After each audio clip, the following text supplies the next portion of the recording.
The guy stood there thinking that his choice of equipment was a matter of life and death. Equipment was what defined a person's life. He had heard those words more times than he had seen pieces of equipment. In his world, equipment was everything.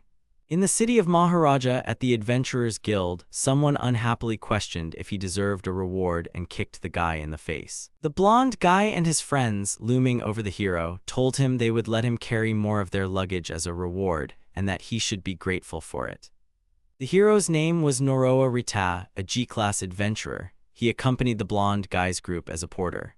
The blonde guy intentionally used the young man, pushing him off his feet and sending him towards dangerous beasts. After going through that, the result was more bullying. Noroa looked at the blonde guy and muttered a bad word. The blonde guy approached him and asked why he was staring. The blonde guy had a golden sword, a golden shield, and golden armor. He told the young man that he was a B-rank adventurer and had 3 slots. He grabbed the guy, pulled him closer, and asked him if he had any complaints, given that he had no slots. The hero stammered that he had none. He understood that it would end badly for him. The guy was used to being worthless and never complaining. His emotions were so suppressed that he didn't even feel pain. The blonde guy told him that he would go with him tomorrow too, because that way he would have less luggage to carry. The young man was Noroa the Zero, and this was his life. Later, the guy stood by a display case, admiring a rank adamantine armor. He wanted to wear it so badly, he couldn't even imagine that in his world, equipment defined everything. A warrior's sword, a sacred scripture, and a scribe's quill, all of these were considered equipment. People's lives were determined by their armor and gear. However, no warrior could simply wear it. Equipment would only reveal its power after recognizing a person as its master. Only after forming a spiritual contract could it be used. The number of contracts depended on the number of slots. An ordinary person had 1 slot, a combat profession had 2, a great warrior had 3, and a hero had 7. Noroa had 0 slots. He didn't understand why, in a world where equipment was so important, he had no value due to its absence. Yabuki pushed the guy and told him to hurry up. Then he noticed it was Noroa. Yabuki was the owner of the weapon shop. He states that he won't sell this armor and asks if the young man isn't tired of standing there every day. The guy apologizes to him. Yabuki pulls out a sword and Noroa shows interest in it. The owner tells him that he hasn't studied it himself yet, but he thinks it might be a B-rank sword. Noroa is impressed, and the owner asks him not to get his face so close, as it could be dangerous. He tells the young man that he's still such an equipment enthusiast. Noroa replies that he wants any equipment, though adamantine was his favorite. Suddenly, he hears someone calling him and turns around. He looks for the female voice, and the voice asks him where he's looking, telling him to look the other way. He sees a doll in a cage and doesn't understand if it was talking to him. Noroa realizes he shouldn't approach it and, turning around, asks Yabuki if he said anything to him.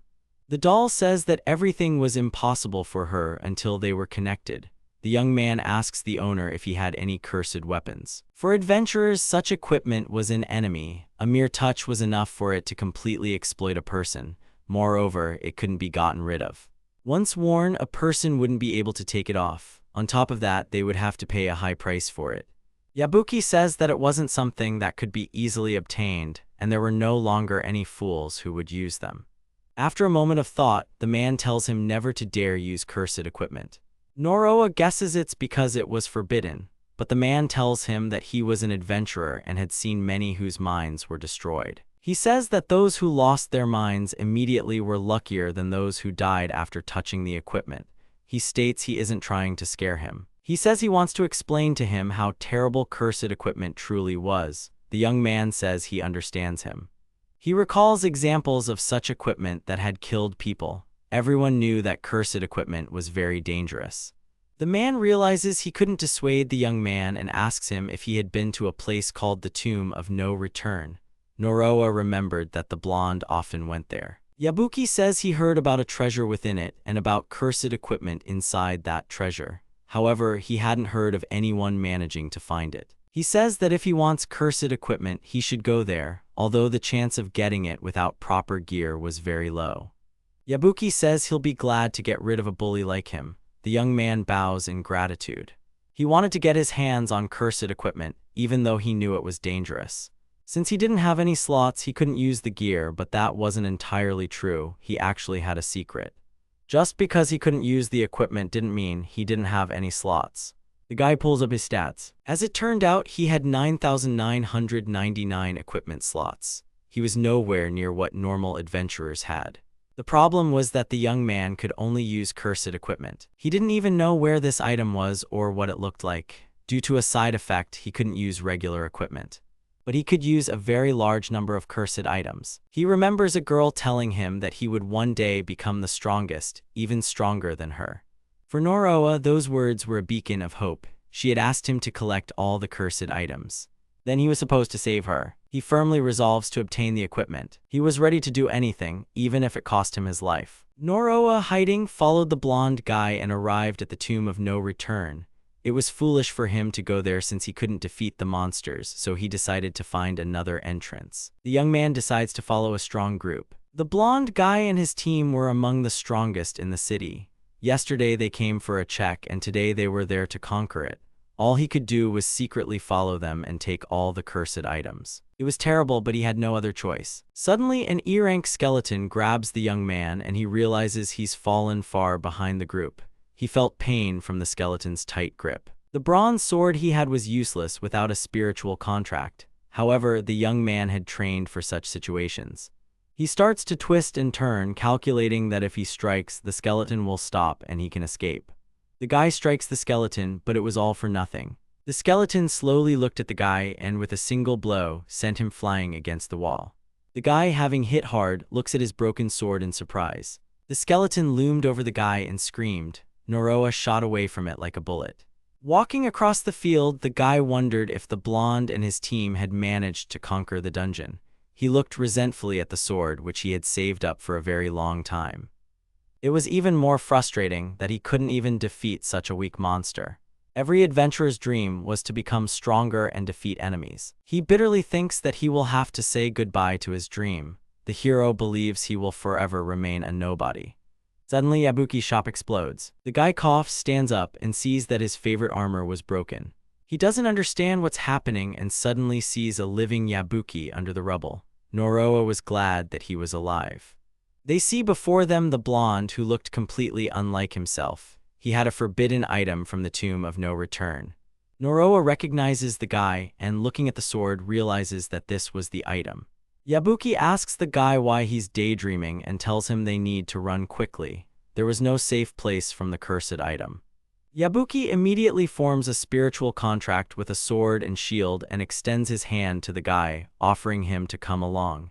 He says he's been through this many times. Noroa was just about to take Yabuki's hand when the man was suddenly killed. The guy can't believe his eyes.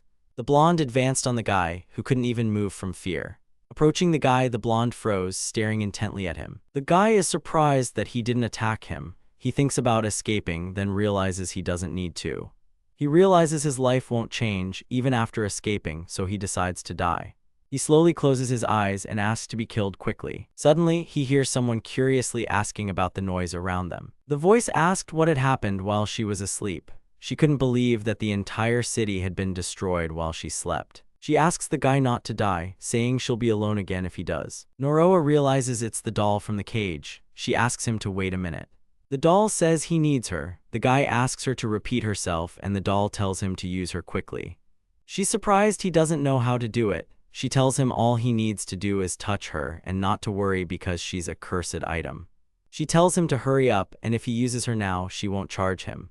The guy says this is what he's always dreamed of and reaches out his hand. However, he remembers Yabuki's death and stops. The doll asks him if he wants to hug a girl, then screams that danger is behind him. The guy barely dodges the blonde man's attack. He looks for the doll and sees her head down in the rubble. She says it hurt. Noroa notices how strong the doll must be to have survived the impact intact.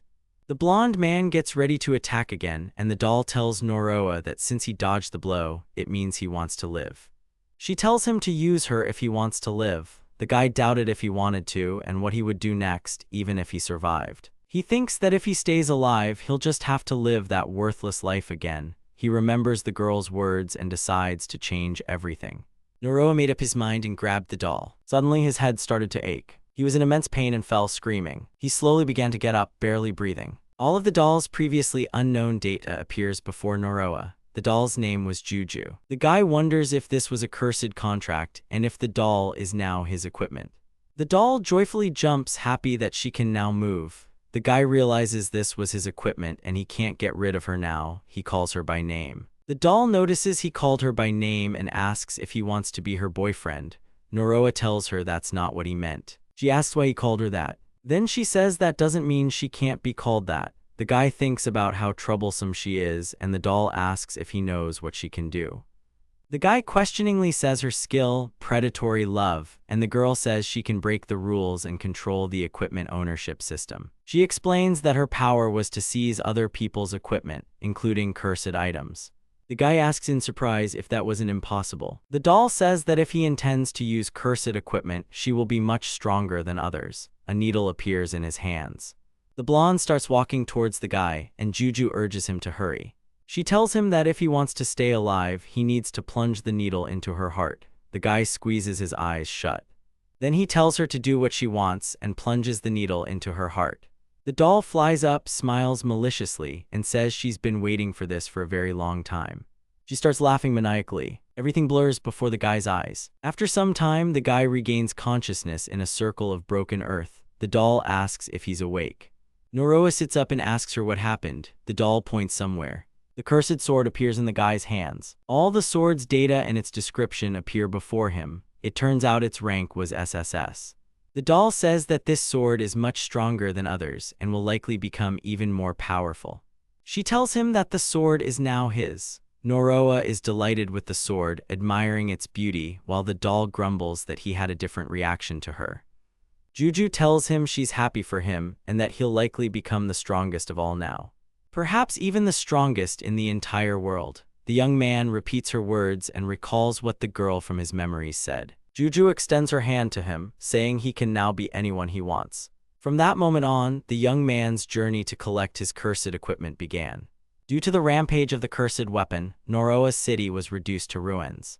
Even though he wasn't happy there, it was still his homeland. Plus, the only person close to him had died. The doll calls out to the young man. She shows him some golden underwear and suggests he take them. He thinks that when someone is upset, it's not the time to suggest stealing. They decide to leave the city. He walks with his cursed gear, unsure if it will cause him problems. Juju notices his pensive face and wants to guess why he's upset. The young man asks her not to play guessing games with his feelings. She tells him she doesn't know what he's thinking, but suggests he look at her smile and stop being sad. She starts making all sorts of funny faces, and the young man mentally notes that she's unlikely to harm people. The doll asks if he feels better, and he asks her to stop making faces. Juju indignantly says she's actually worried about him and isn't going to do it for free next time. The young man is surprised. He smiles, thinking that for the first time someone was thinking about him. He apologizes and she asks why he was so gloomy. The two then notice a strange smell. A very large monster appears before them. Noroa doesn't understand why such a high-ranking bear monster would be in this area. He tells the doll they need to run. The doll is puzzled, asking why they should, since he could use the Maru sword. The young man was afraid of the side effect, but the monster swung its arm, so Juju urged him on. Noroa finally draws the sword. Suddenly he feels unwell and tries to stay conscious. The monster strikes at the young man, but there's no one there. Noroa bursts out from the other side, slicing the monster. His eyes were completely black. Afterward, Juju was slapping Noroa's face, trying to bring him back to consciousness. He suddenly snaps awake and Juju calms him down, explaining that he passed out after defeating the monster and advising him to rest. The young man couldn't believe he had won. Juju told him that, as she expected, the katana was a very powerful weapon, but Noroa still struggled to accept his victory. The hero couldn't remember anything after drawing Maru and couldn't imagine what might have happened if he had succumbed to the madness. He stopped because there were no more people around. He had no doubt that the sword was incredibly strong. For that reason, he intended to be more careful the next time he used it. He mentioned that it was his first time defeating a monster, but he didn't even know how he had killed it. The doll sat thoughtfully on a tree stump. Noroa asked what was wrong, and she told him that everything was going too smoothly. She pointed out that a person who could use an unlimited number of pieces of equipment suddenly met her, someone who seized other people's equipment. The young man felt annoyed and wanted to ignore her. She continued, saying that a new cursed item unexpectedly appeared, destroying half the city, and an adventurer attacked him with only a weak strike. Noroa also found it all strange, as if someone had orchestrated everything. He pondered that someone or something had intentionally made him find the cursed equipment. Suddenly, Juju told him it didn't matter. She reminded him that he himself had said they shouldn't overthink it, and in any case, he needed to get stronger and defeat whatever was behind it. She added that if he died, she would definitely be upset. The doll then declared that she could finally move and expressed her desire to visit a B-rank gourmet shop. The young man decided not to use the sword too much in the future. Noroa wanted something stronger, and Juju suddenly suggested they go to a dungeon. The young man thought that perhaps there was a cursed item there. He told her she was right and that he had 9,999 inventory slots. There was a multitude of equipment lying dormant, and he could use as many items as he wished. Juju agreed, saying he was thinking correctly, because if he collected a lot of equipment, he would definitely become stronger, and then there would be no one who could defeat him. The doll suggested they go right away, which surprised the young man. She explained that the sooner they went, the better. The hero smiled, noting that the doll had already made up her mind. Everyone said that equipment was everything, but for him, those words held a different meaning. The group arrived in the city of Gits.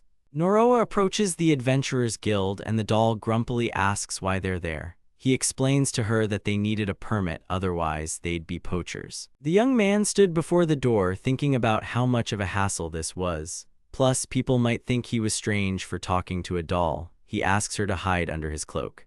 The adventurers looked at him, then saw the doll, laughed, and advised him to play with his dolls outside.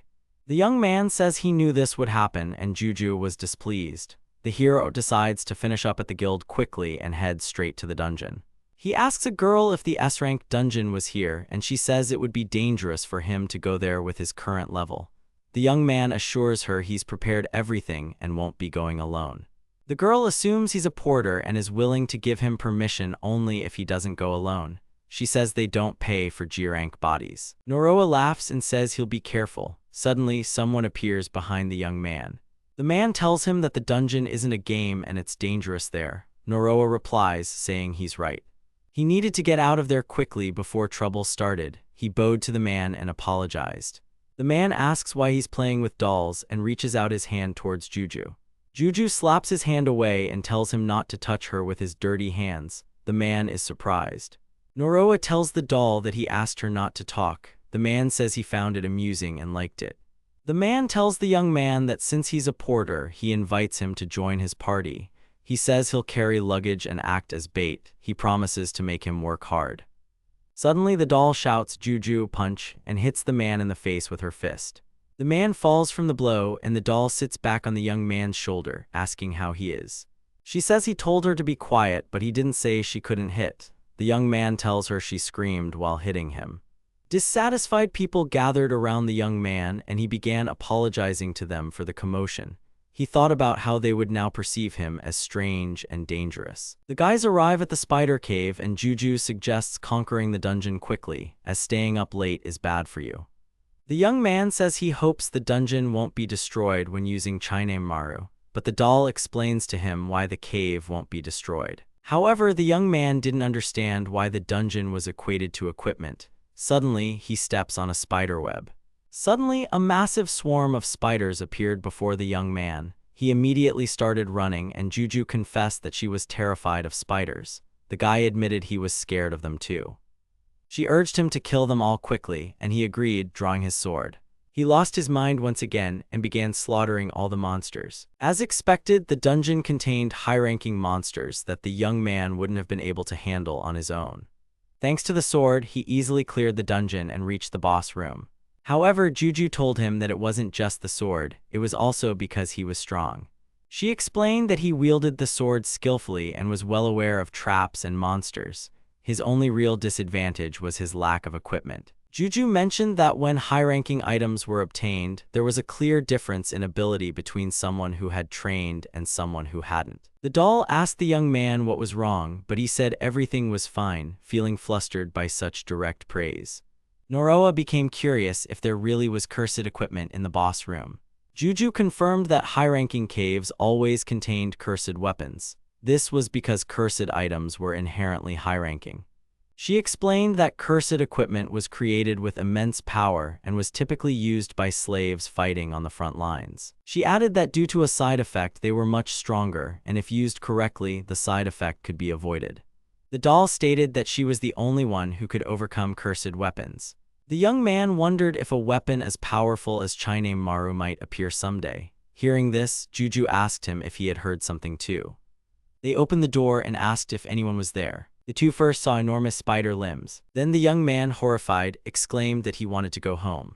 Standing before them was an incredibly large spider with the upper body of a girl down to her waist on its head and spider limbs instead of arms. This was the Spider Queen, and defeating her would make a person a hero. The strength of such a monster couldn't even compare to A-rank monsters. The guy managed to level up on his way to it, but he still remained defenseless. Even if he took just one hit, he would die instantly. Drawing his sword, he said that in such a situation, he only had one chance. A moment later, the guy stood over the dead body of the spider. Coming to his senses, he was surprised by what had happened. Perhaps at this moment, a new hero's story was born. Juju happily exclaimed that they had successfully cleared the dungeon, and the monsters were nothing for them. The guy thought about how easily he was handling everything, and it made him uneasy. Juju called out to him. She stood by the chest, then climbed onto the guy's shoulder, and both happily clenched their fists in a sign of victory. The guy slowly opened the chest, and Juju joyfully announced that they had found treasure. However, inside the chest, there was only a single orb. Noroa couldn't understand why they got something so strange, even though they had killed a high-rank monster. The doll said it was due to bad luck. She asked if it was okay if it was something valuable. He told her that it was. Suddenly, the guy was charmed by something. The doll happily said that he finally paid attention to her and claimed she had been beautiful from the start. The guy, not listening to her, said that the orb's shape was perfect. He said it was a color that showed history, and he wondered what it tasted like. The guy then declared he wanted to get married already. The doll asked if the orb was really equipment, and the guy asked her if she could tell just by looking at it. Noroa mentally thought that if she couldn't determine something like that, maybe she was malfunctioning. Juju immediately guessed that he was thinking something bad about her. The girl was indignant that he hadn't told her how cute she was, but the guy, ignoring her, reached out for the orb. Suddenly, the orb grew tentacles and sharp fangs. It devoured one of the guy's eyes, and the doll watched in shock. The orb transformed into the guy's eye, and it turned out this cursed orb was called a Rashingan. The doll asked if he was okay, and the guy said it hurt a little, but now he was one with it. The doll thought he didn't seem well. She commented that it looked like he really was cursed. The doll then asked what it was. The guy told her it was called a Rashingan, and all the information about the orb appeared before him. He informed Juju that the orb pointed the way to the item he was looking for, and if he didn't find it, he would die in 7 days. The doll said they would certainly like armor, but using items that required payment needed to be done very carefully to avoid mistakes. He thought of the girl, then pushed away thoughts of searching for her, realizing that a mistake could lead to his death. Juju suggested he look for her while she hid. Juju started to hide, and the guy told his eye to find the doll. Suddenly, he tensed up, then said he could see her. He said she was behind the Spider Queen's body, and the doll revealed herself, saying he really did find her. The eye was quite easy to use, but he felt a slight pain whenever he used it. Juju said the problem was the side effect, and they should only use it if they had at least a rough idea of where the item was. Noroa suggested simply imagining the area they needed to search. The doll supported him, and after that, they began conducting experiments. They tested if they could determine the approximate distance to an object by specifying a range, and their experiment was a success. Thanks to this, he was able to reduce the chance of the target being too far away, making the eye easier to use. Juju happily declared that they had defeated the boss, cleared the dungeon, and obtained a cursed item. Now all they had to do was sell the resources they acquired. The doll asked if the Rashingan could find a good restaurant and suggested they go eat as soon as they returned. Suddenly, a man from the guild appeared in the doorway and told his guys that the door to the boss room was open. He was surprised to see the queen's corpse, and at that moment he noticed the guy and recognized him. He asked him if he had killed the queen and cleared the entire dungeon by himself. Noroa didn't want to cause a commotion, but Juju stated that it was them. The man told her not to lie, as even a strong adventurer couldn't defeat that monster. He says that with his rank, he can't handle this monster. Noroa is embarrassed and doesn't even know what to say. Noroa says he just cut the monster like usual. The adventurers were shocked, and the young man realized he had scared them. He tells them he'll go first and advises them not to lose heart. Upon returning to the city, the group went to the guild to report. The girl asked his name and he told her. Juju introduced herself as his subordinate. The girl remembered him and his rank, then noticing his eyes, she asked if they had always been like that. Noroa had forgotten that cursed equipment was illegal, and he told the girl they were just contact lenses he forgot to take out. The girl says that if he only went to the dungeon entrance, he didn't need to report it to them. The young man says he actually cleared the dungeon. The girl first nodded unconsciously, then looked at him in surprise. The registrar says it was a tough dungeon and he couldn't have cleared it. The young man realizes they won't believe him and places a stone on the table. The girl asks what it is, and the young man says it's a stone from the corpse of the Spider Queen. The girl takes it for verification. Something happens behind the closed door, and then the door suddenly opens and the girl reappears. She approaches him and bows before him, apologizing. The young man is flustered and she says it really was a boss stone. He says they had just finished and got a little carried away. The girl didn't believe him, but the young man continued to insist. The girl started to think he might have stolen the stone, and the young man realized this could lead to problems. Suddenly, someone says Noroa wasn't lying. It was the bald man. He explains how he saw the young man in the boss room, about to leave after stepping onto the teleportation circle. He says they went towards the monster's roar because there were no traps or monsters left outside. When they arrived, they only found the corpse and him. The man says the young man simply completed the dungeon. Noroa looked at the man in confusion, and the man winked, suggesting they forget their old incident. The girl says that in that case, it's confirmed that the young man cleared the entire dungeon, and since he alone defeated an S-rank boss, he's promoted to S-rank. The young man was shocked by this, as he just wanted to find cursed equipment. 2 weeks later, Noroa suggests to Juju that they leave the city, as he was uncomfortable with all the stares he was getting. There were very few S-rank adventurers in the world, so everyone started talking about the guy and even asking for his autograph. He had already completed the ranking procedure. For this reason, he wanted to start searching for new cursed weapons. Juju mentioned that in 2 weeks she had defeated all the B-class gourmets in the city. The guy was glad he hadn't become her opponent. The two walked through the city streets, wondering where to go next. Noroa suggested that if they used the Rasengan, they could find cursed weapons. However, Juju became worried and the guy understood her concern. Due to its side effect, he could die. The guy promised her he would search nearby to avoid taking risks.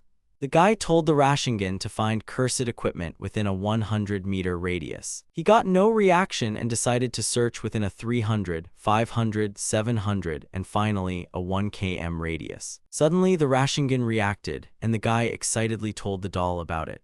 She asked him which direction it was in. Noroa pondered, and the girl asked him about the direction again.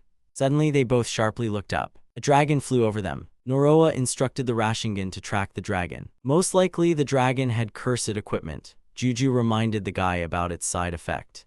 She told him he would die in 7 days if he didn't find it and suggested they hurry and chase the dragon. The two ran after it. Before the two encountered the dragon, it was just an ordinary day in the city called Sanpur. The local bishop was very much astonished by something. She had raised the saint since her childhood, and she was like a daughter to her. She grew into a beauty and became a symbol of the city. However, on this day, something astonishing happened in her room. It was a massive dragon. The people pleaded with the bishop to leave, and a woman insisted that a saint must be there. That's when they said the dragon had captured the saint. Back in the present, Noroa and Juju were following the dragon, and 6 whole days had passed since they began their journey. They entered a dangerous part of the forest, and the young man asked the girl if they would find the dragon today. The doll was drinking something and seemed carefree. Noroa started to get nervous because if he didn't find what he was looking for, he would die in 7 days. Today was his last day. He had only 1 day left, and if he didn't find the dragon by morning, he would die. Juju told him not to worry, as she was sure the dragon was in the forest. Noroa told her she was right, because on their way into the forest, they had received important information about the dragon. According to eyewitnesses, they gathered all the information about the dragon and concluded that its nest was most likely in the forest. Noroa mentioned he had heard that male dragons collected beautiful things, and most likely, the saint and the cursed equipment were with him. Juju suggested they avoid being seen by the dragon and simply take everything from the nest. The young man agreed, as he would quickly die if the dragon attacked him without protection. He said they should avoid encountering the dragon. Suddenly, the dragon itself appeared right in front of them. The two looked at it in shock. Noroa quickly hid, thinking the dragon probably hadn't noticed him. He began to ponder what to do and whether he should attack first. Suddenly, they noticed goblins approaching the dragon and starting to hit it with sticks. 3 goblins were beating the dragon, and it begged them to stop because it was in pain. Noroa and Juju were stunned by this, especially that the dragon could talk. Noroa decided to seize the chance and search the nest. The dragon pleaded for help and the young man stopped. Juju realized he was about to help the dragon and mentioned that, according to rumors, dragon meat was very tasty. The young man decided to try to negotiate with the dragon and thought about how to get rid of the goblins. Suddenly, he remembered he wanted to try something. The guy slowly pulls out Chinmaru. He stood with his eyes closed and stated that he hadn't lost his mind. He was glad his method helped him avoid the side effect. Noroa plunges his sword into the ground, and the shockwave sends the goblins flying. The goblins ran away, and the doll asked what he had done. The dragon apologized and begged him not to touch him, but the guy told him he was safe now. The dragon lifts its head and looks around. The dragon began to thank the guy, telling him that he didn't like monsters and was afraid of them. Noroa was puzzled by his words, as the dragon himself was a monster. The dragon asked for his name, and Noroa introduced himself. Suddenly, Juju appears and introduces herself to the dragon. She says her favorite sandwich is raw meat. The dragon lies down on the ground in fear, saying that a strange monster was talking. Juju gets offended and says she looks like a very beautiful girl. Juju pulls the dragon by its hair and says if it says that again, she'll turn it into a sandwich. Noroa stood there, wondering how he got involved with them. Juju says she'll forgive it if it gives them the treasure. The dragon is confused and wonders what treasure the kids are talking about. Noroa thinks in horror that this wasn't the dragon they were looking for. He apologizes to her for his upcoming actions. Noroa lifts the dragon's tail and she's in shock, not understanding what's happening. The guy says that as he thought it was a female. The dragon pushes the guy away with its tail, sending him flying. He asks in surprise why she suddenly did that, and she tells him she should be asking him the same thing. She calls him a pervert, and Noroa tells her he just wanted to know her gender. The dragon tells him she'll bite him. The guy mentally states that since it's a female, it wasn't the dragon they needed. He decides to go back to searching. Juju asks if something happened. The guy says the eye changed direction. He turns in that direction and sees the same little dragon in front of him. Noroa addresses her. Noroa asks if she has a cursed item, and she tells him she doesn't have anything like that. Noroa grabs Juju and brings him closer to the dragon. The dragon immediately starts screaming, begging him to take the doll away and promises to tell him everything. She barely touches the flower in her hair and asks if he means that. Noroa touches the eye and says it stopped, meaning he wasn't wrong. Juju is happy that they found the cursed item, and now the side effect of the sharing won't affect him. Noroa starts admiring the flower, confessing his love for it and complimenting it.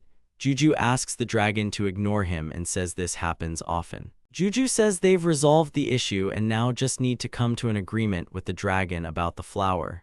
Noroa asks if dragons can use equipment. The dragon surprisingly asks if it wasn't a hair ornament that humans used. Noroa was about to ask something, but she interrupted him. She tells him that she wasn't actually a dragon, but a human. As it turns out, the dragon was actually the Saint Shururu, who was rumored to have been kidnapped. A little girl brought a bouquet of flowers for the saint. The saint was very popular among the people. Everyone loved her and wanted to do something for her. Suddenly, the bishop said that if she responded to every follower, it would never end. The saint is a symbol of this city, so she should act accordingly. The bishop used to call the saint by her name, Shururu, but now it seemed she didn't care. The most important thing was for the saint to do her job, otherwise a dragon would take her away. The bishop was very strict. She had been preparing Shururu for this day. Even though she became a saint, her abilities aren't valued. To people, she's just a mascot, so she needs to try even harder. Shururu suddenly noticed a flower-shaped hairpin on the table. She thought that if she became more beautiful, even someone as useless as her would be loved even more. But when she touched the hairpin, she suddenly started shaking, and everything went dark. When Shururu woke up, she saw people looking at her with very frightened faces, but she didn't understand why. It was all because she had transformed into a dragon. She then flew up and out of the building. The bishop was told that they hadn't found the saint, so she immediately ordered a team of exterminators to be assembled. They were to kill the dragon and bring the saint back. That's what happened. Noroa thanked her for telling him everything. He hadn't expected that the saint was actually her, just in the form of a dragon. Just in case, he checked again with his eye. There was no doubt that the dragon was Shururu. She couldn't fully grasp that he believed her, even with such a ridiculous story. Shururu thanked him, as no one had ever wanted to hear her story before. Shururu Chalike is one of the few saints in the world, the one who holds the title of saint in the city of Sampur, and she is known for her sincerity and beauty. Because of her beauty, powerful followers also listen to her. If she wishes, a country can side with her. It's not impossible for her. Naruha then realized that he had just done something inappropriate to someone in such a high position. So he slammed his face into the ground and begged for forgiveness for treating her so roughly. But Shururu said there was no need to worry about it and no need to change his tone, only that she didn't want Naruha to call her a saint. He could just use her name. Naruha understood everything and thanked her. Shururu was so thrilled to finally be called by her name that she started jumping in place, making everything around them shake. He explained that the residents believed the saint, meaning her, had been kidnapped by a dragon. Although many people saw her fly away at the time, rumors spread very quickly. She's right, the story about an area with no dragon habitats where a dragon suddenly appeared just to snatch the saint has many confusing points when you think about it. Rumors are just rumors, but there are things to worry about, like how a cursed item ended up in Shururu's room. Undoubtedly, the main problem was the item. If he took it, she would return to her original form, so he asked Shururu to show her equipment status. The Rose and the Beast was an SSS rank cursed item, an accessory whose effect was transformation into a beast, and if the wearer didn't kiss the person they loved, they wouldn't return to their former appearance. Besides gaining an extraordinary amount of energy from their equipment, the user would change their form to that of a creature they greatly feared. To return to human form, true love was required. It was an item that granted great power by changing one's form, but to return to human form, one had to kiss their love. This greatly annoyed Juju, and she asked if she should take it. But Naruha couldn't take it. The Rose and the Beast required her to love someone. A person raised without love would never understand that feeling. The only thing he loved in this world was equipment. A person who has never loved anyone would not be able to return to their former appearance. But he didn't mean it was dangerous, he just thought that if he used it, it would be quite troublesome. Actually, worrying about such annoying equipment is one way to become a true man. He wanted his own beauty and the beast. So Naruha apologized, saying he couldn't restore her true form. But he could help her. Juju asked what he meant, stating that if he wasn't going to take the item, then he didn't need to help her. He explained that using it could cause him problems and they couldn't just abandon her. In reality, he would have liked to keep it for himself, but Naruha was too good a person, and Shururu couldn't be left like that. Anyway, he suggested they leave the area because a large group of exterminators was heading their way. Naruha had heard about this while searching for the dragon. It was said that the bishop from Sampur had formed a large extermination squad to retrieve Shururu. It would be difficult to convince people that the dragon was Shururu, and if the exterminators found her, she would be killed quickly. But he told her not to worry because he would protect her and definitely make her happy again. This was bad. Seeing the beauty of the item, he was saying something embarrassing again. Naruha wanted people who had touched cursed items to be happy, and he wanted them to think that cursed equipment wasn't so bad. If Shururu died, the cursed equipment would disappear and he would be sad if that happened. He hoped she felt safe. Suddenly, he heard a loud and terrifying sound. It didn't sound like monsters, and he immediately thought the exterminators were already close. But it turned out to be the sound of her dragon's stomach rumbling. Somewhere deep in the forest, two monsters were fighting. Naruha suddenly jumped on a manticore and killed it. In response, two other enraged beasts leaped at him, but he easily defeated them with a single swing. It seemed Shuraru hadn't eaten anything since she transformed into a dragon. He used Rasengan to find edible monsters, and the hunt was on. In the end, he managed to kill a manticore, a two-horn, and a Kyuden. Defeating such monsters could earn a fortune, so Shuraru became curious about who Noroa even was. In any case, even minimal use of Maru is incredibly powerful. If these monsters had been weaker, he might not have been able to maintain his sanity. Luckily, there was water nearby. If he didn't act fast, an unpleasant smell would appear. Even though it was a monster, if he removed the internal organs and cooled the meat, it could easily be cooked and eaten. Noroa quickly butchered everything and put it over the fire. Before frying, he started slicing, rubbed the meat with herbs and salt, and only then hung it over the flames. If it started to burn, he would need to lift it, brush it with oil, and continue cooking. It seemed that Shuraru's gold had already reached its limit. The time had come if they cut the meat and it was a pleasant pink color. Then it meant the meat was cooked perfectly. He offered it to all of them to enjoy. But he forgot that Shuraru was afraid of monsters, yet she literally pounced on the plates of meat. She was thrilled by the smell and taste of the monster meat, with more and more juice flowing out with each bite. Every piece offered a wonderful taste and texture. Juju was no slouch either, eating a whole lot of meat, specifically the manticore's tail, comparing its taste to crab meat. The two of them started arguing about who ate what for a short while. Outdoor cooking was the first thing he learned when he was still a G rank, a time when he was desperate because he might not survive due to his lack of skills. It was a very useful skill, and Noroa was ready to give them as many refills as they wanted. Shuraru thanked him for the meal. Low-rank monsters won't approach them because of the blood and bones of the monsters they've eaten, so Noroa decided to watch the fire, allowing her to go and get some sleep. However, she felt a bit shy, as sleeping next to a man was embarrassing, and even more so if he saw her sleeping face. But Noroa doesn't have such a strange hobby as staring at the faces of sleeping creatures. He's just an ordinary gear enthusiast, and even if she returned to her original form, nothing would change.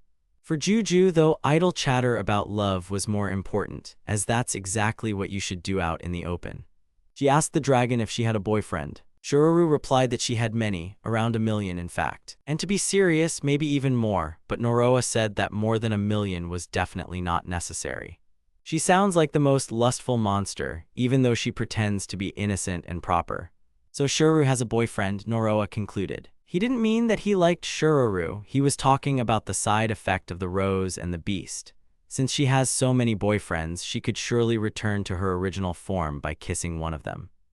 But Shuraru replied that it was wrong, they would need to get married first. Otherwise, if she kissed a guy, she would have a child. A kiss only after marriage, but Shuraru still refused to just get married. She wanted to get to know each other better first. Juju then decided to ask if Shuraru even knew what a boyfriend meant. She replied that a boyfriend is someone you're close enough with to hold hands. But they weren't talking about that, they meant a person she considers special and likes. Shuraru then started to think. She answered that she liked the Lady Bishop, as she had taken care of her since childhood and was her role model, but she wished she would stop lecturing her and telling her stories about dragons. Noroa then realized that Shuraru also didn't understand the word love. The emotions Shuraru feels are very precious to her, but will such feelings have the effect of true love? It might just work. Suddenly she asked what she should do next. Now it's all over, the only good thing about her was her appearance, and now she's in such an ugly form. Everyone will hate her now. Beauty was very important to her, and now that she's lost it, her value is 0, or so she seems to think. Noroa asked her if she was thinking about the people of Sanpur. Noroa is also familiar with the suffering caused by cursed equipment. Because he has seen so much, if he can do it, he wants to help her, so he offered to go to her city. Just as they helped him, they will find a way to restore her former appearance. He is sure she can become human again. The dragon they met turned out to be Saint Shuraru, transformed by a cursed item. Since she was in trouble and couldn't return to human form, Noroa and Juju decided to help her. Shuraru asked them to hold on tight so they wouldn't fall off. The place they're heading to now is Sanpur, the city where Shuraru lived. Juju had a lot of fun flying on the dragon's back. If she kisses a resident of Sanpur, she will return to human form. Shuraru's item's side effect is that she can only return to her former human form if she kisses someone she loves. Perhaps there's a loophole in this. Hearing the word love brings to mind the feelings lovers have for each other, but that's not the only form of love. If the heart loves someone, for example, like family, or it's just a feeling of care, then that should also eliminate the effects, meaning if Shuraru kisses someone from the city, she can return to her human form. Shuraru could fly very fast. A journey that took him several days could now be covered in just half a day.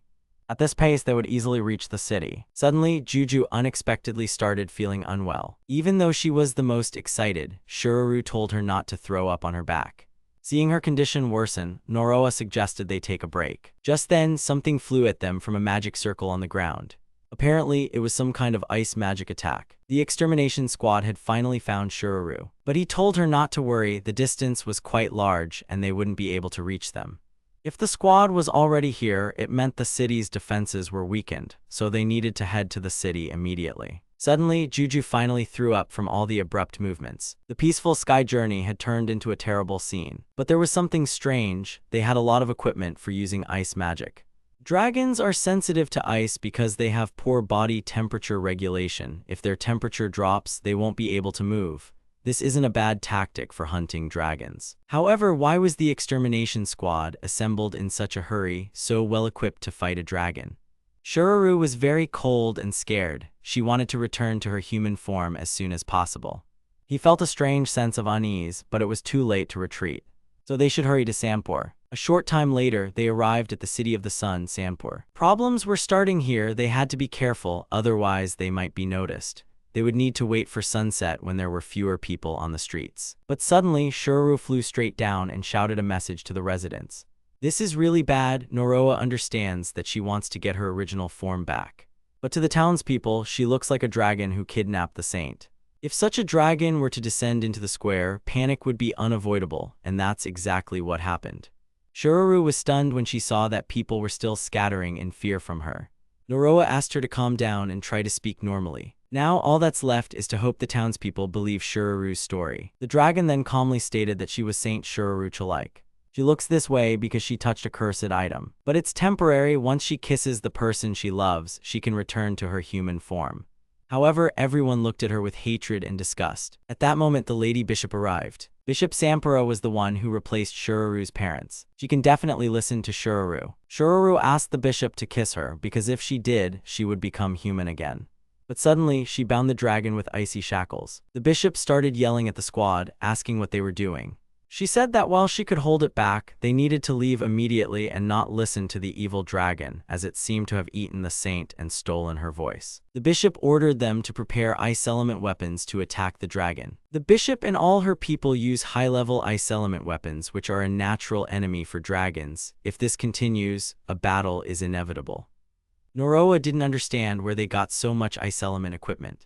It was then that he realized the bishop was the mastermind behind everything and the one who left the hairpin in Shuraru's room. She asked what he meant. This old lady is quite an actress. Noroa wondered what the bishop, who protects citizens from the evil dragon, had been up to lately. Assuming she's one of those who wants to save Shuraru, then she should explain herself. Where did she get this abnormal amount of ice magic equipment and an army of exterminators that doesn't look like something that could be prepared in just 1 week? She knew there would be a dragon in the city and gathered them from all over the world. She was the closest person to Shuraru, and she could easily have figured out that taking the hairpin would turn her into a dragon. He asked her to look at the dragon, as it looked exactly like Shuraru. Shuraru asked if she really did that, and if the bishop attacked her just because she thought she was a dragon. After all, the bishop had no reason to do such cruel things. Of course, it was unclear why the bishop would complicate things so much, gathering equipment and involving the city in all this, when she could have simply killed Shuraru. The bishop then slowly started to approach them. She told her that she was indeed a foolish child, as she still didn't understand. The reason was that she was very annoying. The status of a saint, the fame, and the love of the people were things the bishop herself would never achieve, despite trying very hard, but Shuraru received it all so easily. And it was simply because she was beautiful. If Shuraru was the sunlight, then the bishop was her shadow, and living as a shadow was not the most pleasant thing in life. With such looks, Shuraru should at least somewhat understand that feeling. The squad asked the bishop to step back as it was very dangerous and all preparations had been completed. Then she turned around, smirked, and told them to hurry up and kill the dragon. A huge ice typhoon, or rather an ice blizzard, surrounded both of them. When one of the knights asked about the guy, the bishop replied that he was with the dragon so they could kill him. Inside the blizzard, Shiruru covered Noroa with her body and wings. She took the full brunt of the attack to protect him, which was dangerous. Her temperature was starting to drop, and if it continued, she might not survive. Juju also began to freeze, and she asked him to do something, saying it was time to leave. Suddenly, he heard the crowd cheering and celebrating that both of them were being hurt more and more. That's when Noroa realized this was the true price of the curse of the rose and the beast. The curse itself didn't directly harm the host's body. He had thought the side effect was very mild, but he was wrong. If one's appearance changes, people's opinions will also change, and one will have to face the ugly feelings of others. With fear and resentment, and with the person she loves trying to kill her. He truly didn't understand what the word love meant. Perhaps all of this was enough to make them think they didn't love anyone, making it a very painful curse. But even though he and Shiruru had only recently met, he certainly didn't deserve to endure such looks. Drawing his sword, he charged at the extermination squad, and he landed with great force right into the crowd, scattering stone fragments and soldiers in all directions. It was quite impactful, but probably no one died. Due to the Maru curse, the owner will rampage until all living creatures in sight are destroyed. Therefore, if he closes his eyes, the berserk state will instantly disappear. This is one way to avoid the consequences of Maru. With his eyes closed, he can't fight seriously, but it's enough to get out of this situation. Noroa told Shiruru to get out of there. If they stayed, the situation would become even more dangerous. He apologized for it, as she had to experience such a thing because of him. At that moment, the bishop stood up again and ordered anyone, to kill the dragon while it was weak. As Noroa was about to leave, Shiruru asked him to wait just 1 minute.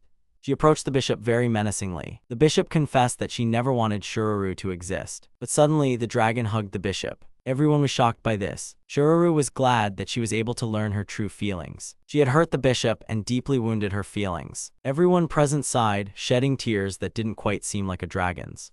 They finally noticed who this dragon truly was. The people finally asked if this was indeed the saint. She was betrayed out of envy and hatred and nearly died at the hands of a loved one, yet she was still merciful. Her heart, warm as sunlight, had not changed even now. The knights wondered if this meant the bishop had been lying all this time, if this dragon was the saint. The bishop wanted to say something, but Shiruru apologized before she could utter a word. She decided not to return here, as she might hurt the bishop again. Noroa thought it was just a beautiful word, given to her merely as an adornment. Sitting on her, they took flight and soared away from the city, realizing it might be something more than just a word. Shiruru bid farewell to the city, the people, and the bishop, flying far away from all of them. She was already at her limit because of everything that had happened, so Noroa suggested she come down and rest. Suddenly, she plummeted straight down and crashed directly into the ground. They were a bit shaken up, but everything was fine except Juju threw up again, and Noroa rushed over to Shiruru. She replied that she was okay, just feeling a little sick. And she was also very scared. Now she won't be able to become human again. To return to human form, she needs to kiss someone she loves. The trip to Sanpur was her last hope to turn her human, but since the plan failed, it means there's no longer any way to restore her original form. Shiruru realized she had been mistaken, as she was sure she loved the people in Sanpur. But when she thought about it, it was just a feeling that they loved her, wouldn't hate her, and wouldn't be disappointed in her. She had thought about it so much. So much that she herself believed it. So even if someone kissed her, nothing would change. She felt like she had lost everything she had. Her beautiful appearance, loved ones, hometown, status, and wealth were all lost because of the cursed item, and now she had lost hope too. Now she has nothing. Absolutely nothing, Shiruru said. Then Noroa suggested she come with him. He admitted it might be a bit late to say this, but they were traveling to collect cursed equipment. If she went with them and met many people, she would surely find that special someone. Someone who wouldn't hate her current form, someone who would understand her feelings. If Shiruru found someone she loved, he would make her happy, and until then, he would stay by her side. Shiruru asked why he was doing so much for someone in such terrible shape. Noroa couldn't just leave things as they were because he understood her suffering, and there were many reasons for that. But the most important thing was that her heart was very kind. Perhaps because Shiruru wasn't in human form, he could see the full beauty of her heart. So no matter what she looked like, he wanted to go on this journey with her. Even if she was practically a monster, it wasn't a big deal for Noroa. Shiruru had never heard such words before. Suddenly she leaned in and kissed Noroa, a person who wouldn't hate her form, and who could understand her feelings. She had finally found him. Noroa didn't even realize at first that it was Shiruru herself standing before him. Her former appearance had returned, all because she had kissed him. He understood that this was the way to get rid of the side effect of the rose and the beast, true love. In the end, the hypothesis remained correct. Otherwise, Shiruru would have had to truly fall in love with him, or nothing would have worked. Suddenly, Shiruru said that it seemed she was going to have Noroa's child. Then he remembered her mentioning it just a little earlier. Shiruru asked if he didn't recognize her or if he only knew strange things. He should take responsibility for this, after all. So now she was hoping for a long partnership. Noroa thought that might be a bit difficult. At least the current Shiruru wasn't a zero. He could feel it in her smile, which he had managed to bring back, even if just a little. And so Shiruru joined them, and their journey continued. However, Noroa didn't know yet that the equipment he would encounter next would put his life in danger. 3 days had passed since those events. They were far from Sampur, in a city with an adventurers' guild.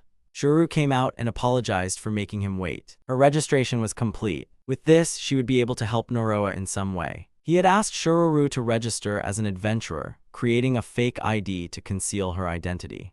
However, it was as if she was destined to shine like the sun. Shiruru stood out wherever they went. Even without knowing she was a saint, she was too dazzling for a loser like Noroa to be near her. Juju tugged his ear and asked if they were finished. Because she wanted to move on as quickly as possible, Noroa noticed she had been more irritable than usual lately. Shiruru asked Juju to stop, saying Noroa was in a lot of pain, but Juju replied that the boy enjoyed being in pain. She then asked if Shiruru didn't know that. Then she reached for his other ear and pulled harder, saying she knew about it. When Noroa said he was in pain, Juju joked that it meant he was enjoying it, but that wasn't the case. Hearing this, Shiruru looked at Juju as she tried to run away. Shiruru asked why she was doing something she didn't understand, and Juju replied, because it's fun. While those two were bickering lightly, Noroa asked if it was time for them to leave. But they ignored him, and Juju suggested she tell her something interesting, though Shiruru didn't believe it at first. When Juju said Noroa had 7 moles, Shiruru immediately pulled out a book and pen to write it down, but Juju then quickly admitted it was a lie. After a long time, they finally left the city and were in the forest. Along the way, Shiruru was muttering something to herself, and she was able to transform into a dragon, which takes about 10 seconds now, though it used to take longer. As a result of experiments on Rose and the beasts, Shiruru can finally freely take on her dragon form. When she transforms, her stats increase, and she can also breathe fire and fly freely. However, returning to human form still requires a kiss from a loved one. And Noroa is the one who can restore her form, so he has to be careful that she doesn't transform when he's not around. It's definitely a problematic situation, but Shiruru liked it. For some reason, he no longer wanted to do those transformation tests. The most important matters in this city were finished, so it was best for them to leave. Then they got on Shiruru and flew up into the sky. Initially, Noroa clung on with all his might to fly, but now he was used to it. Juju, however, had stopped getting used to it. She was sleeping in Noroa's hood. Shiruru wished she would sleep forever. After all, Juju was a barrier between her and Noroa's relationship, when suddenly Shiruru came to her senses and told herself not to overthink it. Then she decided to ask why their next destination was Count Imda. It was understandable, as he hadn't told her. He decided to go there because the compass showed movement of a cursed item there. That was the reason. But it was also a sacred place for gear enthusiasts. Count Imda had ramped up equipment production, and since the farmlands were small, he gathered the world's leading equipment manufacturing sites. Not only was there a large volume of production, but also many masters capable of crafting S-rank gear, which was the highest level possible at the time. Even his favorite monthly magazine often highlighted the unique features of this city. Noroa knew a lot about this city, and he wanted to go there just because he felt like it. He was very grateful to Shiruru, as he would have walked for an eternity to get there on foot. Thanks to her, the compass now had plenty of time. Suddenly, something caught his eye. Noroa asked her if there was anything nearby, but she only saw the forest. The compass pointed the direction, but not a specific location, so perhaps there was a dungeon here. Then Shiruru spotted an overturned carriage and some people on the ground. Apparently, these were Count Imda's knights, which was very strange. At that moment, Juju woke up and asked if Noroa would die if she saw him in a bikini. Noroa asked if there wasn't a better way to wake him. Juju got angry at this and called him a fake because he was supposed to start obeying her. Noroa then asked what had even happened to him in his dream. He then pointed at the knights on the ground. Right behind one of the knights, eyes and a large mouth suddenly appeared.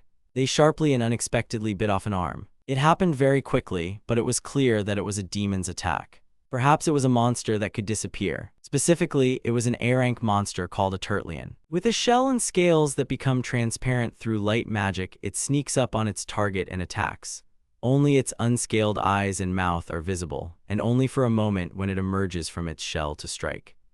Moreover, it's extremely difficult to fight due to its high defense, and low-rank weapons won't be able to deal any damage. The equipment of the knight who seemed to be the leader looked like A-rank gear. A whip is not suitable against enemies with high defense. In this situation, all the knights and their equipment would be destroyed.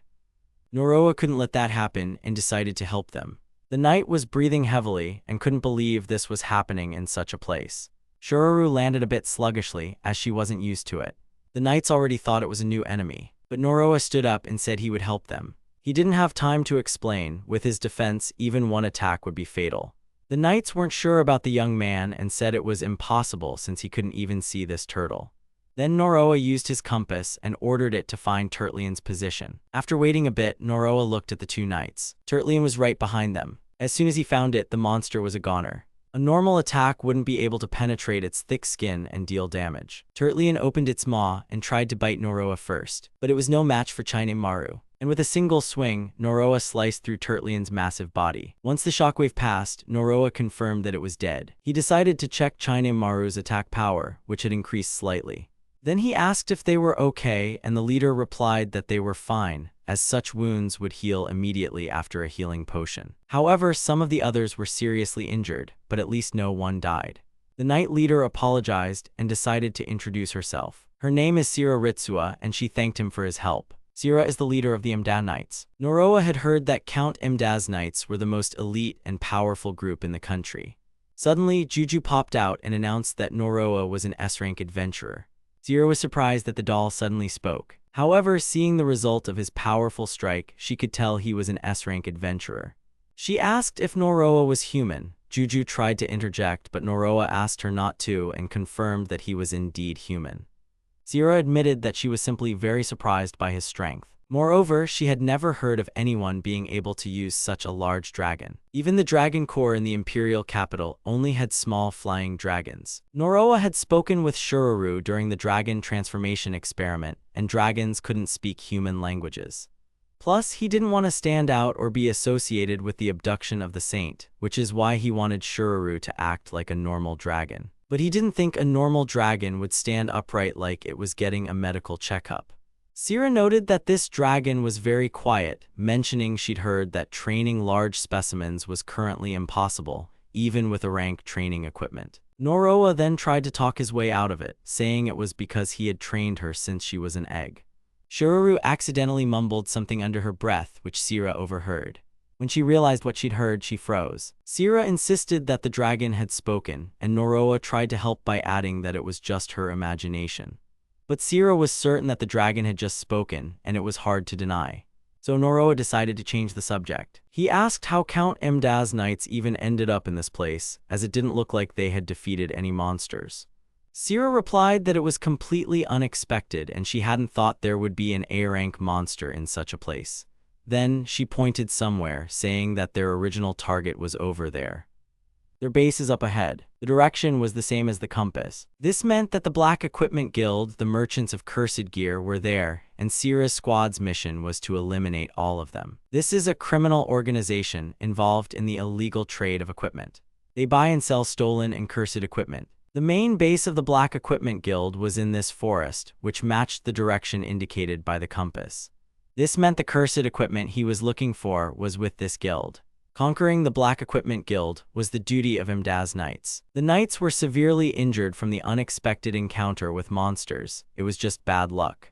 It would be better to return and recover, but she couldn't do that. The equipment they deal with causes great harm. They let cursed items get out of control, killing people who cross them and involving innocents. That's why they needed to crush them as soon as possible. If they turned back, there would be even more victims. Such thoughts made her feel sick. She would never condone equipment that brought suffering to people. Once again, someone was saddened because of cursed equipment. Knights of Justice hated cursed equipment. All equipment was meant to make people happy, Noroa thought. Suddenly, Juju pulled his ear, even though he was talking about something important at the moment. So even if it's cursed gear, Noroa asked Sira to accompany them in destroying this guild. Juju was also eager to go, while Shuraru just laughed. When Sira heard the proposal, she initially couldn't even hope for it, but she was confident that by cooperating with an adventurer like Noroa, everything would work out. There's a chance Sira might learn about his gear, and he'd want to do something about that. However, he's worried about his stamina, which makes going alone and engaging in combat a big risk. That's why Sira's and the knight's presence reassures him. Sira mentioned that if she hadn't met him, she would have lost her people. Shaking his hand, she promised to destroy the Black Gear Guild no matter what. Juju said she had cleaned his previously dirty ears. After some time, they arrived at the Black Gear Guild's base. But it was more of a mountain than a base. Shuraru had imagined something like a building, but Juju replied that it was a waste to keep it as a hideout for a dark organization. Sira decided to give Noroa a healing potion, just in case he might need it. A knight said they were ready, then Sira asked if Noroa was ready. Noroa replied that they could go anytime. They needed Noroa for this operation. Juju told him to help with just one strike. Then Noroa stepped forward alone towards the fence. Currently, the number of knights capable of fighting is small. If they are trapped in a fortress and under siege, they are outnumbered. Taking his sword in hand, Noroa swung just once and cut through everything in front of him. First of all, he decided to destroy the wall with a single strike, using as much force as possible. The knights were shocked by his power, but they managed to ask Sira, their commander, to give the signal in time. She then yelled for everyone to attack directly along the path Noroa had created for them. Guild members are being taken down one after another, and the battle looks like the knights are completely dominating. Among them, the most active is the commander, and her weapon, an A-rank item, is called 9 Serpents.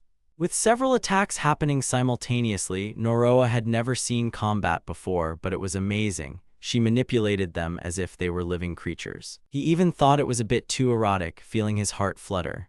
The girls pulled him by the ears and asked him what he was doing. Hadn't he forgotten his objective? Noroa said he just needed to find the cursed equipment. He knew, but he was being a bit arrogant, and both of them were slightly annoyed. It seemed fine to leave this to Sira. From now on, he would act independently. The compass seemed to be reacting to one of the destroyed buildings. Shuraru would hardly be able to get in there, so he asked her to keep an eye on him, and she was ready for it. Upon entering, he saw a whole pile of various equipment. He had practically never seen any of it before, as expected from a black equipment guild.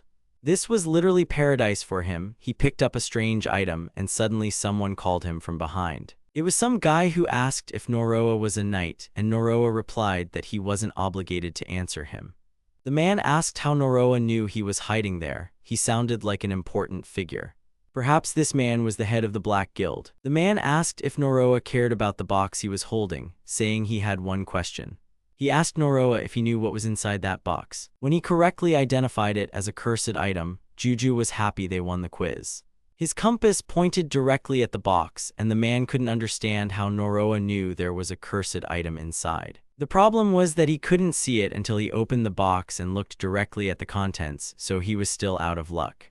Then the man asked if he knew what it meant to hold cursed equipment in his hands. Noroa asked him if he intended to take the cursed equipment hostage. The man had no humanity, but Juju said that was the wrong answer this time. The man then threatened to use the cursed equipment. Noroa envied him for losing control. The cursed equipment would spiral out of control. If he got any closer, the man would use it, and escaping safely would be impossible. Even so, Noroa felt he would be safe because he had Chine Maru, but he wanted to use it as little as possible. First of all, it was too regrettable to see someone equip something right in front of him. He wondered if it was really that good, feeling like it would open a door to a new world.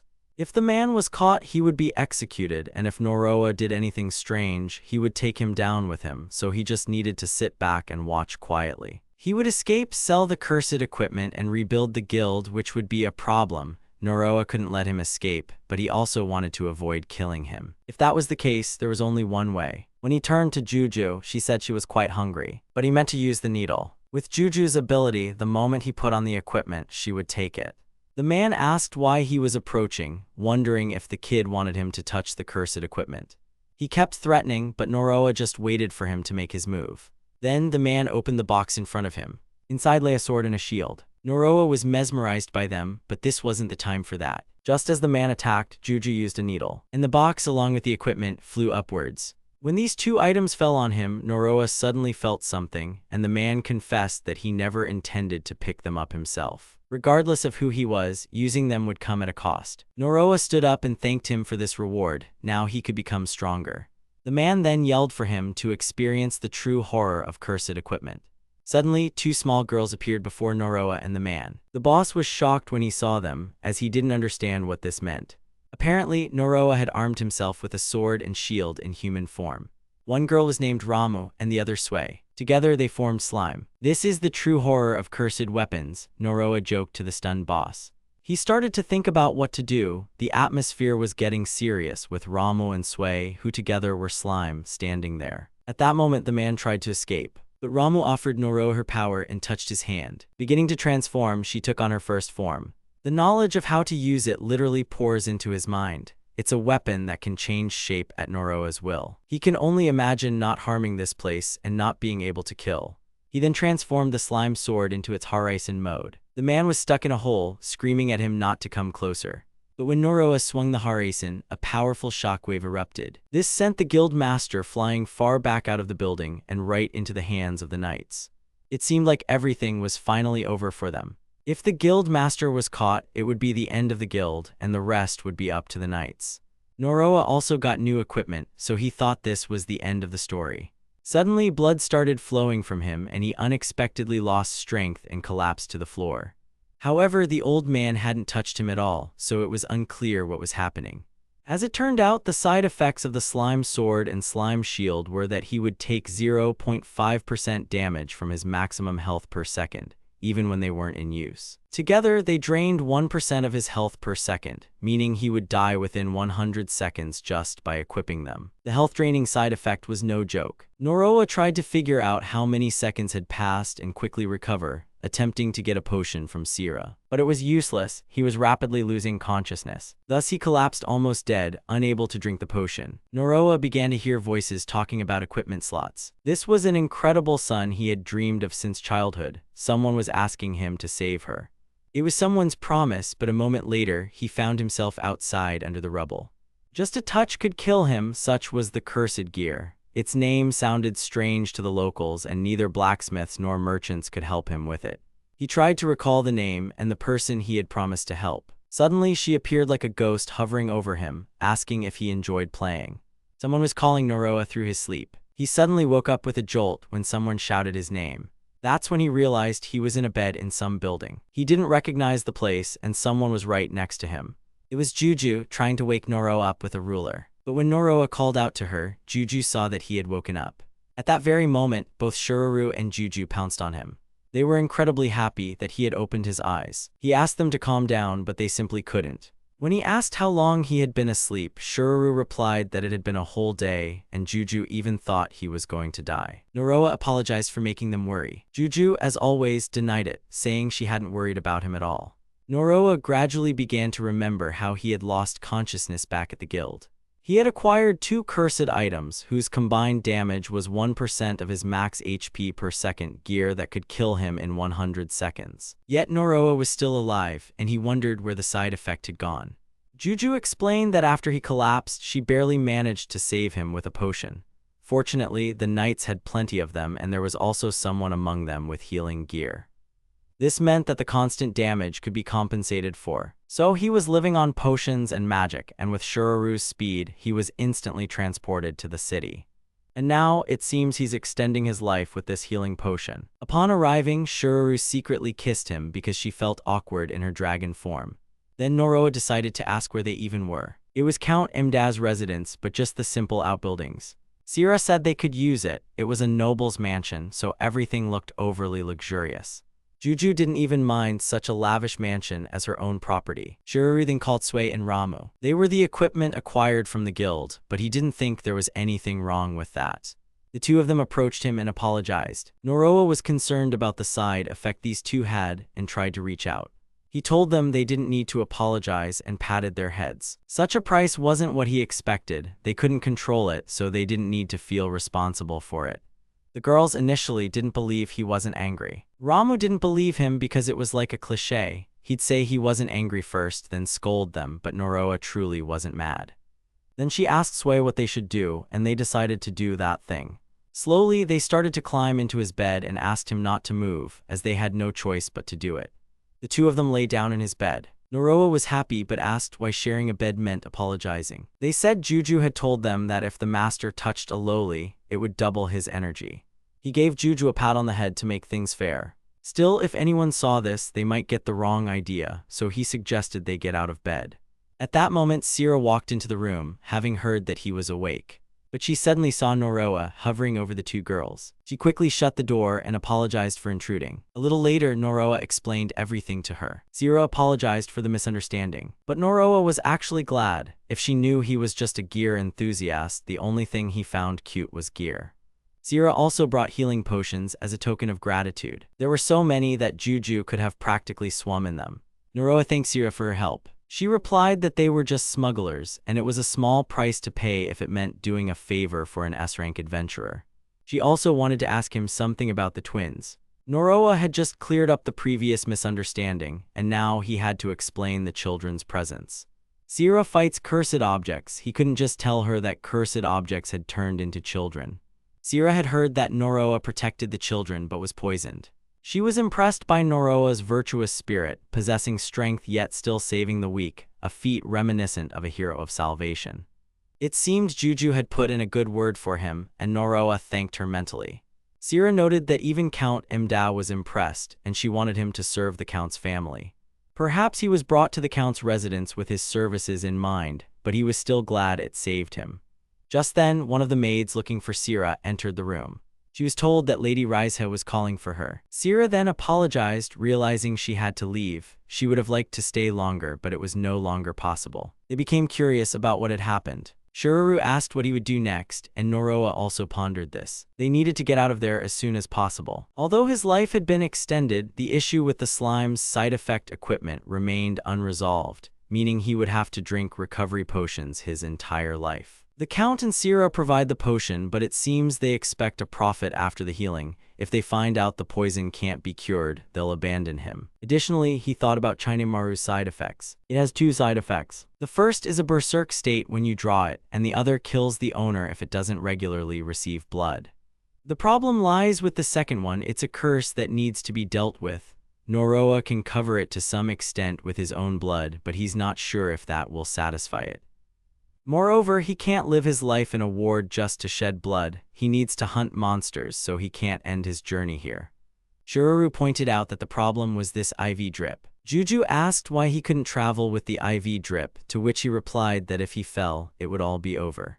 First, something needs to be done about the slimes. If this continues, it will make these children feel responsible.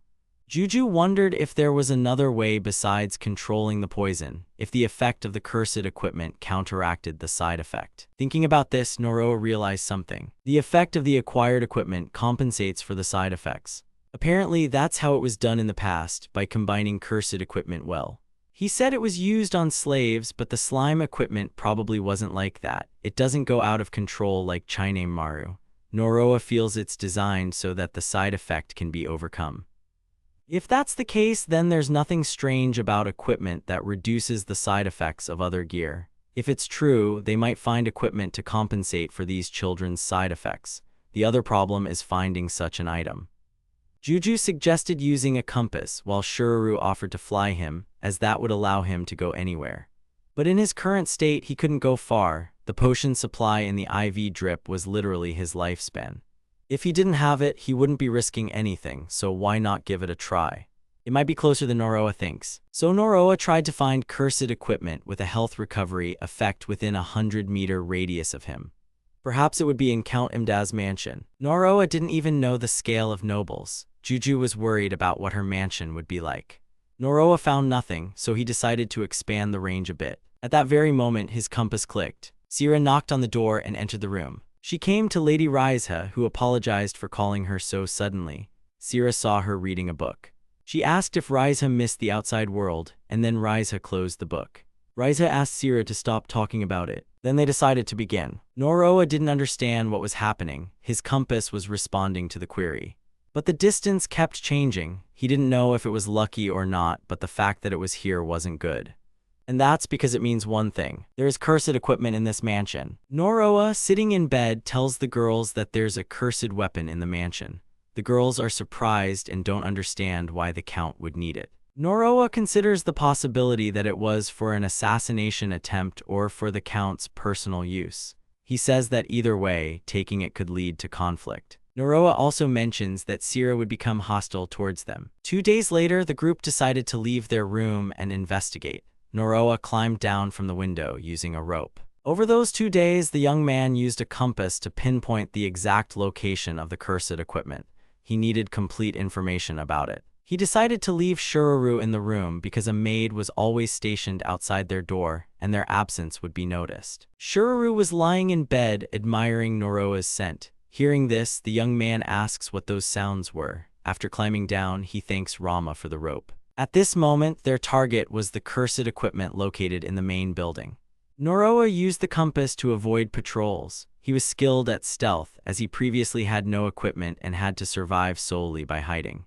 The young man had completely memorized the mansion's layout. As he headed to the target location, he worried about not breaking the potion. Juju commented that being a thief was great. The group looked at the window of the room they needed to enter and saw that a light was on inside. They couldn't wait long as their potion supply was limited. Juju said they had come too far and suggested they peek inside. They turned to Sway, who was delighted to be given her first mission. The girl transformed into a ladder and flew up. The young man then heard Sira's voice and sounds of a struggle. He wondered what she was doing in the room with the cursed equipment. Sira, wearing a mask, was hitting a girl and insulting her. The girl, in turn, was thanking Sira for it.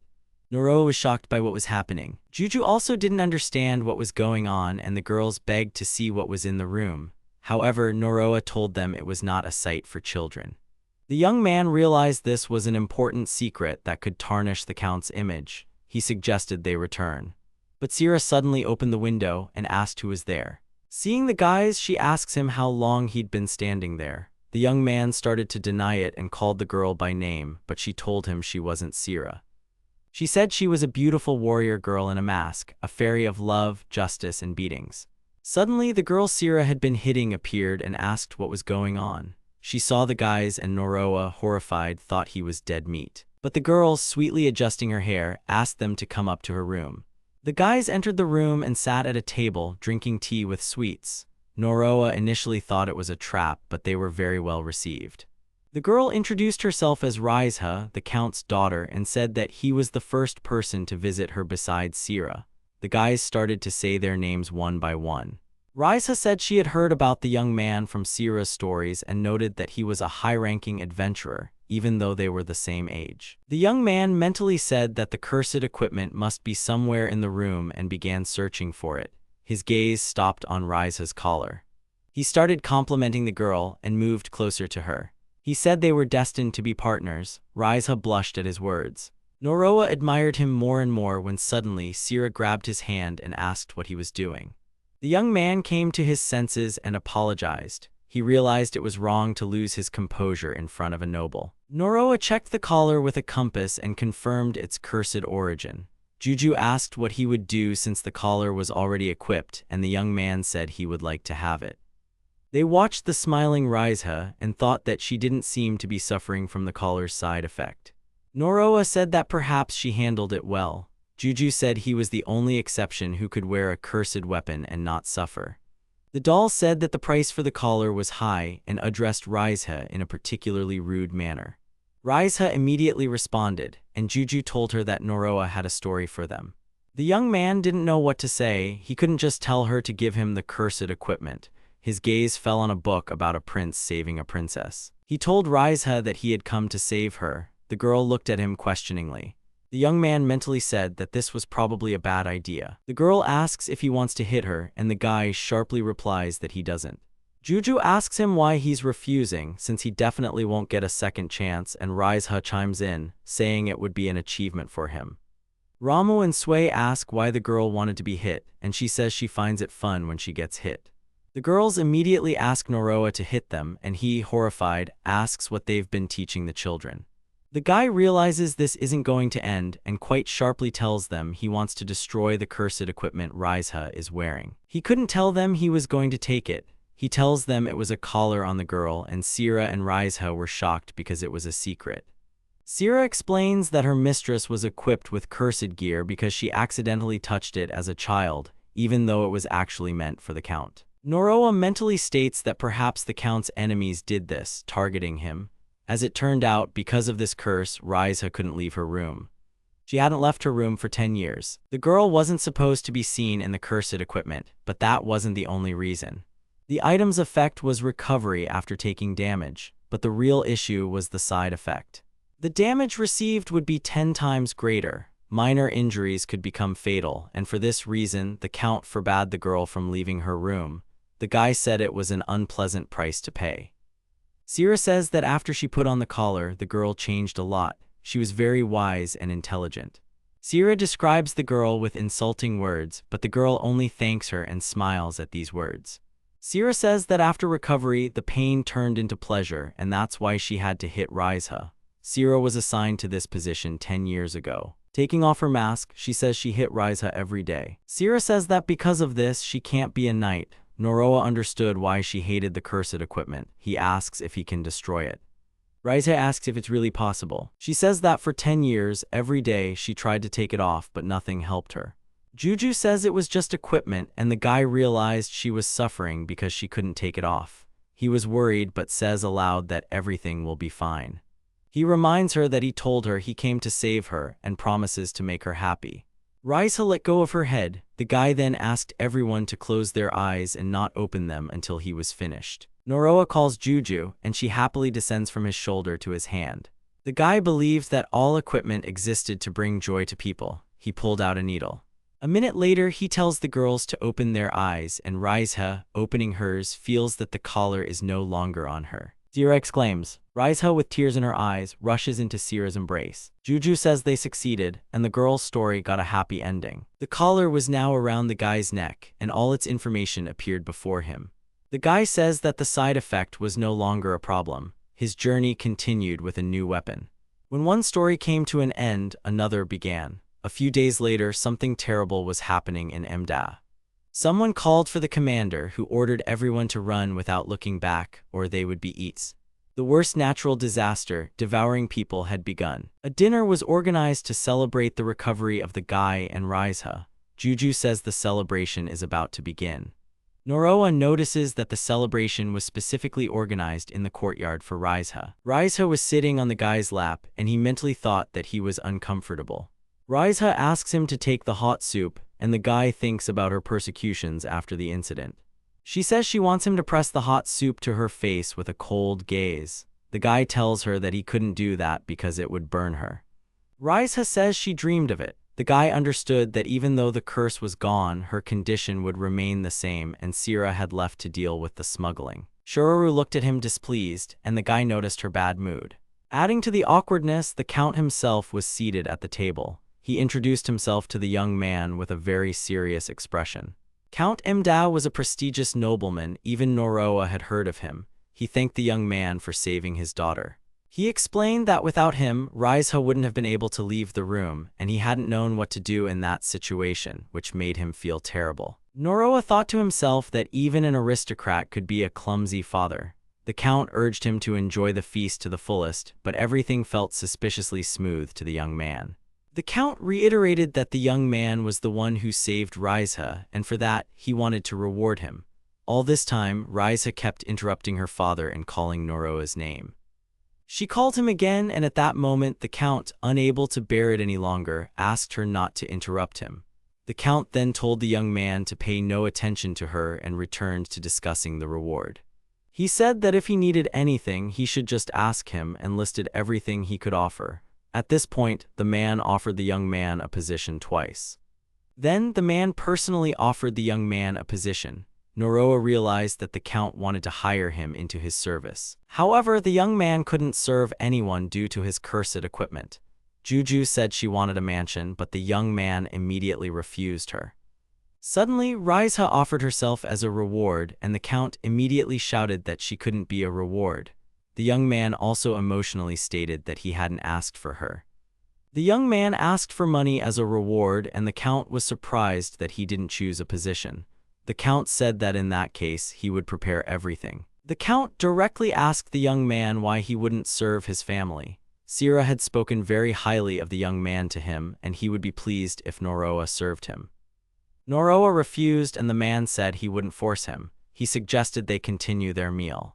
The girls asked for more food, and Noroa apologized for them. The Count said it was fine and ordered more food to be brought. Suddenly, the maids dropped their plates in horror. Wounded warriors approached the group and informed the Count that cursed weapons had gone out of control in the city of Tachai Marina. The men explained that they had tried to disrupt a deal involving guild members in the city, who had been driven into the area where the cursed weapons were located. This city was one of the largest trading hubs. The soldiers reported that the city was almost completely destroyed. Raiza rushed to them and asked what had happened to Sira. The warrior, with a heavy heart, said that she had engaged in battle with the cursed weapons. Noroa mentally noted that nothing was known for sure yet. The guy says they need to do something, otherwise, even their current location will be in danger. Raiza screams, begging for reinforcements and pleading with her father to save Sira. The Count painfully states that he cannot send a unit there, as it would mean sending more people to their deaths. He declares that the city has been lost. He orders the knights to gather and evacuate the city. Raiza asks if he's abandoning Sira. The Count bitterly apologizes to his daughter. Raiza stared at him in shock. Noroa thinks to himself that while the verdict was merciless, it didn't mean it was wrong, as no one could handle the cursed weapon. Only Noroa had the power to do it. He tells them he will go there. The Count and Raiza looked at him with surprise and hope. Juju says they might still make it in time. The young man turns to the girls and tells the Count that he no longer needs the money. He asks him to keep everything he's seen a secret. Shururu transformed into a dragon, and a sword and shield appeared in the young man's hands. The young man mounts the dragon and takes flight. The Count and his daughter watched him in shock, but he simply says he's confident he can help them. Some time ago, late at night, a little girl in a cloak apologized, saying it was all her fault. Sira tells her not to worry and that it wasn't a problem. She orders the people to evacuate and leave. The soldiers don't want to abandon her and notice something has grown in size. Suddenly, this something attacks and swallows Sira while the knights watch in horror. The girl sat in fear behind the wall of a ruined house. She cried, thinking that everything that happened was her fault. She thought about the people who grew up in the city and the captain who had been swallowed. A massive monster appeared before her, and the girl, terrified, exclaimed that she had created a natural disaster. She apologized to everyone. Suddenly, Noroa appears on a dragon, grabs the girl, and carries her away. The huge black orb remained below, and the girl was now on the dragon. Noroa asks how she is doing. He tells her that he came to help. The young man says that it seems they arrived just in time and thanks Shururu. Juju shouts that it was crazy because she almost fell. The guy was speechless when he saw the city and was glad that at least someone was alive. He hoped others were alive too. Juju yells at him not to zone out and points forward. A massive black round creature was chasing after them. The kids were shocked by its size. Noroa asks the dragon to maintain distance and suggests leading the monster away from the city. Juju notices that it really was chasing them, and Noroa, thanks to his eye, confirms that the monster was indeed the cursed item. All of this was strange because the one who was equipped with it should have been near them. The monster snapped its teeth right next to the dragon, and Juju, in fear, yells at Shururu to fly higher. Shururu says it was difficult for her, and the young man was surprised by the monster's pursuit speed. Seeing the sword in the young man's hands, the girl says he won't be able to reach the monster with such a sword, but he asks her to just leave everything to him and calls out to Rama. Rama immediately transforms into a crossbow, surprising the stranger. Noroa shoots, but the monster dodges the arrows. The young man is surprised by its speed and says it's no problem for him to shoot nonstop. However, the monster simply ate the arrows. The young man shields himself with a huge barrier and gives an order to sway. He creates a powerful shield bash and yells at Shururu to get away quickly. The group managed to fly a greater distance from the monster and were confident that they were safe for now. Juju pulls out a plate of food and offers to eat. The young man tells her it's not the right time and asks where she got it. The doll says she put all the food in his bag. The stranger thanks Noroa for his help, and he tells her he's glad to see her well, then notices 9 snakes in her hands. It was Sierra's whip, and there could be no mistake. The girl, with tears in her eyes, started apologizing to the guys. She said that Sierra was swallowed because she couldn't escape. Juju asked why she was apologizing since she wasn't the one who released the cursed weapon. It was the Smugglers Guild. But the girl said that wasn't true. The girl revealed that it was Sierra. The guys were shocked and didn't even believe her words. Noroa asked what happened, and the girl explained that she was an equipment specialist and had been accompanying the knights that day. When she was inside the building, the guild members had already been neutralized. Suddenly, someone either threw or dropped a box and it flew straight at the girl. She recounted how her body froze and she couldn't move.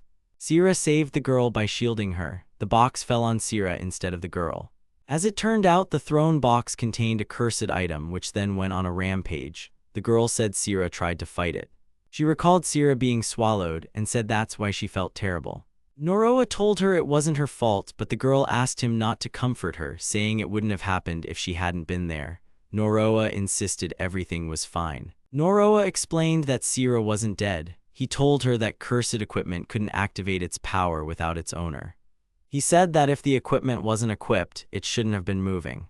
Looking at the monster, he stated that Sierra was inside its belly and still alive. Juju suggested that taking the equipment for themselves might solve everything. Noroa confirmed this.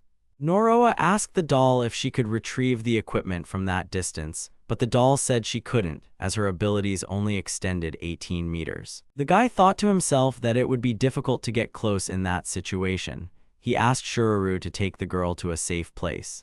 Noroa declared that he would go down from there. Suddenly, the stranger asked if he intended to be bait, and without waiting for an answer, said she wouldn't allow him to do it. She stated that she was the one who should die, not others. Juju commented that she felt like she had met Noroa number 2. Noroa said he understood her feelings, but he wasn't going to die or become bait. He declared that he was going to fight. The guy jumps down into the ruins, and Juju remarks that it all reminds her of their past. He tells her that he's different now from the guy who wanted to die. As the monster approaches them, the guy declares that he's no longer a zero. The monster attacks him. Defending himself, the guy says that right now, he has the gear to fight. He needed to activate Juju. However, he couldn't do it at the moment, and he was running out of time. The monster attacked again, and the guy barely dodged it. Juju shouts that this was endless. He asked for just a minute because he only needed one hand, but he also couldn't neglect his defense because if he got swallowed, it would be the end. The situation was unfavorable for the group. The doll says they need to buy time. She offers the guy an option, but Noroa explains to her that they'll simply be eaten. An idea comes to the guy's mind and he immediately calls out to Sway. The girl tells him she understands. The group first jumped back, then flew into the monster's mouth. Sway transforms into a giant cage, and the group traps the monster from above inside this cage. Noroa says that he succeeded, and now the monster can be held for a while. He asks Juju to get the needle. However, something happens inside the cage. The guy watches in surprise as the monster disappears. It turns out it went underground. Noroa says they need to get it out from underground, and Juju replies that it would be like looking for a mole. Juju says that the cursed gear is becoming more and more like a monster. The group continues to run and notices a hole. The guy almost falls into it, grabbing the edge of the ground at the last moment. However, he couldn't hold onto his sword. He tries to reach for the falling Rama. Rama transforms back into himself and falls directly into the monster's mouth. Juju and the others watched, and Juju exclaimed that it was terrifying. The guy couldn't hold on and plummeted down towards the monster. As he fell, he regretfully thought that he would die in such a place. He thought that if he died, he wouldn't be able to help anyone. He urged himself not to give up, forcing himself to think and find a way out, as he had come so far. Suddenly, he remembered the Spider Queen and yelled for Sway. He was almost in the monster's maw. He said he had to make it and that he couldn't die. At the very last moment, Sway transformed into a spider web. Noroa said it was dangerous, while Juju joyfully shouted that she was still alive. The web-like cage prevented the monster from escaping anywhere. Juju mentioned that it reminded her of something. The guy said he could fight thanks to his travels. Noroa shouted that he would take the equipment and activated Juju. He noticed the equipment starting to calm down. The monster turned out to be a small bag with teeth called a mimic. It could store anything, but some items might be digested, and if it got hungry, it would eat its owner. Juju returned and said that the capture was successfully completed. Juju declared it a victory, all thanks to her. Noroa admitted to her that he kept wondering what he would get this time. Juju said the bag had shriveled up, and Noroa commented that it was probably safe to approach it now. He said that hunger is often the cause of its rampage. The doll, after seeing what the bag had been doing, called it an abomination. The bag tried to eat Noroa's leg. Noroa said it was too cute. Juju asks if he's joking, but Noroa continues to dote on the bag. Noroa asks the bag to return Ramu, the girl it recently ate. Mimic then spits her out. The girl screams that she's going to be eaten, but then she sees her owner and is surprised. Noroa explains that as long as the bag doesn't get out of control, it will be very obedient. The kids start to cuddle the bag. Juju says the hole is collapsing. Noroa calmly states that she's right. Juju asks why he's doing nothing, but the guy says he now has love. Rocks start flying at them, and the doll yells at him to do something. He tells everyone to calm down. He sends the bag, which immediately flies off to swallow the falling rocks. A little later, the kids climb out of the pit and Shuraru flies to meet them. She tells them she's glad to see them alive. But Shuraru sees the bag and is very scared of it, asking what it is. Noroa introduces her to the bag, saying its name is Mimi-chan. Shuraru comments that it's a very beautiful name, and the guy asks if she wants to hug it. The dragon immediately shouts for the bag to stay away from her. Shuraru is amazed by the bag's 1,000,000 slots, saying that even a magic bag didn't have 100. Juju points out that now they can store an infinite amount of food in it. Everyone admires Noroa, but he says it was thanks to them and thanks the girls. He asks Shuraru to take them to a place where they can gather people. The guy wants to release the people the bag swallowed. Juju asks him if everything is all right, and he confirms it. They fly to an open area where a stranger was waiting for them. Noroa addresses Mimica. There were 1,000 people the bag had swallowed. They all didn't remember what happened, and it would likely take time for everything to become clear. Noroa thought it was a blessing for these people to be alive and reunited with their families. He felt a moment of relief. Suddenly, someone calls out to him. It was Sira. Noroa tells her he's glad to see her. Sira says she remembers equipping the cursed gear. Then, seeing the bag with the guy, she realizes it was that very item. She asks why he took it, and the guy decides to tell her the whole truth, following Juju's advice. Noroa says he put it on of his own free will. A dejected Sira asks him again, and the guy thinks that even if it's a mistake, he doesn't want to regret it. He mentally declares that he loves the cursed gear, and out loud, he admits he's proud of it. Sira draws her sword and says she can't let Noroa go with cursed weapon that threatens the world. Noroa thinks to himself that it was a correct and logical decision for Sira, seeing Raizha's suffering. He says that equipment makes people happy and no one can put curses on it. Noroa tells her she can catch him if she wants. However, Sira refuses and tells him she's made a decision for the sake of justice and pride.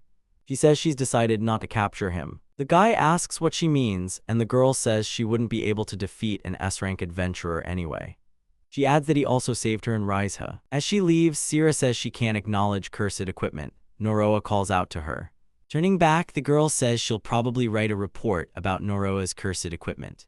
She thanks him with a smile and departs. Thus, the crisis that had afflicted the residents vanished. Casualties were avoided, but the city was completely destroyed. The Count announced to the people that they could live in his city for a while. The guy realized that the Count had started preparing to receive refugees as soon as he flew away. The Count thanked the guy and said he had minimized losses. He says the guy saved many lives, but Noroa understood it was all thanks to the girl's support. The group decided to continue their journey, and after exiting the gates, they said goodbye to the others. Sira shook his hand and said she was glad to have met him. Sira treated him the same as before and most likely didn't want to be hostile towards him. Juju says she's sorry and the guy agrees with her. The time spent in the mansion was important to them, but there was something they wanted to forget. Raizha approaches them. She says she hasn't gotten her beating from him yet, and the guy asks her to call the mask. The girl says Sira is tired of it. She asked him to insult her as it was her dream, but the guy refuses. The equipment appraiser called the guy over and thanked him for his help. She tells him she couldn't make it to his congratulatory day, and the guy reassures her. Coming closer, she tells the guy she won't tell anyone about the cursed equipment, but asks him to be careful with other people. The girl calls the guy a hero, and the Count approaches them, handing the guy a letter. The Count says he received it this morning, even though he hadn't told anyone the guy was with him. Juju cheerfully exclaims that it's probably from fans for her. The guy had just turned to leave when Raiza called out to him, asking if they would meet again. He pondered her words, thinking it was highly unlikely they would ever see each other again. However, the young man confidently told her that they would definitely meet again. He wanted to see them one more time and was glad they were waiting for him. He bid them farewell, saying they would see each other soon. Then he thought about how this was the first time he had ever used that word. Juju said she wanted to return to the mansion. Noroa asked if she was too quick to want to go back, and the girls started supporting the doll's words. Juju suggested they open the letter and see what was written inside. Noroa agreed, thinking that he had no one who would send him a letter. The letter asked if he knew about someone. The guy frowned and the girls didn't understand the letter. Juju asked him to show it to her too, as she couldn't see anything. The letter asked if he knew where the girl was and called Noroa a sinner. It invited him to go to where the sender was and tell him everything. It was also written in riddles and questions, and at the end, it said that the game was over. The young man didn't understand what any of it meant when suddenly Juju asked him to look at the letter. She said that if he read it vertically, it would say he was big. The guy sarcastically told her he was very happy. They read that someone was asking him to come to them. They found where the letter was written from, and it stated that the letter was from the puppet master. The Holy Land was the birthplace of the church, and even possessing a cursed weapon led to the death penalty. Shururu said she had never heard of a puppet master. The doll said it seemed like a trap, and Noroa, agreeing with her, reminded her of their very first conversation. Juju, remembering, said that their meeting back then truly was too coincidental. She speculated that the puppet master had brought them together. Noroa said it seemed the sender of the letter knew him well. Noroa thought about how he knew nothing about himself, and the girl constantly appeared to him in his dreams. Flying onward, Juju said their next destination had been determined. The group said they were now flying to the Holy Land. Dressed in black under the cover of night, Juju asks the young man if he has managed to find their target yet. They were sitting on the roof of a tall building, searching for the equipment hunter. The doll confirms what the young man said, adding that it would be delicious with mustard. The young man asks her if they are talking about the same thing. The hunter was a notorious bandit who had been causing a lot of trouble, attacking in the dark of night and destroying equipment. The young man's compass suddenly activated and he announces that he's found him. Juju asks if their plan remains the same and he confirms it. The young man begins to transform. Then, putting on his mask, he declares that he cannot forgive anyone who harms equipment. A few weeks prior, the group arrived at a place with the strictest restrictions on cursed weapons. The state of possession didn't matter. Any presence of a curse meant immediate decapitation.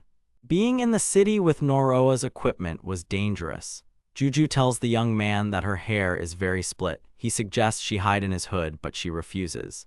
Noroa tells her that if anyone sees him talking to a doll, he could get into trouble. Suddenly, they hear someone being attacked. Jumping to the ground, they see a child lying there. Approaching her, he asks how she is. Then, the young man notices her broken sword. He realizes this was the hunter's work and asks the girl if she can stand up, warning her that it's dangerous here.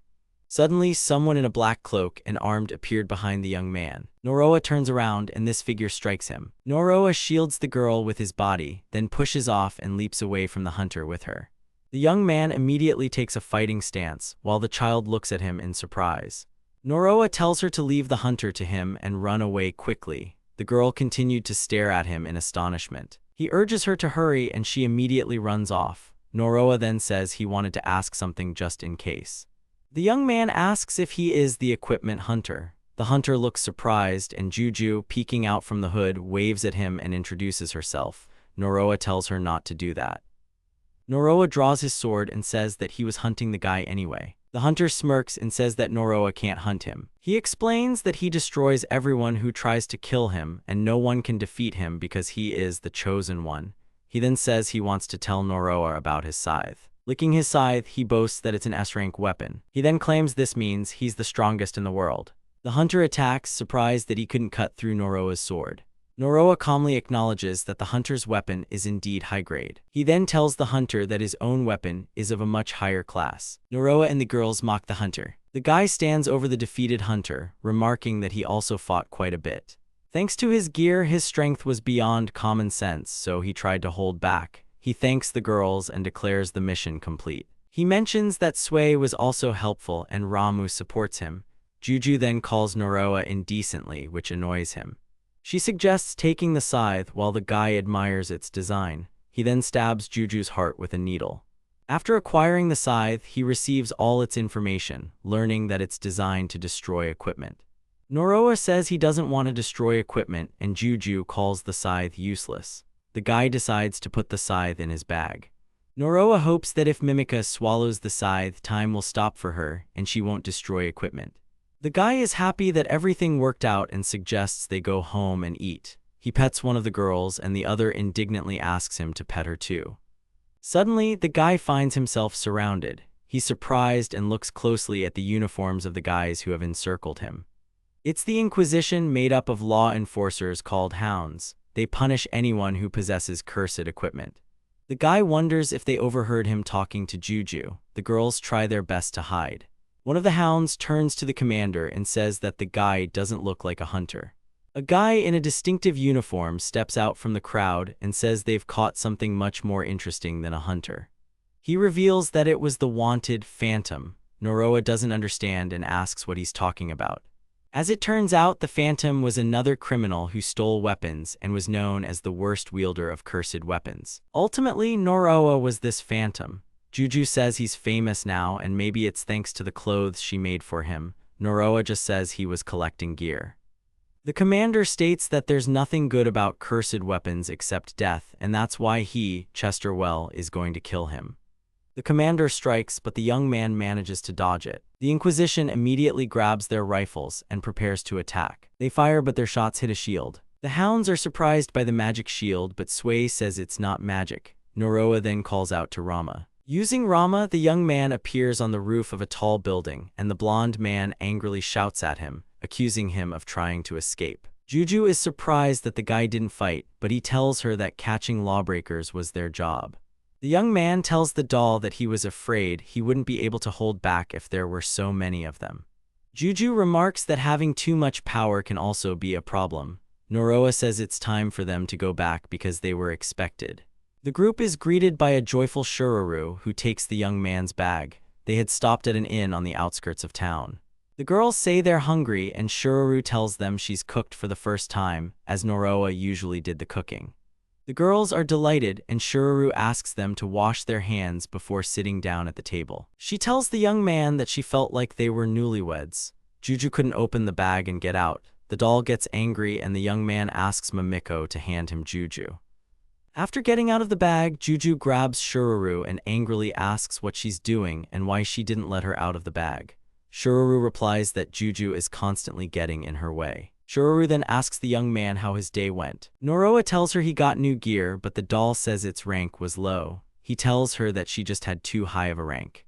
Juju wants to leave this town as soon as possible, but the guy tells her they can't. They needed to get a pass to the holy city of Sanon. To enter the large city of Sato, where the letter's sender was located, they needed to obtain permission and pass an Inquisition check. Unfortunately, they couldn't get a pass directly, and they had no results. Shururu shows him a paper with the Phantom on it and asks if he knew about it.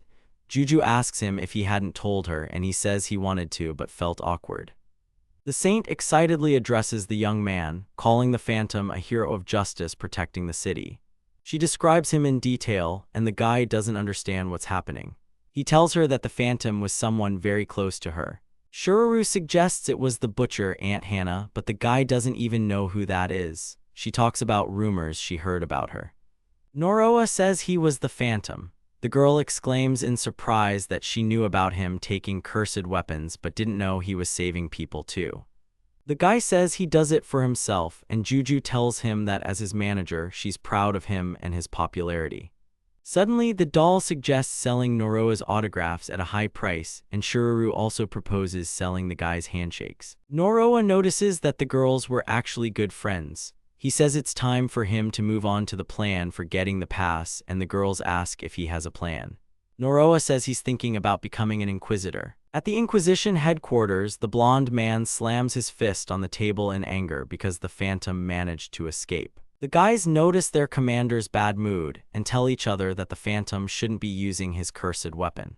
The commander looked at them furiously and thought that with the Phantom's appearance, the city had become safer, but this wasn't good because cursed equipment was disappearing. A girl named Laura says she received a message about interrogating a hunter. She says it seems his weapon was also stolen by the Phantom. The blonde man says he heard about it and asks what else she heard. The girl hesitates and says that locals heard a female voice. Laura says she was speaking too emotionally to pet her too. The commander smirks. The girl mentions that they also heard a woman's laughter, but it might have been a mistaken report. The commander asks her to wait. The blonde guy suggests it might have been a cipher and asks the girl to investigate everything. The commander turns away, thinking to himself with satisfaction that he will finally catch Phantom, and he won't bother him anymore. He declares that Phantom fled in fear from his high-ranking weapon. He believes Phantom was low-ranked. Laura asks to see the new Inquisitor's record, but the guy pushes her away, saying he doesn't care about stray dogs and leaves everything to her. He smirks, saying he'll catch Phantom and bury him with his own hands. The guys say they have a new Inquisitor starting today. It was Noroa who introduced himself as Noah Corcuda and asked them to take care of him. He was thinking that he needed to get permission to enter the Holy City. His team didn't even greet him, they just turned around and left. Laura's then addressed him. She reads his slots and levels aloud and asks if everything is correct. The guy confirms it's all accurate when suddenly the girl looks thoughtfully at the documents. The guy tenses up because he had forged the documents. The girl then says there was a mistake in the papers. She shows him the documents and points out that his evaluation was G rank. The guy breathes a sigh of relief and the girl notices it. This made sense as the guy had taken the exam without using a weapon, and Laura asks him if he's suitable to work with them. Noroa enthusiastically tells Laura that passion knows no bounds, and she replies that his rank will be perfect for working with one particular girl. A girl rushes into the room, shouting that it was the last minute. She says she almost didn't make it on time. Laura tells the girl she arrived 3 minutes late, but the girl asks her to forget those minutes and calls her sister. The guy looks at the girl in surprise, thinking she's a child. Laura introduces the girl as Rika and says she is now his senpai. The guy is amazed that a child works so diligently. Laura tells Noroa that the girl was his age. The guy becomes uncomfortable and starts apologizing to her. He thinks everyone hates him now. Laura tells the group that they will now be working together as one team. Rika immediately refused. Laura explained to her that her results were the opposite of Noah's and that together they could help each other. The girl said she didn't need a partner. Her sister reminded her about failing the previous night. Rika said she didn't have time to train a rookie and needed quick results. However, Laura told her she had to obey the boss. Rika immediately said she would do everything to guide the rookie. And so the two became a team, and Noroa's life as an investigator began. Rika sternly pinned the guy against the wall and asked his name. The young man mentally thought that he had immediately walked into a senpai's initiation. He had messed up their first meeting, so he politely told her his name and said he would try to be just like her. The girl blushed and said she would be in trouble. Then she clutched her head, saying their relationship wouldn't improve. She told him she had to do her best to become an inquisitor and asked him not to get in her way. She left, saying she hoped for his understanding. The guy wanted to act independently, but he was a rookie, so he couldn't draw attention to himself. There was a pass in the building, and the guy decided to use the compass at the very end. First, he would study the guards' positions and obstacles. The girl yelled at him not to be afraid to go. She realized she had been talking to a stranger and exclaimed in shock. Rika asked Noroa why he was standing there instead of following her. Noroa mentally noted that he had time as an investigator. He asked where they were going, and the girl remembered he was new here and informed him they were heading to the morning meeting. Chester unhappily told the two that they were late. Rika told him she had been talking to Loris, and the blonde man ordered her not to speak to him. The commander was strong with 4 slots. He ordered them to line up, calling them stray dogs. The one called the church's watchdog mocked the investigators, calling them stray dogs. The investigators' task was to gather information about cursed equipment. Investigators had a chance to accidentally equip a curse and they were expendable. one girl reported that they were short on people. The blonde man started talking about the Phantom, saying they didn't know who he was, but people called him a hero, which disgraced their honor. Noroa mentally stated that the Phantom's identity would never be revealed, while Chester said they shouldn't let him gain influence and asked one guy if he knew the reason. After receiving a negative response, Chester yells at them, calling them worthless trash. He says they're investigating too slowly and now anyone who fails will be punished. Chester's complaints and reproaches continued for an hour after that, and then he ordered everyone to get to work. However, the commander immediately noticed Noroa and asked him if he was a newcomer. Noroa introduces himself and thanks him for his support. He had wanted to avoid him, but it didn't work out. Rika asks Chester what he wants and tells him not to bother them. The blonde notices the young man's eyes and asks what color they were. Noroa got nervous and said that he was born with that eye. He asks the commander if he doesn't think his eye is unique. The commander thoughtfully tells him to pet Rama too. Noroa doesn't understand, and the blonde grabs the young man. Chester yells at Noah, and Noah fears he's been recognized. Noah is startled by the emotional intensity, but Chester lets him go, saying he mistook him for someone else. Chester tells Noah to leave, attempting to hit him. Rika approaches Noah, looking scared, and asks if he's okay. Noah dodges the blow, but worries he'll be exposed if he uses his gear. The hero uses an illusion to conceal his abilities. Everything goes exactly as he planned. Everyone around them looks at Chester, who doesn't understand what just happened. Rika goes over to Noah and asks how he's feeling. While Rika is yelling at Chester, he's surprised by how weak Noah is, believing he's not to blame for the punch being so strong. Rika apologizes for not being able to protect Noah. The young man is surprised by her concern and assures her that he's fine. To Rika's surprise, the hero says that he was subjected to such blows daily in his hometown. The girl is shocked by his confession. Noah instinctively pats Rika's head, but she tells him not to, angrily insisting that she wasn't worried. It's time for them to move on. Their next task is to investigate a haunted house. Noah concludes that the cursed gear operates covertly, so they need to hurry. Rika studies the map and teaches Noah how to navigate. He finds teaching beginners annoying because he already knows everything. He quickly finds the correct spot on the map. Rika is impressed by his skills, but Noah says it's thanks to her teaching ability. He points out what they're looking for. The pair sees a haunted house towering over a graveyard. It was built even before the cemetery existed and looks quite beautiful. Rika gets scared when Noah points out movement in the mansion window, but she bravely says she isn't afraid. The mansion turns out to be unlocked. Noah prepares to go inside and tells Rika he'll check it out himself if she's scared. Rika says she's not afraid of ghosts. The young man explains that it's not just about ghosts, the house could be a bandit hideout. He steps inside. With his first step, Noah falls, startling Rika with his sudden collapse. He's knocked off his feet by the forced equipping of the cursed gear. To prevent Rika from suspecting anything, Noah blames it on static electricity. Rika laughs and says Noah can't manage without her. The young man is glad his senpai is naive enough, but that doesn't solve his problem. It turns out that the cursed equipment Noah is looking for is the mansion itself. Rika doesn't understand what's happening. Noah examines the equipment's stats and is terrified by the compensation. He realizes that as soon as he steps outside the mansion, he'll die. Now he's trapped. Noah had suspected this because no one ever returned from the mansion. Rika snaps him out of his thoughts about his hopeless situation, asking if he's okay. Noah replies that he is. Laughter is heard from the side and candles light up, scaring Rika, who hides behind Noah. The young man isn't sure if it's a ghost. The sounds grow louder. Rika gets even more scared, but Noah thinks there's nothing wrong with a greeting. He finds his frightened senpai endearing. The hero prepares to explore the mansion. Rika isn't ready for this. Noah tells Rika they need to get the job done while he thinks about how he can't get out of here, so he has no choice. He must investigate this cursed equipment to find a loophole in the compensation so he can leave here alive.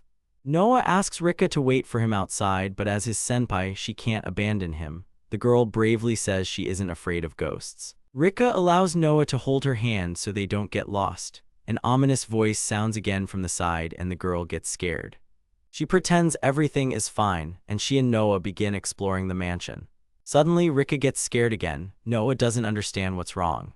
The kanji for celebration is crookedly written on the wall. Music plays and instruments move on their own in the air. Rika gets scared and cries, thinking about death. Laughter sounds again from the side, raising questions for Noah. The girl says she heard a woman's voice but isn't sure if her imagination is playing tricks on her. As he tries to explore the mansion further, Noah thinks the building looks more like a labyrinth. They still haven't seen the owner of the voice, nor has he found a loophole in the compensation. Rika clings to Noah's cloak and asks to finish the investigation. The young man can't leave the mansion but is willing to give the girl a break and suggests they return to the entrance. A wall suddenly appears in front of them, but both are certain there was a passage there before. Rika asks Noah to step back. The wall starts moving towards them. Rika and Noah try to escape, not understanding what's happening in the mansion. Rika can't keep up with Noah, so he reaches out his hand to her. The young man throws the girl over his shoulder despite her protests. He thinks about the wall and realizes there's no choice but to move forward. The wall's close in, forming a trap. Rika is terrified and Noah makes a decision. He pulls Rika close to him so she can't see anything, asking her to bear with it, and then draws his sword. They are both the same rank, and Noah isn't sure if the sword will hold, but he has to protect Rika. The wall is easily pierced, which even surprises the hero. The pair escapes through the hole in the wall. Rika asks him to let her go and questions if that was an explosion. Noah doesn't know how to explain what's happening to her. He senses danger nearby and shields Rika again. A scroll congratulating them hangs from the ceiling. Noah believes they are being played with. Rika is in shock. The girl sits on the floor, saying she wants to go home. Noah realizes he couldn't protect her. He turns and sees an exit. He suggests Rika go home. She doesn't want to go alone, so Noah looks for an excuse for himself to stay. The hero says he loves haunted houses and is convinced he was born to live in one. Rika runs off, following his instructions, leaving him in the mansion. Juju is happy that Noah got rid of Rika. She likes the mansion. The hero ponders the size of the mansion. It seems larger to him than it appeared from the outside. Juju tells Noah about a dungeon that should be listed in his equipment status, and Noah can carry this dungeon with him like equipment. To find the dungeon, they need to locate the dungeon core, which is the dungeon's body. Noah thanks Juju for helping him find a loophole in the compensation. Now he needs to find the core. The hero activates his compass to find the necessary equipment. It's quite close. Noah hears a voice from behind and turns around. He sees a ghost who asks if the young man wants to get out of this house. Looking at the ghost, Noah connects the dots. He asks her if she is the mansion's core. The ghost girl is only concerned about whether Noah will leave the mansion. Noah explains that due to the compensation, he can't leave the house. The girl is happy about this. His compass suddenly shuts off and the hero thinks he's found what he's looking for. The girl introduces herself as Cuckoo and the hero introduces himself by his real name, asking her to tell him about the mansion. Cuckoo says she just wanders around it and there's nothing interesting there. Noah realizes that Cuckoo doesn't know she's the core. The girl says she showed hospitality because the hero said nice things. The guy can't remember and she shows him a sketch where he's talking about how much he likes haunted houses. Cuckoo says she's ready to entertain Noah if he agrees to live in the mansion, but he has a different plan. He wants the girl to cooperate with him. Noah asks to rebuild the mansion, but Cuckoo misunderstands him, saying she's not ready for intimacy yet. The hero clarifies that he wants to leave the mansion. Cuckoo gets angry that Noah wants to leave and calls him a liar, but then she suggests they play a game. The rules are simple. If Noah wins, Cuckoo will give him whatever he wishes. She pulls out a box to choose a game. The choice falls on tag. Noah has until dawn to catch the girl and touch her. If he fails, he loses. If he loses, Cuckoo will let the hero play in this house forever. The game begins. Noah is glad he won't have to kill anyone. He accepts the game's rules and rushes after Cuckoo. Cuckoo passes through the wall because she's a ghost. Activating the compass doesn't help. Noah is frustrated. Cuckoo asks him to continue the game, but the hero says walking through walls is against the rules. The ghost replies that they are playing by the mansion's rules. Noah smashes through the wall to catch Cuckoo. Behind the wall, Cuckoo is taking a bath. Noah gets hit by Juju while the ghost leaves the room as if mocking him. She hangs in the air and says she won't move if it makes it easier for Noah. The hero decides to use Ram.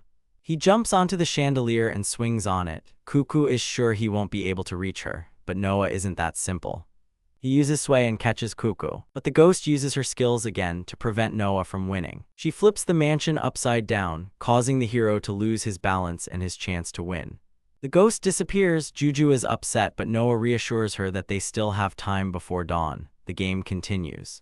Noah can't quit the game because if he wins, he'll get some good gear for his collection, but it's really wearing him out. Cuckoo whispers about winning and flies past, bumping Sway and Ram's heads together. She's having a blast. The game makes the ghost girl happy. She suggests they keep going because there's only an hour left until dawn. Once the sun rises, she and Noah will be together forever. The hero gets angry and tries to come up with something. Juju says she's hungry. Ram and Sway join her. They try to calm Noah down, telling him he's always won before and he'll win this time too. Noah feeds his companions and suggests they have a strategy meeting over their meal. He asks Juju who Cuckoo is. Cuckoo wants to win, and Juju speculates that the girl is the soul of the mansion, like a spiritual contract between a tool and a person. She uses herself and the twins as examples. The mansion has been around for a very long time, and its soul is unequipped gear. Juju remembers how she couldn't move when she was a doll. On top of that, it's also sad to be unnoticed and unowned. Cuckoo was very happy to meet guests because it meant she wouldn't be alone anymore. But Noah can't stay in the mansion forever. A new plan comes to his mind. Since he can't catch Cuckoo in the mansion, he suggests they leave it. Cuckoo remembers waking up in the mansion and already being cursed gear. She was alone in the huge house. Sometimes people would come, but they would run away very quickly. She doesn't even know if she's the only one like this. When they first met, Noah said he loved haunted houses. His words made it seem like he could be with Cuckoo. And yet, he decided to leave. The ghost doesn't understand why he's doing this. Noah stands by the door, watching the ghost that has appeared. Noah's gear realizes that he is bluffing. Noah is about to leave. He talks to Cuckoo, mentioning their first meeting. The ghost replies that the hero won't be able to leave or he'll die instantly. The guy decides to try and get out alive as the game is over. Cuckoo suggests he didn't have fun with her, but he responds that the game was exciting. Cuckoo offers Noah anything he wants if he just stays in the mansion, promising he'll be happy. But Noah has already made up his mind. He can't stay with her forever, so he's leaving. The hero opens the door. Cuckoo falls to the floor and says that Noah was safe here. If he leaves, she'll be alone again. And she doesn't want to be alone anymore. Her hands reach out to Noah. Huge ghostly hands lunged towards Noah, but he didn't move, staying put and holding onto the door. The hands slammed into the ground with a resounding thud. Cuckoo, covering her face with her hands in despair, still didn't stop, continuing to voice her anxious words. She fell to her knees as the ghostly palms held the young man down with their weight. Unable to bear the feeling of loneliness, the girl reached out her hand and pleaded with Noah not to leave her. At that moment, the young man's hand touched hers, and he asked the girl to remain calm. Holding Cuckoo's hand, he told her that he wasn't going to leave her alone. With a tear-streaked face, she looked up at Noah, confused, not understanding what he had said. He then asked her to listen to him completely. Cuckoo, with a trembling voice, reminded him of his previous words that they were done playing. Noah quickly objected, explaining that he only meant they were done playing for today, promising to continue playing on the following days. The girl continued to say that he was going to leave the mansion. Noah, not hiding the truth, briefly confirmed that he was. Approaching the massive door, he slowly opened its leaf and peered outside. Still holding Cuckoo's hand, he turned to her and with a gentle smile suggested they go together, leaving the walls of this gloomy mansion. Cuckoo, with eyes full of tears, gazed in astonishment at the rising sun which was ascending over the mountains, and silently admired the magnificent landscape that unfolded before her. Shielding her eyes from the bright light with her hand, she kept looking at the sky, noting that the sun's radiance was dazzling and illuminated everything around with unusual brightness. Noah carefully lifted his foot and stepped over the threshold, exiting the mansion and now finding himself outside on the street. He checked the effect of the Parasite Palace compensation, as it was said that anyone who left the house would die. Noah closed his eyes, concentrated, and recalled an important detail. When he made Cuckoo his equipment, only one of his feet remained in the mansion, and death didn't claim him then. This incident helped him understand the nature of the rule. Thus, as long as a part of the body remained in the mansion, the exit was not considered complete, and the compensation continued to be active. At that moment, Noah turned to Cuckoo's power, asking for her help. Continuing to smile at her, he decided to take the dungeon's true treasure. Meanwhile, Rika was running through a barren desert where there were only thin tree branches. In her thoughts, the girl apologized to Noah, preparing for punishment for her poor mentorship. Reaching the right spot, she shouted his name and announced that she had come to help. But suddenly something unexpected appeared before her eyes. Rika stopped in her tracks, completely bewildered, unable to believe what she was seeing. Where the mansion had recently stood, there was now a wasteland, and this sight caused the girl great shock. She began to look around, certain in her memory that the mansion had been in the same spot where she stood. Suddenly, a familiar male voice called out to her, and she turned with tears welling in her eyes. It was Noah, happily waving to her. Finally, the long night's adventure had come to an end. The girl dropped to her knees in front of the guy, worried about his condition. Noah told Rika that when he stayed overnight at the mansion, it was gone in the blink of an eye by morning. Back in the city, Rika confidently declared, with a sparkle in her eyes, that such a mystical occurrence was the work of the phantom itself. Lors was flustered, awkwardly looked away, and didn't immediately grasp Rika's passionate words. But Rika didn't let up, continuing to insist on the phantom's involvement in the incident. Noah watched the scene with a cautious smile. Meanwhile, Rika claimed that the mansion had vanished at dawn, according to him, and loudly added that an unknown hero was behind it all. Lors, without distraction, carefully read Rika's report. Gradually, she came to the conclusion that the phantom might indeed be involved in the incident. Noah silently observed her reaction. The girl adjusted her glasses, gave him a careful look, and noted that, given the circumstances, the phantom must possess immense power. The guy just hesitantly agreed. Under Noah's cloak, a bright glow suddenly flickered, which he tried to hide from watchful eyes. Rika, seizing the moment, loudly exclaimed her words, distracting Lors and drawing her attention away from the strange shimmer. Inspired, she spoke of the phantom's incredible power, capable of turning a mansion into a wasteland in an instant. For him, she said, it was a mere trifle. Noah listened with clear astonishment. He countered that Rika was clearly exaggerating. The girl, not giving up, retorted that he couldn't judge, as he had never met the phantom personally. Meanwhile, Lors continued to calmly organize the documents. She informed the heroes that she would compile a report on this and dismissed them, saying they should rest after such a day. Rika joyfully raised her hands and declared that the mission was successfully completed, congratulating Noah. The guy, embarrassed but sincere, thanked her for her help, secretly glad that there were no unpleasant consequences. Stepping outside, they said their goodbyes. Rika quickly ran off in the opposite direction, while Noah slowly walked through the bustling streets. Townspeople were going about their business, some decorating houses, but he himself felt a growing weariness. As he continued to walk through the crowd, he reached out his hand when he suddenly heard someone call out to him. A voice softly inquired if everything would be all right. Noah, surprised, asked the voice for clarification, expressing his concern. Between his outstretched hands, Cuckoo appeared before his eyes. She was playing with a strand of her hair and watching the guy intently. The girl explained that it could end badly if it was revealed that Noah was carrying her with him. Smiling awkwardly, he agreed with Cuckoo. After he gained the right to manage the treasures in the mansion, the hero had reconfigured the mansion to carry it with him. Thanks to Cuckoo's power, the mansion had been transformed into a bracelet, and thus Noah's arm remained connected to it. This allowed him not to fear the compensation that threatened anyone who left the estate. Noah admitted that if people found out about the bracelet, he could indeed face difficulties. However, he assured Cuckoo that no one had noticed his item and added that there was no cause for concern.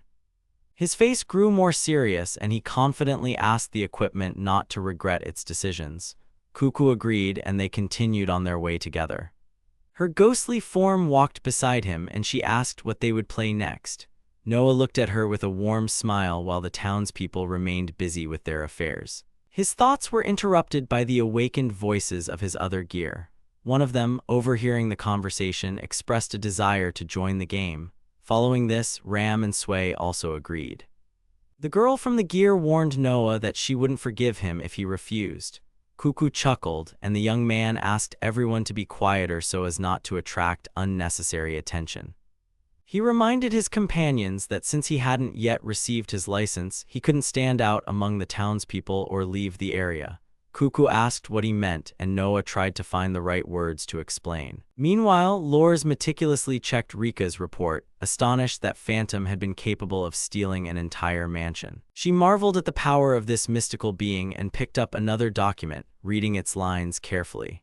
It contained Noah's data. The employee decided to start her investigation with this document, believing it would be her starting point. In the guise of phantom, well known among society, Noah once again acquired another piece of gear. He had started spending his time as an investigator the previous week. He obtained this gear by defeating a thief who lay on the ground, struck down by the hero. Noah was curious how such a person could use cursed gear and what its effect was. Thanks to the investigator's information network, collecting cursed gear became much faster for the hero. Opening a window with full information about the acquired gear, he learned that it created a soundproofing barrier and was pleased with this information. But no matter how much time he spent acquiring gear, the hero still hadn't received the coveted pass. With a slightly flushed face, Rika remained displeased with the young man's antics and forbade him from going anywhere. She stated that on every assignment, he would disappear to who knows where, which allowed Phantom to get ahead of them in completing tasks. Noah awkwardly scratched his head and apologized to his companion, explaining that he needed to step away and wash his hands. He reassured the girl, noting that the thief had already been caught, to which Rika briefly agreed. However, her gaze remained tense. She had a feeling that Phantom was watching their every move and every mission, which made Noah flinch at the girl's unexpected insight. After a pause, Noah said that it could all be a coincidence, maintaining an awkward smile. Rika confessed that she had already met Phantom, which surprised the hero. She turned sharply and proudly declared that he had saved her and inspired her to become stronger. Noah remembered that moment when he had saved the girl as a child. He patted the girl's head, understanding why Rika was so proud of the mysterious hero. Embarrassed by her partner's unexpected gesture, the girl suddenly heard the sharp jingle of a bracelet on his wrist. She had never seen Noah wear such a bracelet. Noah quickly replied that it was just a souvenir from a haunted house, which only frightened the girl more. Rika heard laughter from the bracelet and warned him of danger. Noah just laughed and reassured her, saying she was imagining things. In reality, it was Cuckoo who shamelessly admitted that she decided to tease Rika for fun. Calming down, but still with tears in her eyes from the incident, the girl reminded the young man that tomorrow was their day off. But instead of resting, Noah decided to work and look for information that could help him get his pass. He wondered what else he could do on his day off. Just then, Rika suddenly slapped her face with her palms, trying to compose herself as she had finally gotten her well-deserved rest. With noticeable enthusiasm in her voice, she declared that she would dedicate the day to her family, trying to help them and take care of household chores. Noah was surprised by her decision, but before he could say goodbye, the girl was already waving her arms, running off in the other direction, and loudly shouting her farewells to him. The hero remained standing, thinking about her family concerns. The next day, Noah, along with his equipment, found himself deep in the forest. A building loomed before them, and the girls looked at it with genuine surprise, astonished by its size. In the middle of the field, Noah unfurled a massive palace. The hero approached the huge doors and swung them open while his equipment stood aside, watching with interest as the mansion's appearance transformed. The guy saw no reason to rush his day off, so, following Ricky's example, he decided to have a family day too. His equipment then entered, cheerfully announcing their arrival. Shururu gazed in amazement at the legendary haunted house. Noah noted that its atmosphere had changed after the mission, but this didn't bother the girl. On the contrary, she looked enchanted. The hero explained that the mansion reflected his mind, which is why it looked exactly as he wanted it to. At that moment, something distracted the girl's attention, and she sharply turned her head. Cuckoo's casual face unexpectedly emerged from under the floor, startling Shururu greatly, making her flinch and cry out. Noah realized the girls hadn't met yet. He introduced the just-woken Cuckoo as the core of this mansion. Shururu, embarrassed, smiled and quietly said her name. However, Cuckoo didn't show much interest in the new encounter. She stared silently at Shururu, making her even more uncomfortable, then pulled away and asked Noah why he had called her in the first place. The twins immediately jumped up to Cuckoo, hugged her, and suggested they play again, wanting a rematch. Noah noted that it was a beautiful day and he hadn't unfurled the mansion for nothing. One twin suggested Cuckoo choose the game herself, while the other declared they definitely wouldn't lose. A sly smirk crept across the ghost's face. Juju grinned, lightly touched Shururu's shoulder, and declared they would begin a game of life and death, suggesting they place bets. Shururu, however, thought they would be playing something more innocent. Cuckoo, with a cold expression, sifted through a box of games. Pulling out one of the spheres, she announced that today they would play family. Pointing a finger at Noah, Cuckoo said he would take on the role of the family father, and among his equipment there would be someone to play the role of the mother, the hero's wife. Shururu was the first to volunteer to play Noah's wife in this game. The hero didn't understand the essence or the rules, but Cuckoo clapped her hands, announced the start, and immediately changed the setting. Opening the front door, Noah announced his arrival, noting in his thoughts that he had never played a game like this in his life. Shururu met him in an apron, holding a kitchen utensil, and greeted her husband. However, Noah didn't notice any significant changes in her behavior. Taking off his robe, Shururu gently asked if he would have dinner and added that she had already prepared a bath. The hero chose to eat first, and his wife softly agreed. Unexpectedly, Shururu began to take off her own clothes. This greatly embarrassed Noah, and he didn't know how to react to such an unexpected turn of events. Stopping, the girl moved closer to the guy, sharing her worries that he didn't think about her at all and that she was left waiting for him at home while he went on missions. Trying to keep his distance, Noah apologized to her for how things had turned out. Suddenly, they fell to the ground, but Shururu didn't try to get up. She only added that because of this, she felt very lonely. Noah tried to stop the girl, reminding her that they were just playing a game. The girl wasn't going to stop and was already reaching for him for a kiss when the door suddenly opened.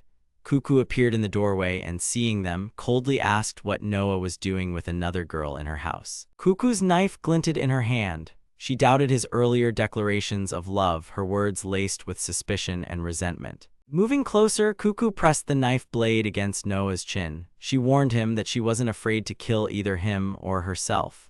Black tears streamed down her face, and though her voice was cold, the scene terrified him. Breaking character, Cuckoo explained that she was Noah's real wife and Shururu was just an ex-wife he had divorced. The hero let out an awkward laugh while Shururu was upset by what she heard. Suddenly, someone hit him on the head. It turned out to be a drunken Juju. She loudly declared that she would now be Noah's wife and demanded that he go to the store for sake. The hero thought to himself that this was the worst possible spouse.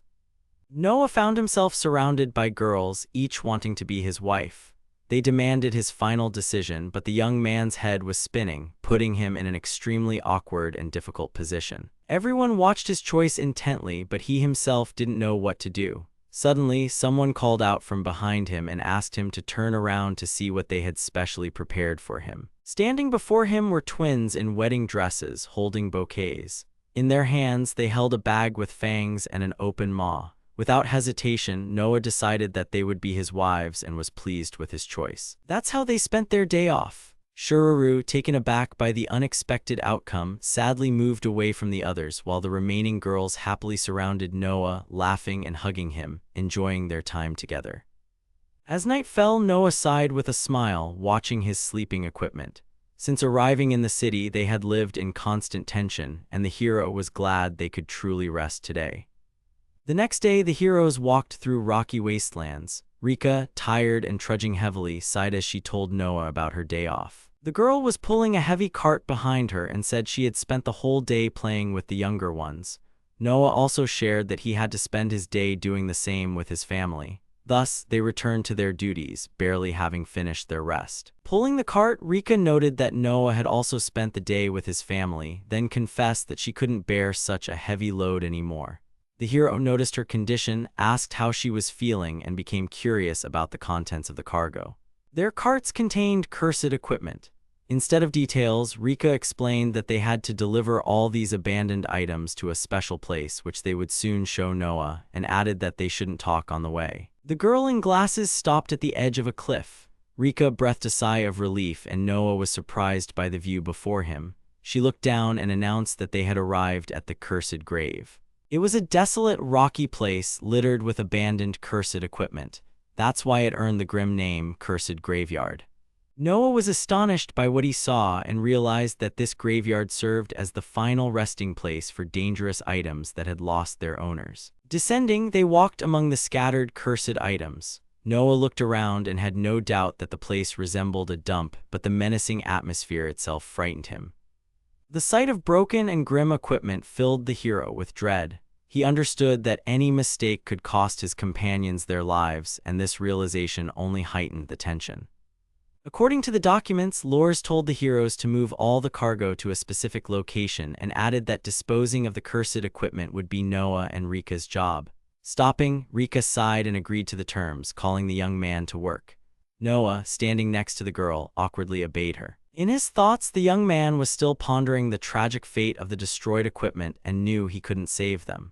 But glancing at Lors, who was busy reading a document, he decided to be cunning and reached out to the cart where the equipment awaiting disposal lay. Rika immediately noticed what the guy was doing and quickly called out to him, demanding an explanation. Noah froze in place, not expecting to be caught off guard. Shouting, she began to explain to the guy that he couldn't touch the cursed equipment. Noah turned his body towards her and just awkwardly apologized for what he was about to do. His heart pounded rapidly and his gaze was fixed on Rika. He understood that it was a rather dangerous stunt. After all, if it hadn't been Rika but Lors, the consequences would have been unavoidable. He cautiously glanced at Lors, who was still reading the document, not having heard Rika's shouts. But then she noticed his gaze and asked the heroes to get to work. Noah and Rika, having dug a deep pit for equipment disposal, continued to dig.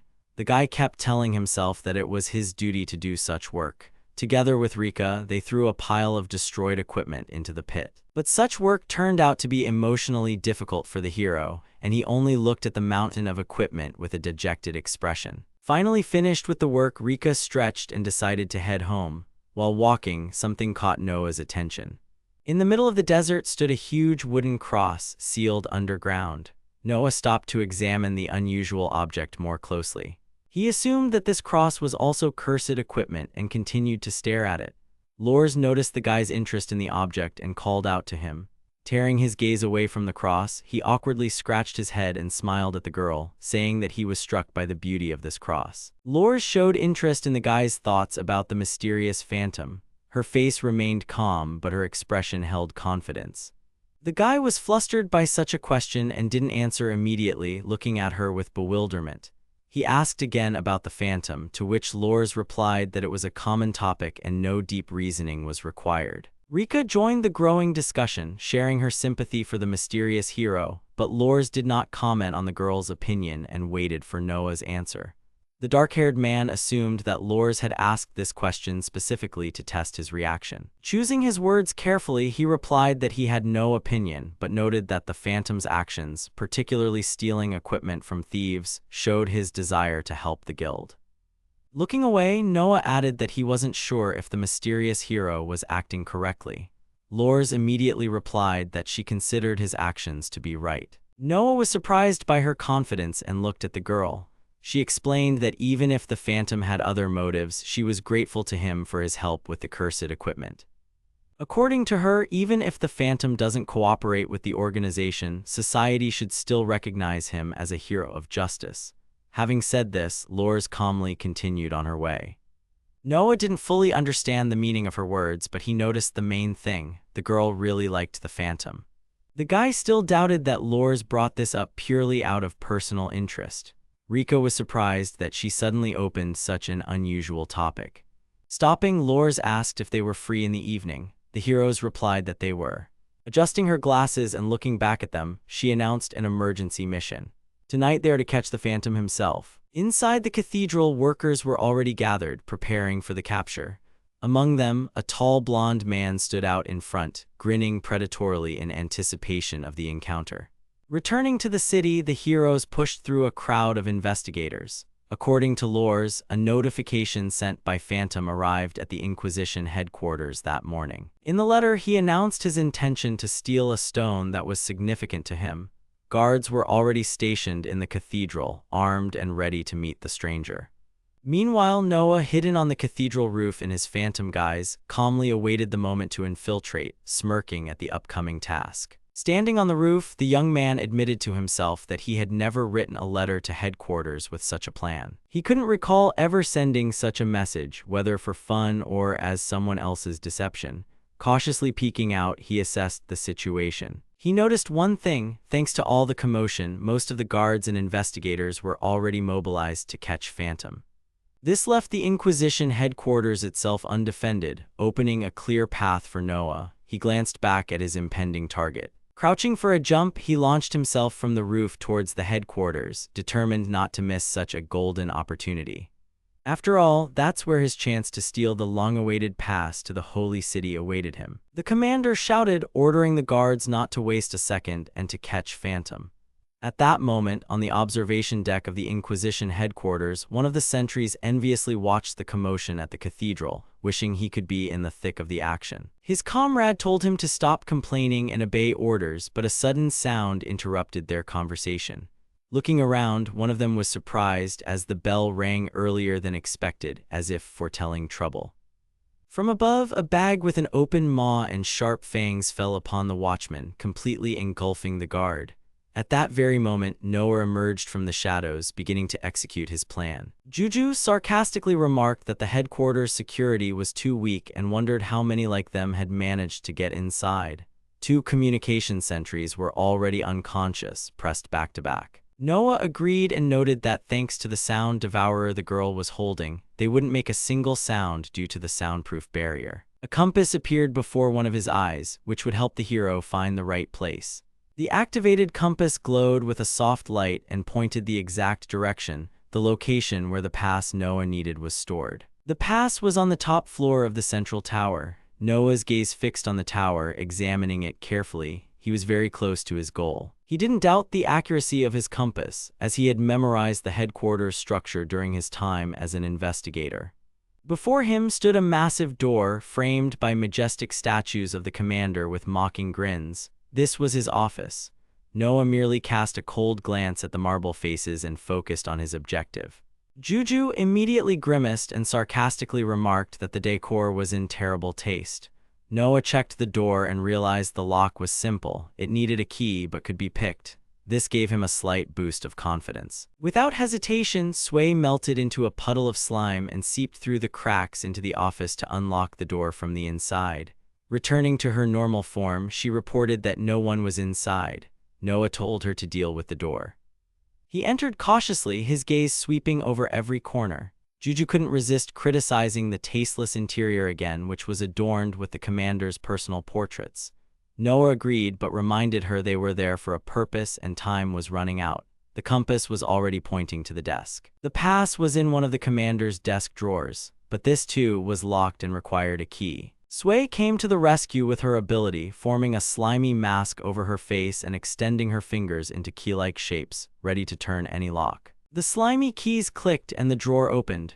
Noah thanked the girl, patting her head. Her sister huffed in annoyance, jealous of Sway's frequent praise. Without losing a second, the hero pulled the drawer open.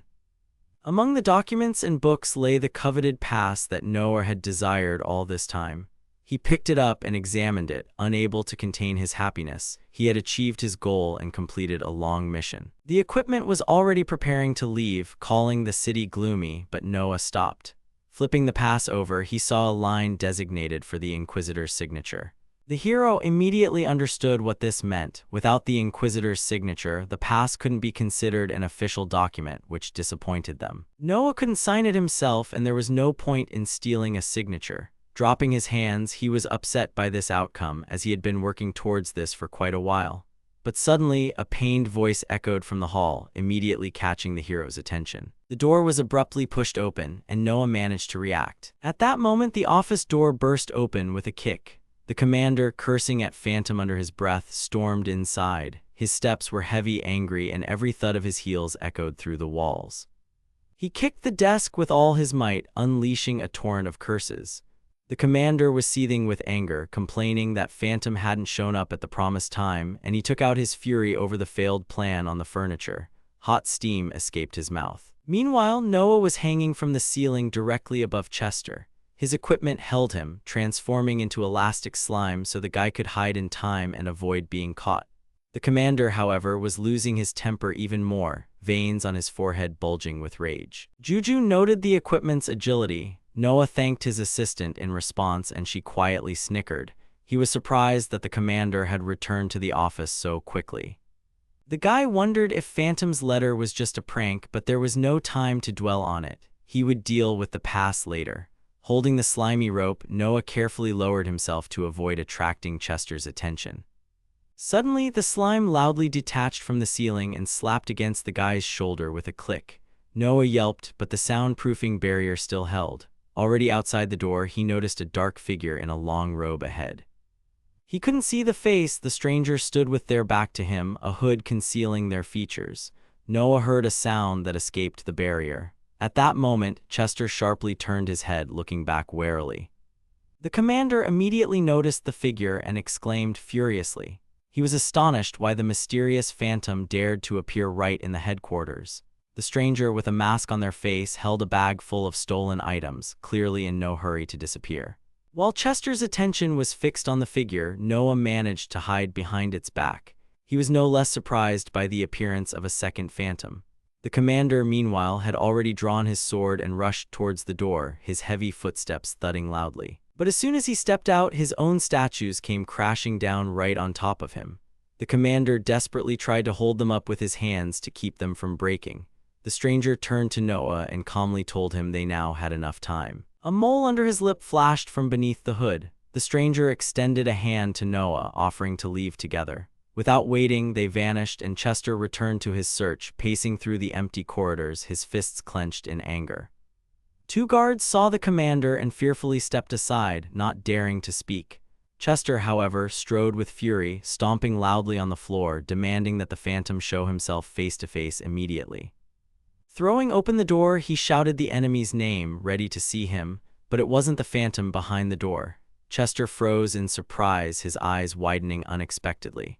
Lors was standing in the office. The man stopped and frowned, while the girl merely turned her head slightly towards him, meeting his gaze calmly without saying a word.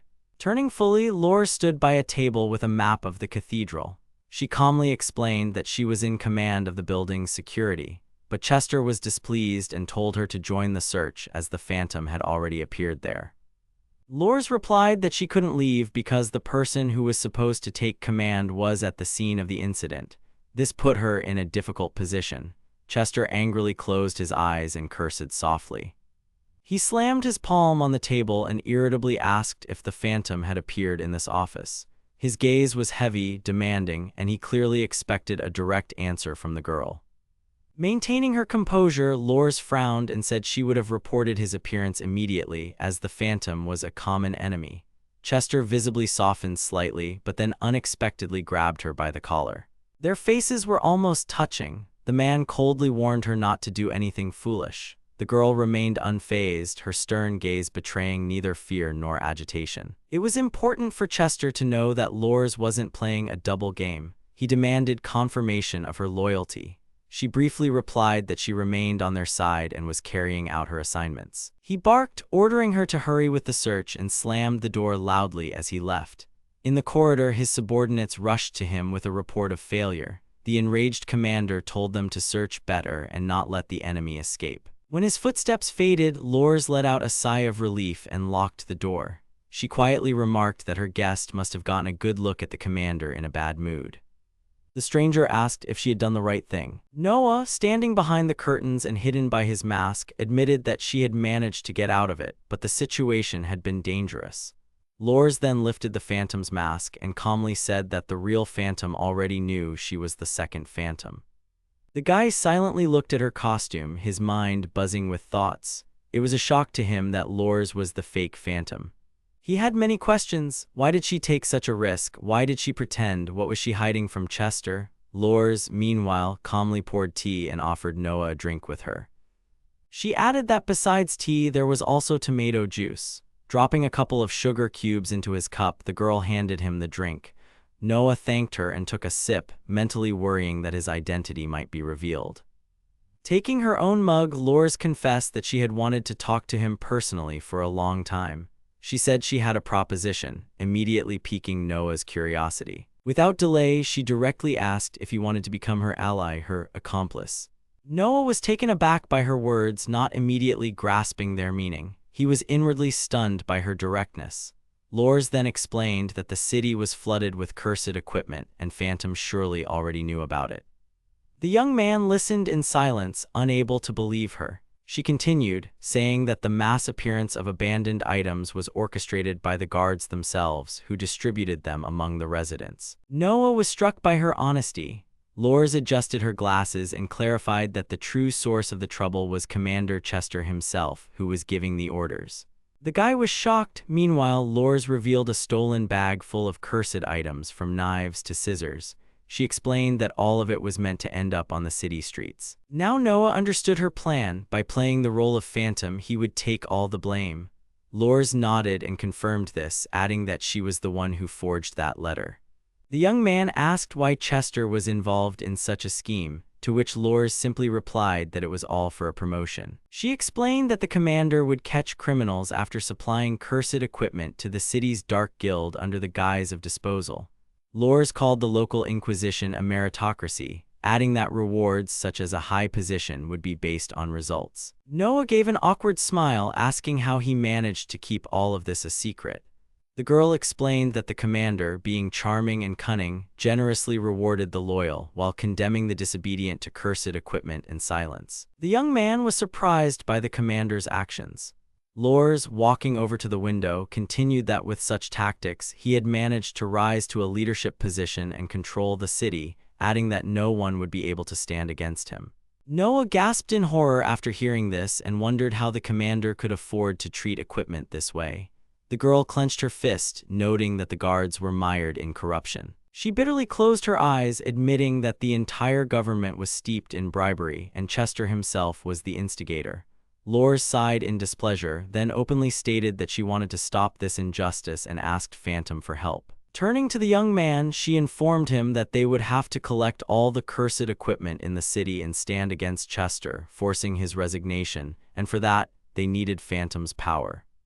Now Noah understood what the girl meant by accomplice. In his thoughts, he didn't doubt Lors's righteousness and couldn't allow himself to ignore such a situation, but he still wasn't sure if he could trust her. The girl added that his help would be generously rewarded, pointing a finger at him. His reward would be a pass to the sacred city, which she could sign, as she had all the authority.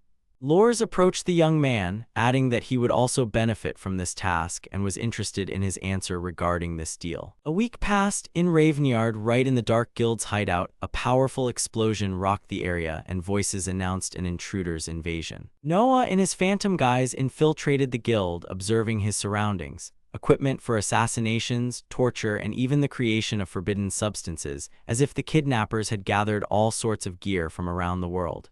Guild members confronted him, shocked by the mysterious hero's presence. Preparing their weapons and taking combat stances, they demanded answers from the stranger, adding that only the Inquisition could know about this place. Phantom found himself alone near the epicenter with no visible allies. This emboldened the enemies and they decided to attack together.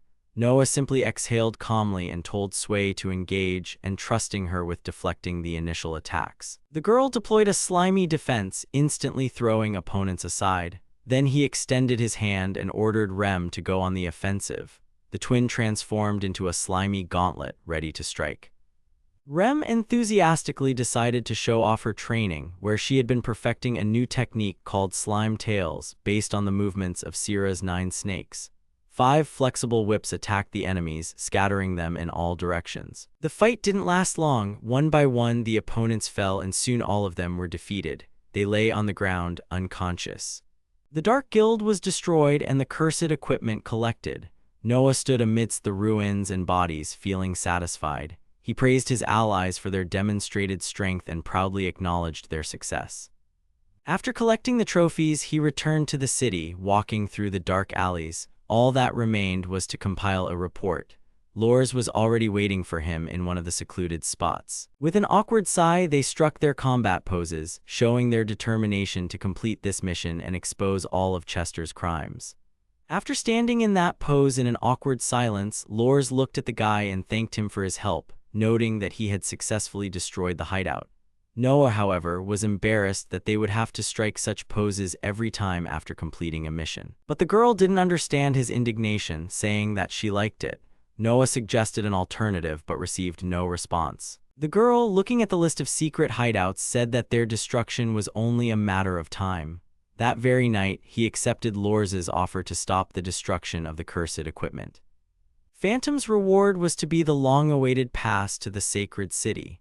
Lors reminded him of the promise, saying she would hand it over after the deal was done, and, walking away in the opposite direction, added that she was counting on him. She encouraged him with words about justice, saying they could restore order to this city and show people who the true savior was. Lors glanced back at Noah, frowning but not losing her confidence. Thus, he tied his fate to hers, becoming her accomplice and sharing responsibility for the upcoming task that was meant to change their city.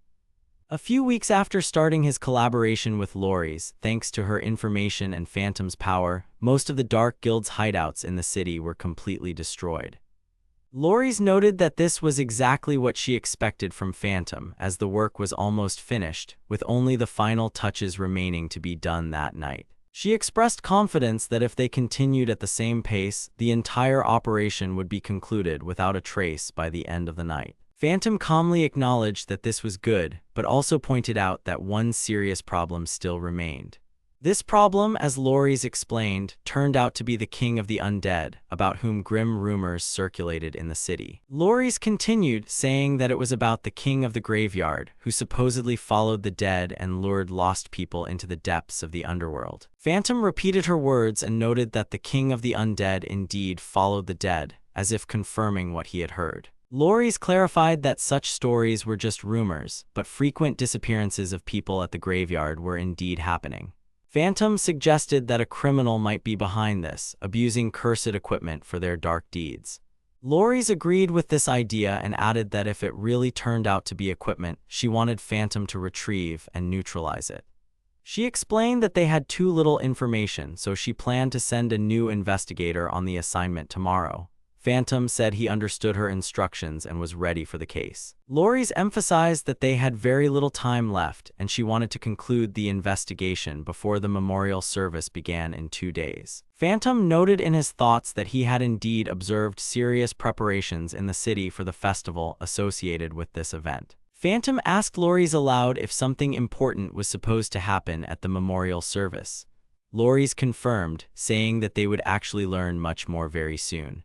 The next morning, Chester addressed the stray dogs to warn them about tomorrow, when the memorial service was scheduled to take place. He explained that on this very day, an inspection from the Holy City was due to visit the town, and this event was considered a very rare opportunity. Chester added that it was a great chance for everyone to witness his outstanding talents and abilities, showcased before important people.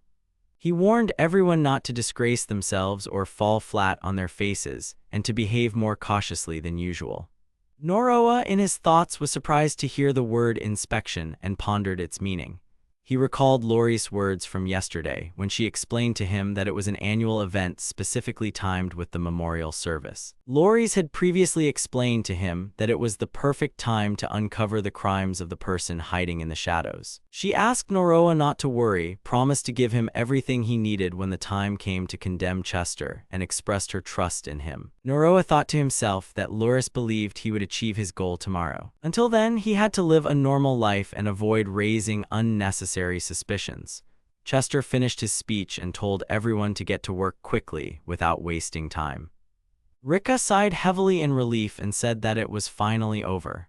Noroa noticed that there were significantly fewer people in the city compared to previous days. Rika explained that this was due to rumors about the undead king, whom everyone in the city spoke of with anxiety. She added that Noah surely knew the name because it was often mentioned. Noroa confirmed that he had indeed heard the name before from Loris. Rika said that even veterans hadn't been able to get reliable information about the undead king, which was why the demand for investigators was constantly increasing. She added that the number of missing people had become enormous and was a cause for great concern. Noroa thought to himself that they truly had a serious problem, one he hadn't even suspected before. Rika admitted that she was particularly worried because an acquaintance of hers worked at the cemetery where the disappearances were happening. Noroa thought to himself that if the problem wasn't solved quickly, the damage to the city would only increase. Rika tried to calm him down, saying that ordinary people like them shouldn't be afraid because they weren't involved in this threat. Noroa replied that it wasn't about fear at all, but something else. Rika suggested they go on a mission together without delay. At that moment, Loris appeared and addressed both of them. Rika immediately recognized her and exclaimed, "Sister," expressing surprise. Noroa asked what was wrong, as he was surprised by her appearance. Rika noted that Loris rarely came in person and said she would always answer her call, then repeated the words sister. Loris explained that she had come to inform them about a change in the mission that awaited them. Noroa asked about the change and wanted to clarify its meaning. Loris confirmed and said that they were to go immediately to investigate the undead king. Rika and Noroa exclaimed together, expressing their strong surprise at what they heard. Noroa thought to himself that he had expected an investigator to be sent, not for them to be assigned the case themselves. He awkwardly said that it was indeed about the two of them. Loris affirmed that they were the most suitable candidates for this mission. Rika said that it was wrong because their partnership had only just begun and because her own strength wasn't great enough for such an assignment. She continued, adding that no matter what anyone thought of her, it didn't change the fact that she was weak. Loris agreed with her, noting that everything happening was due to increased demand and a shortage of experienced people for the tasks. Rika said that her sister was indifferent to her fate and wouldn't care if she died. Loris replied that she wasn't interested enough in Rika to worry about her potential death, which was why she remained so cold. Rika tried to say something but was cut off by her sister before she could finish. Loris ordered them to go silently on the investigation, emphasizing that it was an official command. Rika said she understood, adding that Noroa should go with her, then expressed her indignation that her sister always acted this way. She uttered hurtful words, called Loris a fool, and then ran off. Noroa called out Rika's name as she fled. Noroa thought that Loris was indeed strict with Rika, but this time her behavior was clearly excessive. Noroa said that the situation was too difficult. He then followed Rika, tracking her. In her thoughts, Loris silently asked Noroa to take care of her younger sister and not leave her alone. Noroa thought that this was how they began their journey to find information about the undead king. Rika turned to Noroa and apologized for her recent behavior, admitting she hadn't shown her best side.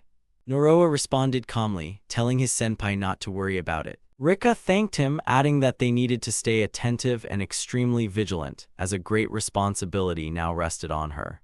Noroa thought that this task was too difficult even for experienced investigators, so his senpai's reaction seemed perfectly natural. He added to himself that he didn't know why they were chosen for this investigation, but he clearly understood their mission was to gather information. He also thought that if something serious happened, their priority should be to return alive, and only then to think about the outcome. He firmly decided that in an emergency, he was obligated to protect his senpai, even if it cost him a great deal of effort. Noroa said that this seemed to be the source of information about the undead king, and they had finally reached it. Rika noticed someone nearby and told Noroa. Noroa was surprised, thinking that people could be in such a place. He stated that what stood before them were not people at all, but corpses. Noroa realized that the corpses were moving on their own, dragging other bodies with them, like some gruesome procession. Loris's words came back to him about how the king of the undead follows the dead and lures the living into the underworld. Noroa said that what was happening couldn't be true, but reality confirmed the words he had heard earlier. Rika said they were ghosts, her voice trembling with fear. Noroa turned to his senpai and tried to calm her down. Rika, in a panic, kept repeating his name and talking about the ghosts she was seeing. Noroa realized that the situation was becoming dangerous because these creatures had noticed their presence. Rika screamed that they were moving straight towards them, letting out a terrified shriek. Noroa tried to reassure her, saying that everything would be fine because these weren't ghosts but creatures of a different kind. He stated that they were ghouls. Rika repeated the word ghouls, shocked and overcome with terror. Noroa's thoughts raced, realizing that ghouls were corpses infected by monsters and spirits, low-grade undead that hunted the living. He also noted that their appearance was directly linked to the king of the undead. Noroa added that they looked too fresh for ghouls, as not even bones were visible. Rika said that this was no time for thinking, and that they needed to run. The ghouls began to utter words about everything being done for the king, and their speech became terrifying. Noroa thought that the ghouls could indeed speak, which made him think about the king.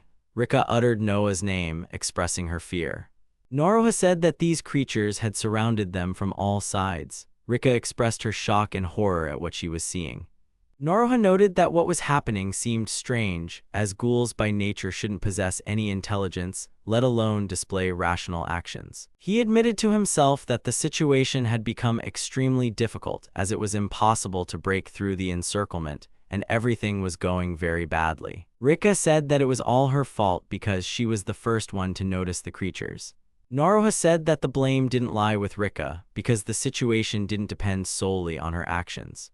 Rika said that she would take responsibility anyway, adding that she was at least obligated to protect Noah in this dangerous situation. Noroha turned to her asking how she was doing, wanting to make sure she was holding up. A frightened Rika spoke with desperation, asking where the ghoul's weak spots were, as she needed to know to defend herself. The ghouls began to utter her name, repeating it over and over, distorting it with their eerie voices. The creatures continued to repeat the name, drawing out the words, and there was a strange undertone in their speech. Noroha expressed surprise when he heard their strange cries. The ghouls stretched out their hands towards her and uttered the word material. Rika screamed in terror as they approached her. A question arose in Noroha's mind about what exactly the word material they had spoken meant. Rika cried out in fear, saying she didn't understand what they wanted and begged them to let her go. Noroha noticed they were carrying her away, about to abduct her. Noroha shouted, calling out Ram's name. A voice was heard, saying to leave everything to her, and announced the activation of the slime sword in fictitious mode. Noroha realized in his thoughts that Ram had disguised herself as an ordinary sword, which was why Rika couldn't notice anything. He added in his thoughts that there were too many enemies, and it was impossible to destroy all the ghouls. Noroha understood that they had no choice and needed to act differently. Noroha covered Rika with his cloak and told her to hold on a little longer. Rika was surprised and didn't understand what was happening. In his thoughts, Noroha admitted that he didn't want to use his hidden skill, but now it had become necessary. He activated the Batajutsu technique, cutting a path forward, and told his senpai that the way was open and they needed to go while there was still time. Noroha also added that they should leave immediately. Rika let out a prolonged sound in confusion, expressing her surprise at what was happening. Noroha said that they had managed to shake off their pursuers and that the creatures were no longer following them.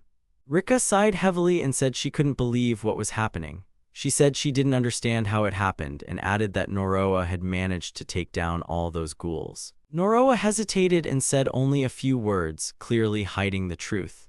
Rika added that Noah was strong and said that now they needed to report everything that had happened. She suggested returning to the city but noticed that something was wrong and turned to Noah. In his thoughts, Noroha noted that he was currently witnessing the impossible.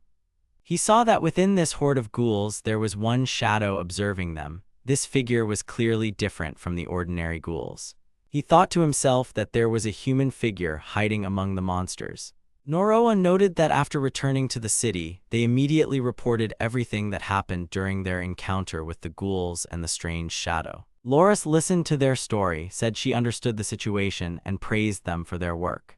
Noroha observed that Rika seemed very down after they returned, which was understandable after everything that had happened. He remembered that the ghouls had targeted her and that a mysterious person had been watching them from afar, which only heightened the tension. Noroha thought that if the observer turned out to be the undead king, they needed to take immediate action. Rika told Noah she was sorry he had to report by himself, feeling like a terrible protector for her kohai and a failure as a senpai. Noroha addressed her as senpai, trying to support her in that moment. Rika then told him he could go home.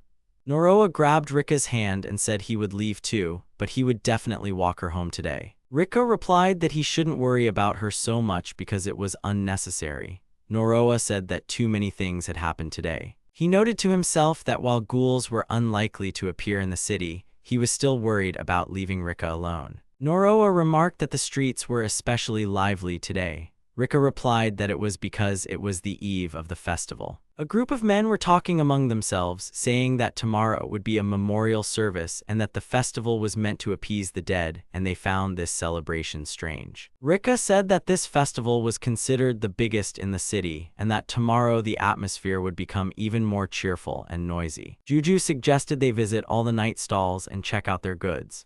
Noroha responded to Juju, telling him to speak more quietly. Rika said she liked the eve of the festival, but the memorial service itself gave her negative feelings. Noroa said he wanted to understand what exactly she disliked, adding that it was related to ghosts. Rika replied that it was different. Noroa said that she was scared. Rika insisted that she wasn't afraid at all. Noroa thought to himself that she still had difficulties with it.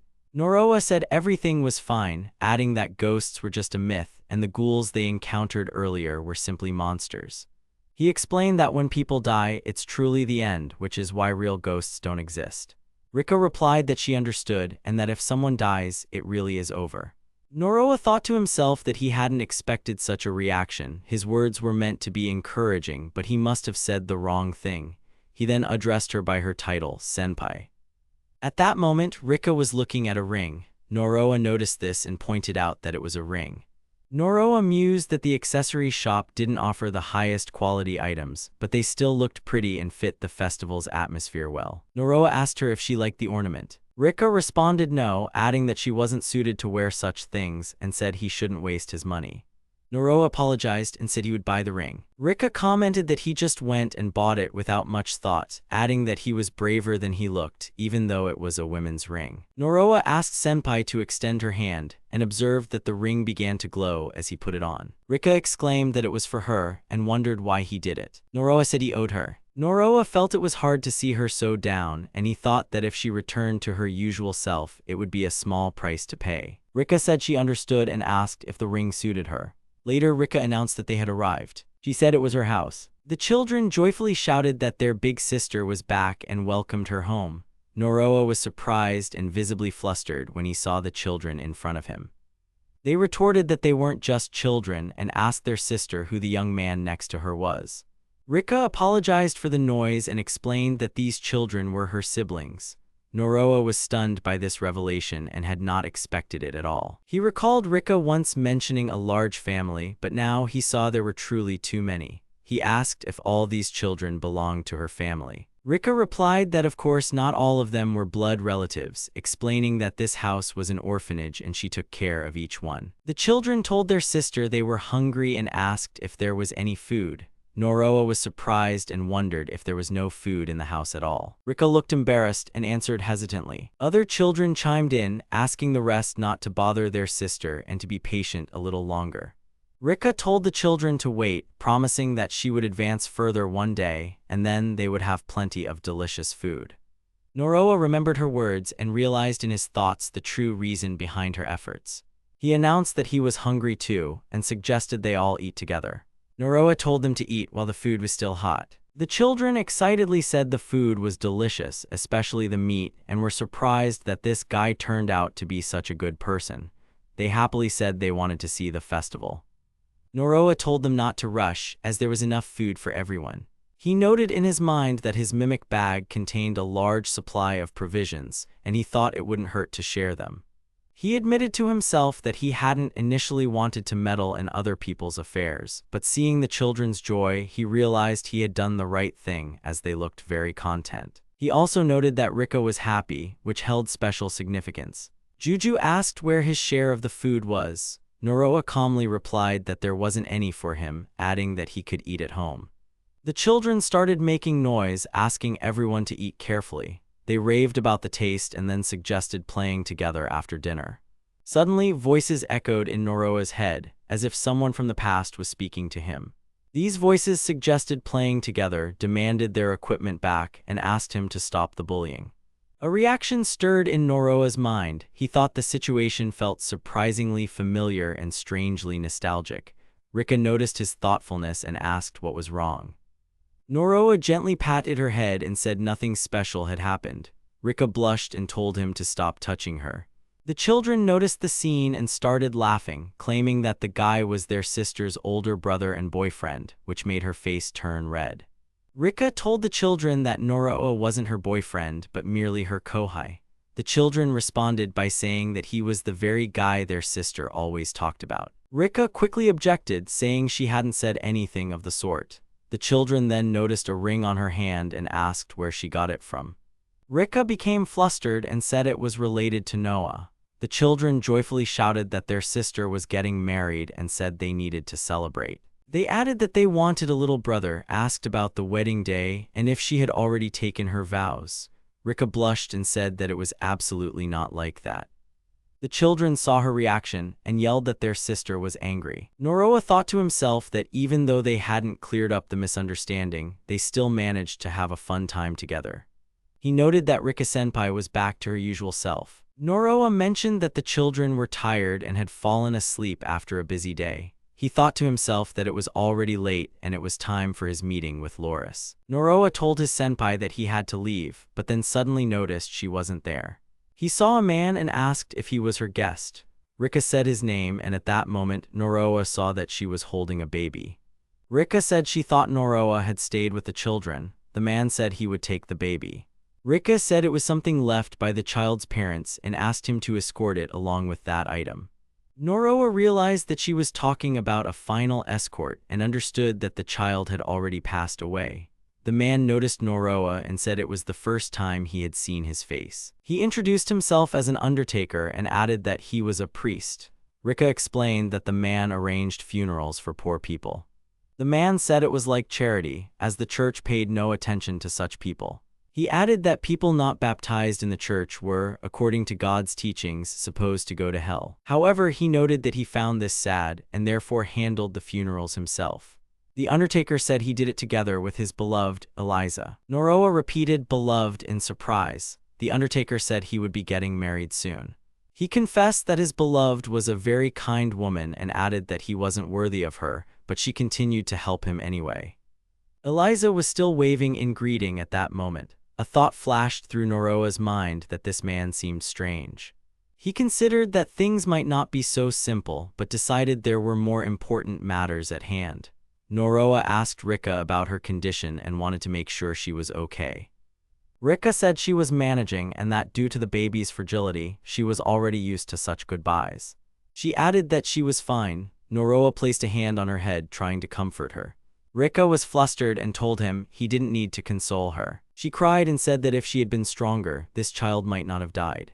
Rika added that if Noroa hadn't come today, the children would have gone hungry. She said she wanted to improve the orphanage and apologized for being such a weak senpai. Noroa hit her on the head, interrupting her words. Rika cried out in surprise, addressing him. Noroa said she wasn't useless at all. He said she always helped him and protected him, even when she was scared.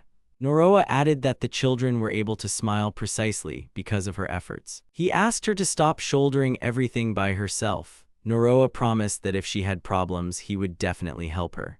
Rika, in tears, said he was the first person to say such words to her and thanked him.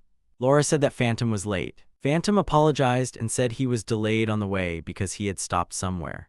Laura said she had the materials from today's investigation about the undead king. Phantom said he didn't need them because he already had his own theories about the undead king.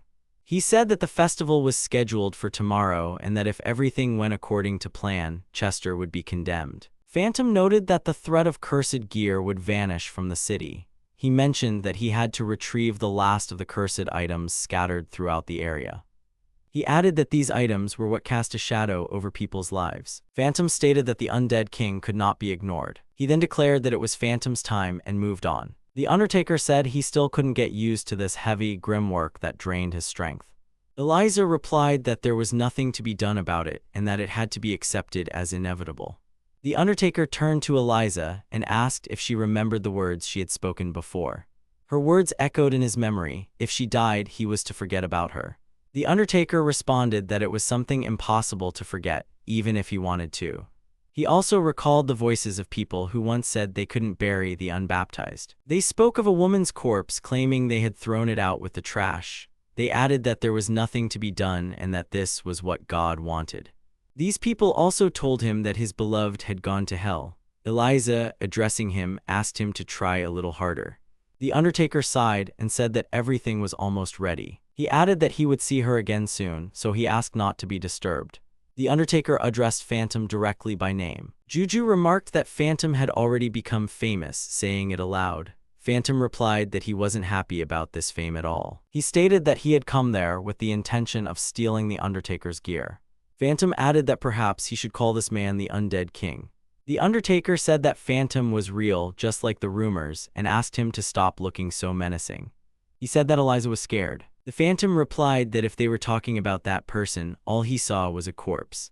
He added that the people in this city, accustomed to deadly gear, didn't seem to notice anything unusual. The Phantom said he immediately noticed and understood what was happening.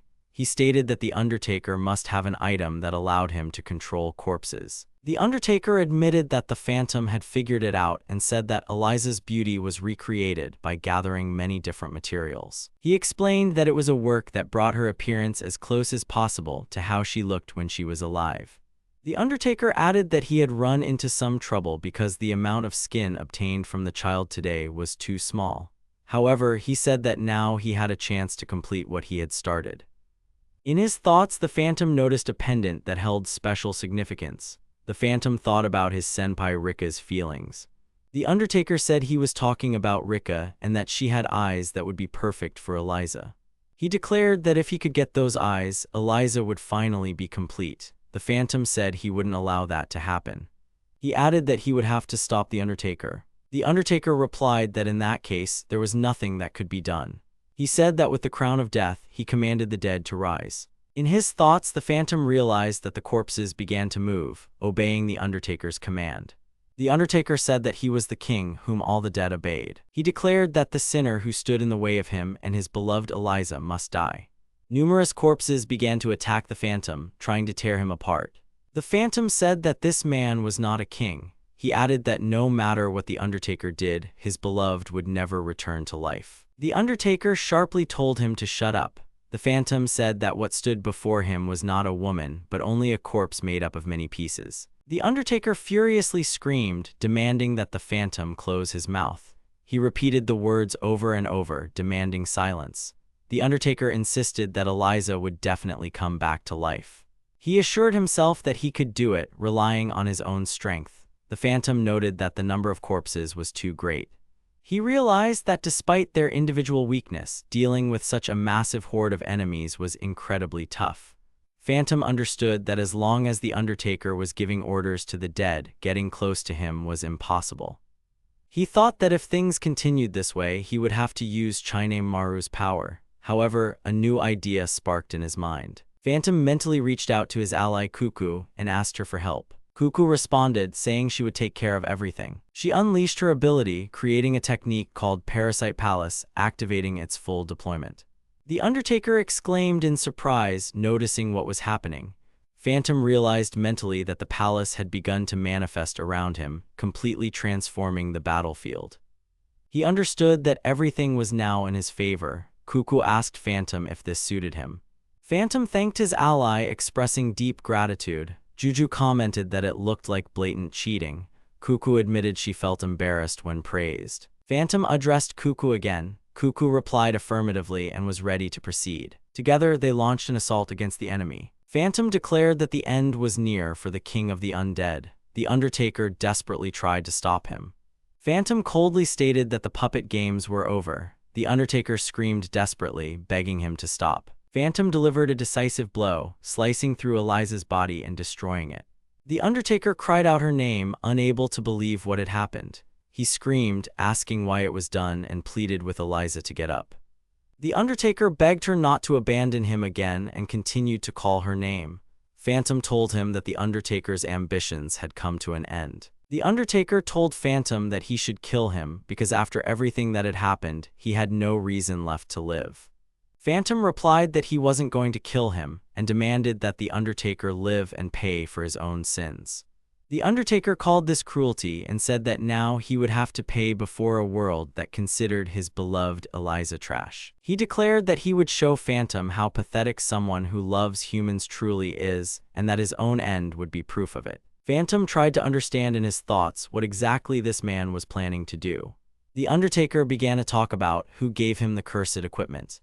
The Phantom noticed the butterflies and was surprised because something strange and inexplicable was happening to the Undertaker's body. The Undertaker declared with an obsessive tone in his voice that he and Eliza would stay together forever. The Phantom realized that something unusual had just occurred. It wasn't the cursed equipment's power manifesting, but rather something akin to his mouth being forcibly shut. The Phantom observed that butterflies were everywhere in the city and clearly had a sinister nature. He crushed one with his hand and was surprised to find blood. The phantom concluded that these creatures were familiars created by the cursed item. He realized that if everything around him was swarming with these creatures, then someone had been watching him all this time. The thought that Chester might not be the only source of cursed equipment put him on edge. The phantom disliked what was happening. It felt like dancing in the palm of an invisible puppeteer. The system revealed information about the Crown of Death, an SSS-rank cursed item. This item allowed for the manipulation of corpses but not their revival. Its effect involved issuing commands of death, with the owner paying the price with their life energy. Later, Loris asked if the undead king was truly dead and if the phantom had killed him. The phantom replied that butterflies were involved in the matter. Loris didn't fully understand what he meant but admitted she was glad to hear the undead issue was resolved. She told the phantom he could keep the equipment as before. The phantom thought to himself that people wouldn't believe him if he said butterflies killed a person. Then, Loris asked the phantom to perform an important errand for her.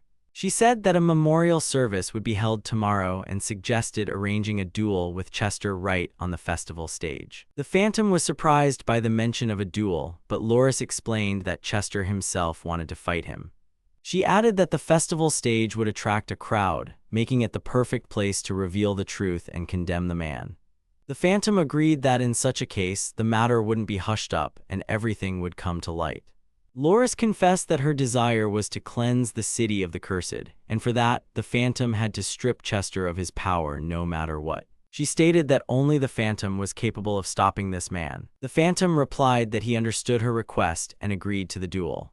Loris thanked him for his resolve. The phantom noted to himself that the only way to get the pass was to help Loris. He also wondered if there was a hidden darkness in the city that he wasn't aware of yet. However, Chester remained his current target, and the phantom knew that everything would be decided tomorrow. Chester inquired about the preparations. Loris replied that Muranasu would arrive tomorrow as planned. Chester said he didn't care about that fox and was more concerned with the outcome of the preparations. Loris informed him that the phantom had agreed to the duel. Chester said he understood, adding that the phantom was a fool who didn't suspect a trap was being set for him. He noted that he alone would be enough to defeat the phantom, but this time he wanted to play it differently. Chester declared that the phantom had no idea of his impending death. He told Loris that she was also plotting something strange, ultimately selling out her friends to save her own life. Chester added that she shouldn't try to go against him, because she surely wouldn't want people to find out about her curse. He concluded the conversation by saying that everything was ready for the start of a fun festival. The next day dawned after the arduous battle with the undead king. Cuckoo noticed that many people had gathered in the city streets. Juju joyfully exclaimed that it was time for the fun to begin. Noroa mentally noted that they had returned to the city just in time for the festival's start. Cuckoo admitted that it was her first time at a festival and said it was very fun and lively. Ram also mentioned it was her first festival. Sway joined in, adding that it was a new experience for her as well. Noroa warned them all not to overdo it and to remember their upcoming tasks. In Noroa's mind, memories of what happened last night resurfaced. He recalled the mysterious butterflies and the death of the undead king, realizing there were many reasons to be worried. Still, he acknowledged that now wasn't the best time to bring up such topics. He decided to enjoy the festival, at least until the duel began. The townspeople loudly declared that the duel between the commander and the phantom would be the main event of the evening. Noroa mentally noted that this very duel with Chester would allow him to condemn his opponent and get the pass. He said that things were getting more serious than he had anticipated, and that all they could do was hope for a favorable outcome. Juju abruptly cut off his thoughts, stating they had no time for such musings. She declared that they needed to check every stall from one end of the festival square to the other. Noroa was surprised by her determination. Juju loudly called everyone to follow her and led them towards the market stalls. Noroa tried to stop her.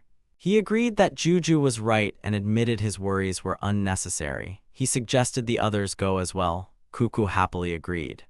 Noroa addressed Rika, spotting her in the crowd. Rika uttered his name in surprise. Noroa said it was an amazing coincidence to meet her there and admitted he was glad for the encounter. Rika was slightly flustered but confirmed she had also come. The children joyfully shouted that Noroa was there. Cuckoo was surprised and asked if they knew each other. Noroa said yes, explaining they were the children from the orphanage Rika cared for. The children then loudly declared that they knew Noroa as their sister's boyfriend. They insisted that he had already married Rika and even given her a ring. Rika quickly interjected, saying that things were completely different. Suddenly, she noticed a bracelet on Noroa's hand and said it was a very dangerous item. She added that there was definitely something wrong with it and asked if they had heard about it. Noroa placed his hand on her head and gently said it was just her imagination. He added that there was nothing to be afraid of. Rika was indignant that he was petting her, but then softened a bit. Thus ended their encounter with Rika. They continued to stroll through the city, enjoying the festival atmosphere. When they noticed the sunset, they realized the day was coming to an end. Juju said she was pleased with how the time had passed. Cuckoo confessed that she had really enjoyed everything. Noroa remarked that it was sometimes good to relax in this way. But he added that it was time for the duel. Suddenly, they heard a voice that addressed them with an apology. A girl with a curious expression on her face asked who the Phantom was, admitting she had never heard of him before. Ram confidently stated that the Phantom was a true hero of justice. Sway added that the Phantom always took cursed equipment from bandits and prevented them from using it for evil. The girl smirked and repeated the words about a hero of justice as if she didn't quite believe it. Noroa thought to himself that this girl seemed strange. The girl added that she wanted to visit the cathedral and asked him to show her the way as she didn't know where it was. Noroa guessed that she might be lost. The girl calmly replied that she was definitely not lost. So Noroa took her hand and said he knew the way to the cathedral, offering to go together. The girl surprisingly remarked that his hand was warm. Noroa didn't immediately understand what she meant. The girl said Noroa's action was reasonable and allowed him to escort her to the cathedral. Noroa thought to himself that there was definitely something unusual about this girl. He noticed her expensive clothes and concluded that she might be the child of nobles who had come to the city for the festival. He decided there was still enough time before the duel, so they would make it to the start of the fight just in time. A temporary arena had been set up at the Inquisition headquarters in the central square. The spectators enthusiastically cheered the Phantom's appearance and loudly expressed their delight. Laura said they had been waiting for him to arrive.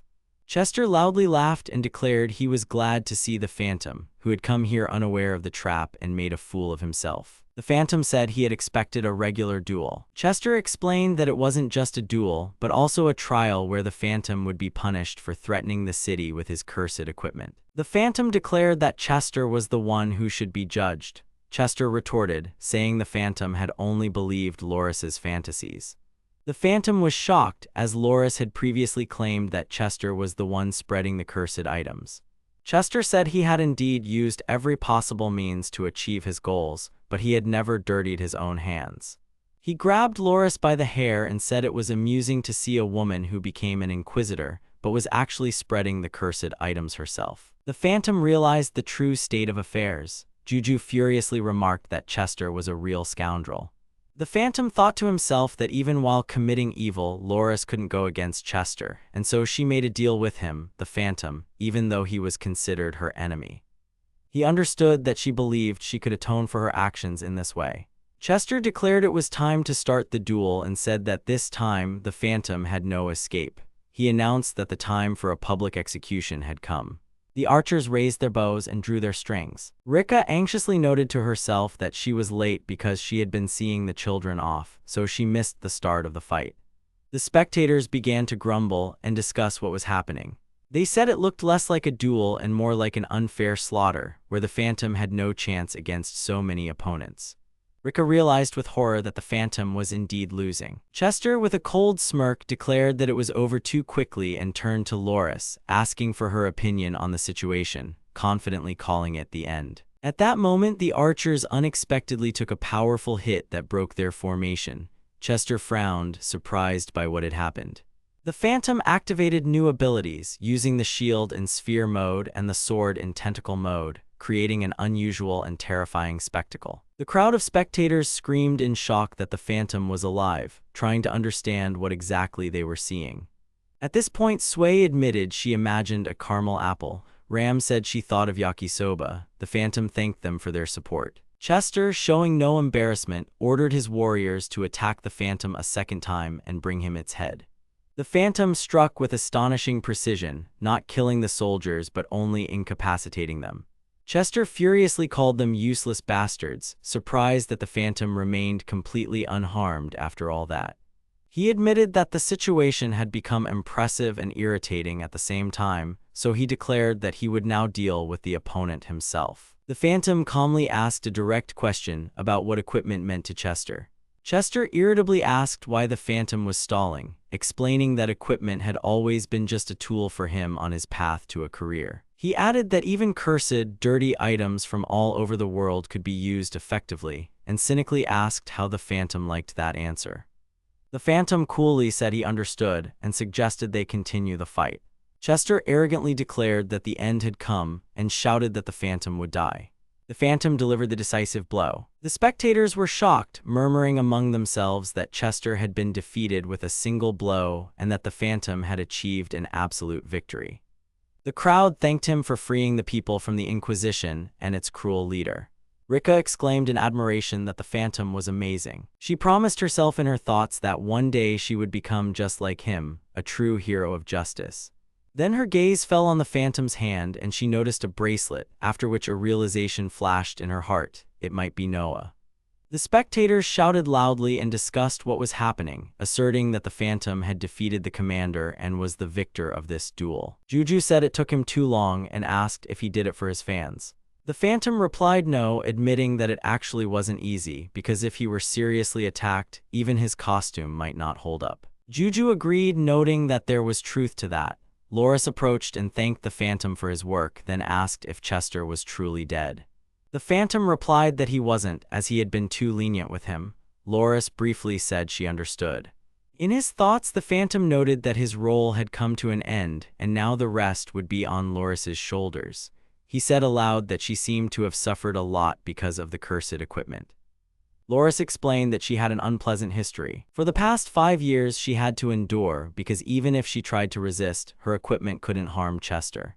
Despite her oath to eradicate all things cursed, she had to help him. She confessed that it was a crime completely unbecoming of an inquisitor, but added that everything would finally end today. After these words, Loris cut her own palm with a dagger and placed her hand over Chester's mouth, chanting a spell to return the blood insects. The phantom understood and said that Loris was the owner of these butterflies. Loris confirmed this and explained that it was not the power she wanted at all. She clarified that her cursed equipment was called a blood insect, and it turned her blood into butterflies. At that moment the soldiers shouted, ordering them not to move. Loris explained that blood insects are not combat equipment and cannot cause harm on their own. However, she added that there was one specific way to attack. The soldiers screamed in horror for her to stop. Loris snapped her fingers and butterflies tore the soldiers apart from the inside, bursting through their bodies. The phantom noted this fact aloud. Loris agreed, saying it was true, but asked him not to worry. She explained that she had only killed those who collaborated with Chester for reward and status, as they were all scoundrels. She admitted that it had been quite difficult to place butterflies inside so many people because of this. Loris added that Chester had been especially cautious and never fully drank the blood, but thanks to the phantom, she was able to kill him. Then she said that, moreover, everything had been easiest with the phantom. At that moment, the phantom felt himself vomit blood. Looking at him, she asked what he was feeling and reminded him of what she had said before about giving him tomato juice once. Loris stated that she had only one goal, which was to banish everything cursed from the city. She explained that she had previously left all the found equipment for him so that it would be easier to dispose of it now. The phantom realized with surprise that Loris had wanted this outcome from the very beginning. Loris thanked the phantom for his help and, in doing so, called him by his name, Noah Corcuta. Rika reacted with alarm to hearing the name Noah. Loris said that now there was only one step left to complete. Rika demanded to know what that step was and waited for an answer. Memories of the past and a decision she had made resurfaced in Loris's mind. She firmly declared that she had made her final decision and intended to carry it out. Rika, surprised, asked what her older sister's decision was. Loris announced that she would become a hero of justice and that this would be her path going forward. In her thoughts, she admitted that this had been her cherished dream since childhood. Her goal was to protect the city and the orphanage where she grew up, and above all, to protect her sister. Rika responded enthusiastically, saying that her older sister looked truly cool and inspiring. Loris promised to destroy all the terrible curses that plagued their world. That's how she became an inquisitor, specifically to fulfill that promise to her sister. The hunt for cursed gear continued, but fate had its own sinister twists.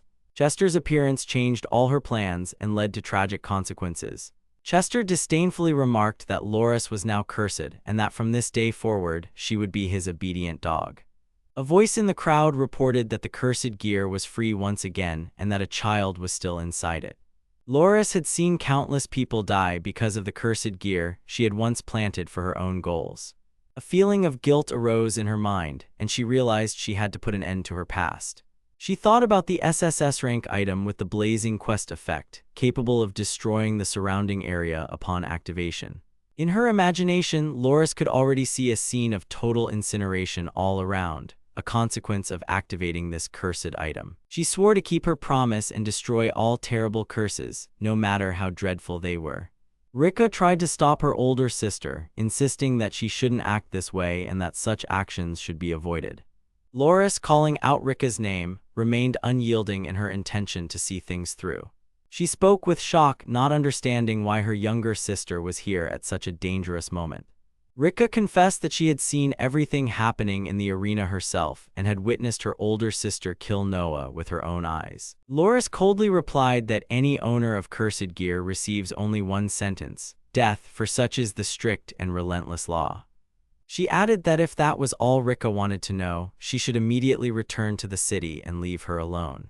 Rika adamantly refused, stating that she wouldn't leave, and directly asked her sister if she truly wished to die, as she had heard her confession about taking the final step. Loris confirmed her suspicions and said that her disappearance would bring much-needed peace to the city, so she saw nothing wrong with it. She sharply told Rika, who had no part in this story, to leave her alone.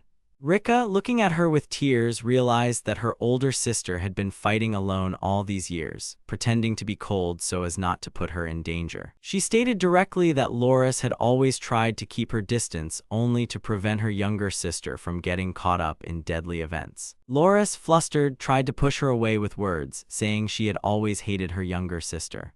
However, Rika noticed that butterflies were constantly flying around the orphanage, and they were proof that Loris had continued to watch over her from afar. She said that Loris remained the same kind and caring older sister she remembered from childhood.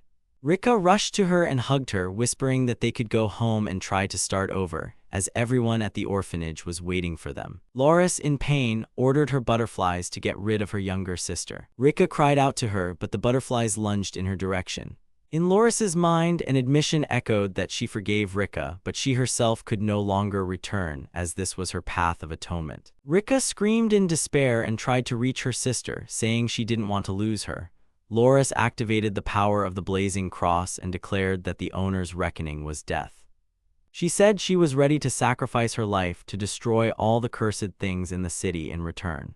Rika cried out in despair and reached out to the cursed equipment itself, trying to stop what was happening. Loris watched in horror as her younger sister touched the dangerous item and cried out her name. The equipment instantly burst into bright flames, illuminating everything around them.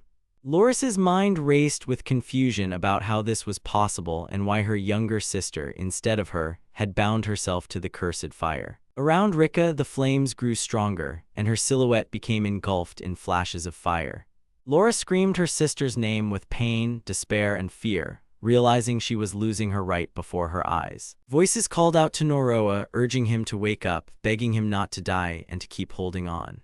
Noroa's mind was consumed by a burning sensation throughout his entire body, feeling as if everything inside him was being ground up non-stop. He also clearly felt his body slowly regenerating on its own and wondered how much longer this agonizing state would continue. Cuckoo called out Noroa's name, trying to reach his consciousness and bring him back to life. Ram addressed him, calling him master. Juju insistently told him not to give up and to hold on until the very end. Noroa struggled to open his eyes and began to regain consciousness. Cuckoo joyfully repeated his name, happy that he had come to. Juju noted that he was finally awake and drew attention to it. Noroa said that by some miracle, his regeneration had managed the damage and kept him alive. His thoughts returned to the butterflies that had been damaging his body from the inside, tearing him apart and tormenting his flesh. He understood that under normal circumstances, such an ordeal would be impossible to survive. No one would have made it. His thoughts kept reminding him that he possessed a special item that instantly healed any damage. Noroa thanked his friends for their support and help. Juju said they needed to escape and leave this place as quickly as possible. Noroa, surprised, asked who exactly they needed to escape from. Juju pointed to the unfolding chaos and explained that this was precisely what they needed to escape from. Noroa saw that the city was engulfed in flames and uttered in horror that everything was burning. He noticed the flames raining down from the sky directly onto the ground, destroying everything around. Juju warned that it was too dangerous to stay here and they couldn't delay. Cuckoo explained that after he fell, the sky suddenly caught fire. She added that everything around them then ignited and they didn't understand what was happening. Noroa realized that this was the rampage of a curse, not an ordinary fire. He stated that only cursed equipment could cause such a catastrophe and destruction. His thoughts suggested that someone had activated the curse and set it in motion. He declared that they needed to find the source of this horror and stop it. Then he realized that evacuating the people from the city was the top priority. His thoughts prompted him to remember Rika-senpai and check on her. He recalled that Rika was going to watch the duel. Noroa asked if anyone had seen Rika. Juju admitted she hadn't seen Rika since the chaos began. Cuckoo also apologized and said she hadn't seen her either. Noroa hoped that Rika had managed to escape the city unharmed. He activated his compass, which was supposed to pinpoint Rika's exact location. Noroa noticed that the compass wasn't pointing towards the orphanage. Suddenly, Loris appeared and said that Phantom had survived despite everything. Noroa uttered her name, looking at her transformed appearance with shock. Loris explained that the butterflies inside him were behaving unnaturally, and she had returned to confirm it. She admitted that she hadn't thought he would actually survive. Noroa's thoughts focused on the terrible burns he saw on her. Loris asked Phantom to lend her his strength for one task. She pleaded with him to save her younger sister. Noroa asked again, not fully understanding what she meant. Loris confessed that she had no right to ask, but begged him to at least save her sister. Noroa demanded an explanation of what exactly had happened. Loris said that Rika had activated cursed equipment. Noroa, horrified, spoke her name and understood the meaning of what she said. Loris explained that the cursed equipment was called the Blazing Quest. She added that it was a terrible artifact that unleashed a rain of fire until everything living around it was burned. Loris confessed that she herself was going to touch it to activate it. She said that Rika had done it instead of her. Noroa asked what the cost of using this cursed equipment was. Loris replied that the cost was the owner's death. Noroa's thoughts were filled with horror at what he heard. Loris admitted that it was her mistake and miscalculation. She said she hadn't known the fire would be so massive and destructive. Loris added that she hadn't expected Rika to intervene and activate the curse. She explained that she had only wanted to protect the city and her sister. Noroa told her that she now needed to evacuate the citizens and help them. He said he was going to save Rika, his voice sounding resolute and firm. Noroa's thoughts were focused on the compass, which continued to point towards Rika, meaning she was still alive and holding on. Soon his gaze fell upon Rika, and he saw her surrounded by fire and the curse. Rika said in a quiet voice that the promise she made to Loris had been fulfilled completely. Loris's words echoed in his memory, as she swore to fight for justice and protect the city. Rika recalled the promise her sister had made to her in childhood, and added that she herself had made a reciprocal promise to her older sister. Her own words echoed in her mind. She had decided to always stand on the side of justice and by her sister's side. She reminded herself that while Loris protected the city, she was obligated to protect and safeguard her sister herself. Rika said that her sister might not remember that old promise anymore, but for her, it still held immense significance. She realized that Loris had always fought for justice alone and never asked others for help. For this reason, Rika decided she would help her sister and do everything possible to save her. Her words grew weaker and she confessed that she wanted to protect her sister, but her strength was slowly leaving her body. Rika said with a bitter smile that she was afraid to die, but she convinced herself that it meant nothing. She stated that she had done all of this for her sister and for the promise she made. Noroa's words echoed in her memory when he told her that if she ever found herself in trouble, he would come to her aid. With tears, Rika pleaded for Noah's help, wanting him to save her.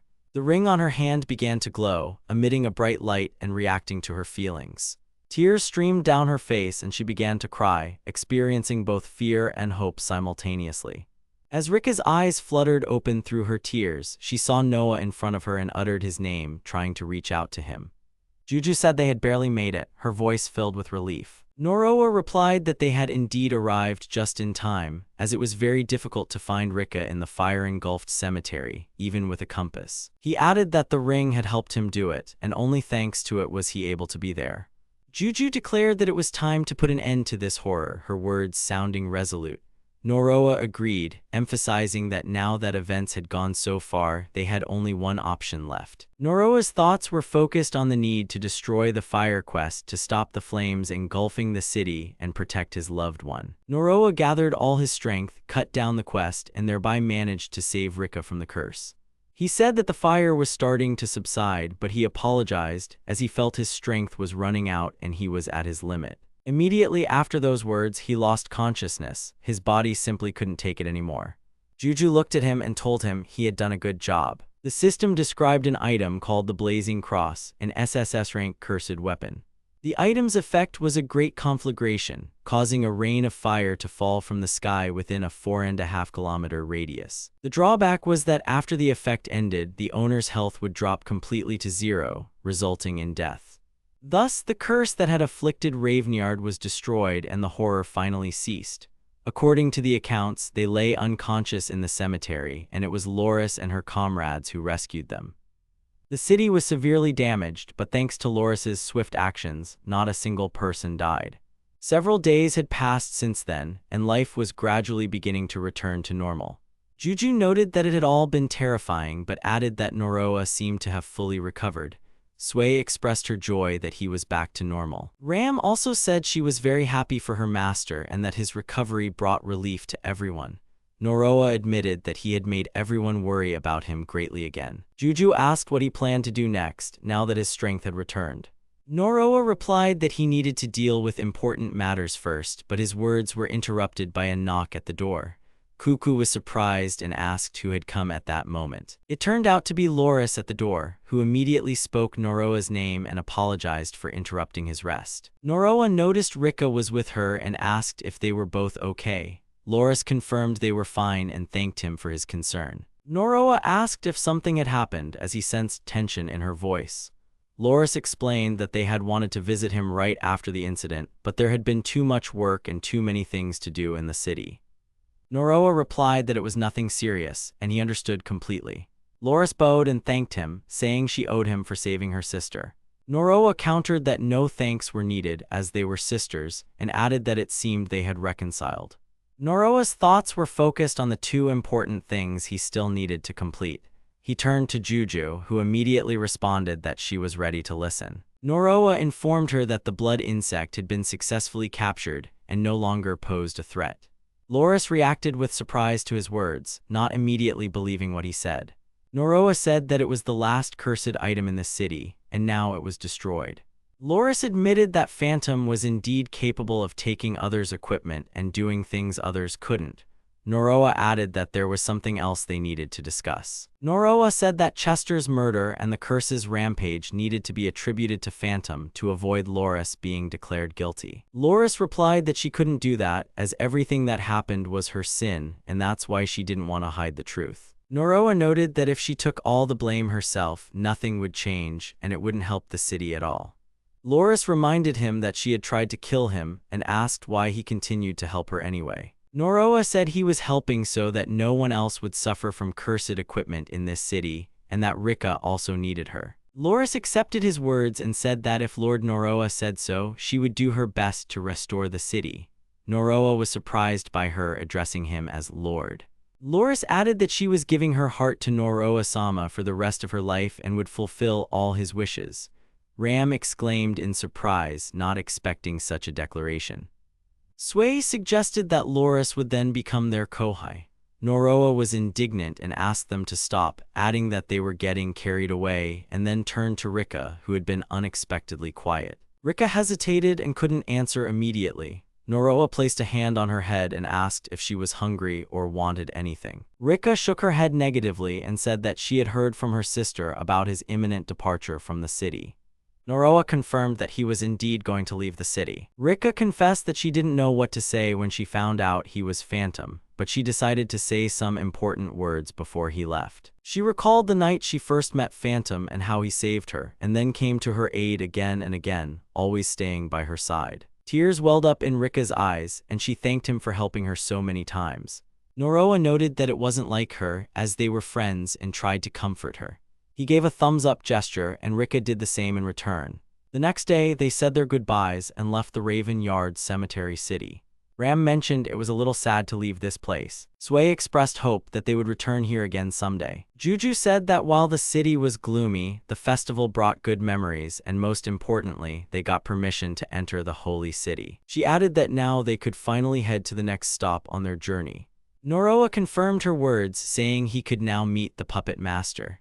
Cuckoo excitedly remarked that the outside world was incredibly thrilling. Noroa declared that their next destination would be the heart of the holy land of Sanan, the holy city where the puppet master, who knew his secret, resided. Meanwhile, the girl told herself she was in a strange place again and dismissed the thought that she might be lost. She noticed a cross and pondered how taking other people's gear and destroying SSS rank equipment seemed like a power that distorted the world's rules. The girl thought the puppet master would like this power and said she was looking forward to meeting Phantom again. The man on the ship noted that the water was calm and the sky remained clear, making the day seem wonderfully peaceful. He said that at this rate, they would reach their destination on time. Suddenly, an enormous S-rank monster, a kraken, grabbed their ship. The people on board screamed in panic, recognizing the beast. They cried out that it was a kraken, and terror gripped everyone. They were terrified as to why it had appeared in this location. People began saying that if nothing was done, the ship would be destroyed. They asked if there was anyone among them who could fight, but immediately the realization followed that it was impossible. They said that such a creature couldn't be fought. They also mentioned that only S-rank adventurers could handle it. But the passengers noted that such people were extremely rare in the world. They concluded that an S-rank adventurer couldn't just randomly appear among them. Ram screamed in fear, not understanding what was happening. Sway turned to her master and anxiously hinted that much now depended on him. Noroa nodded and agreed that they would have to intervene themselves. He activated an ability and declared a shield defense mode. A large area with a defense of 3,000 units was created.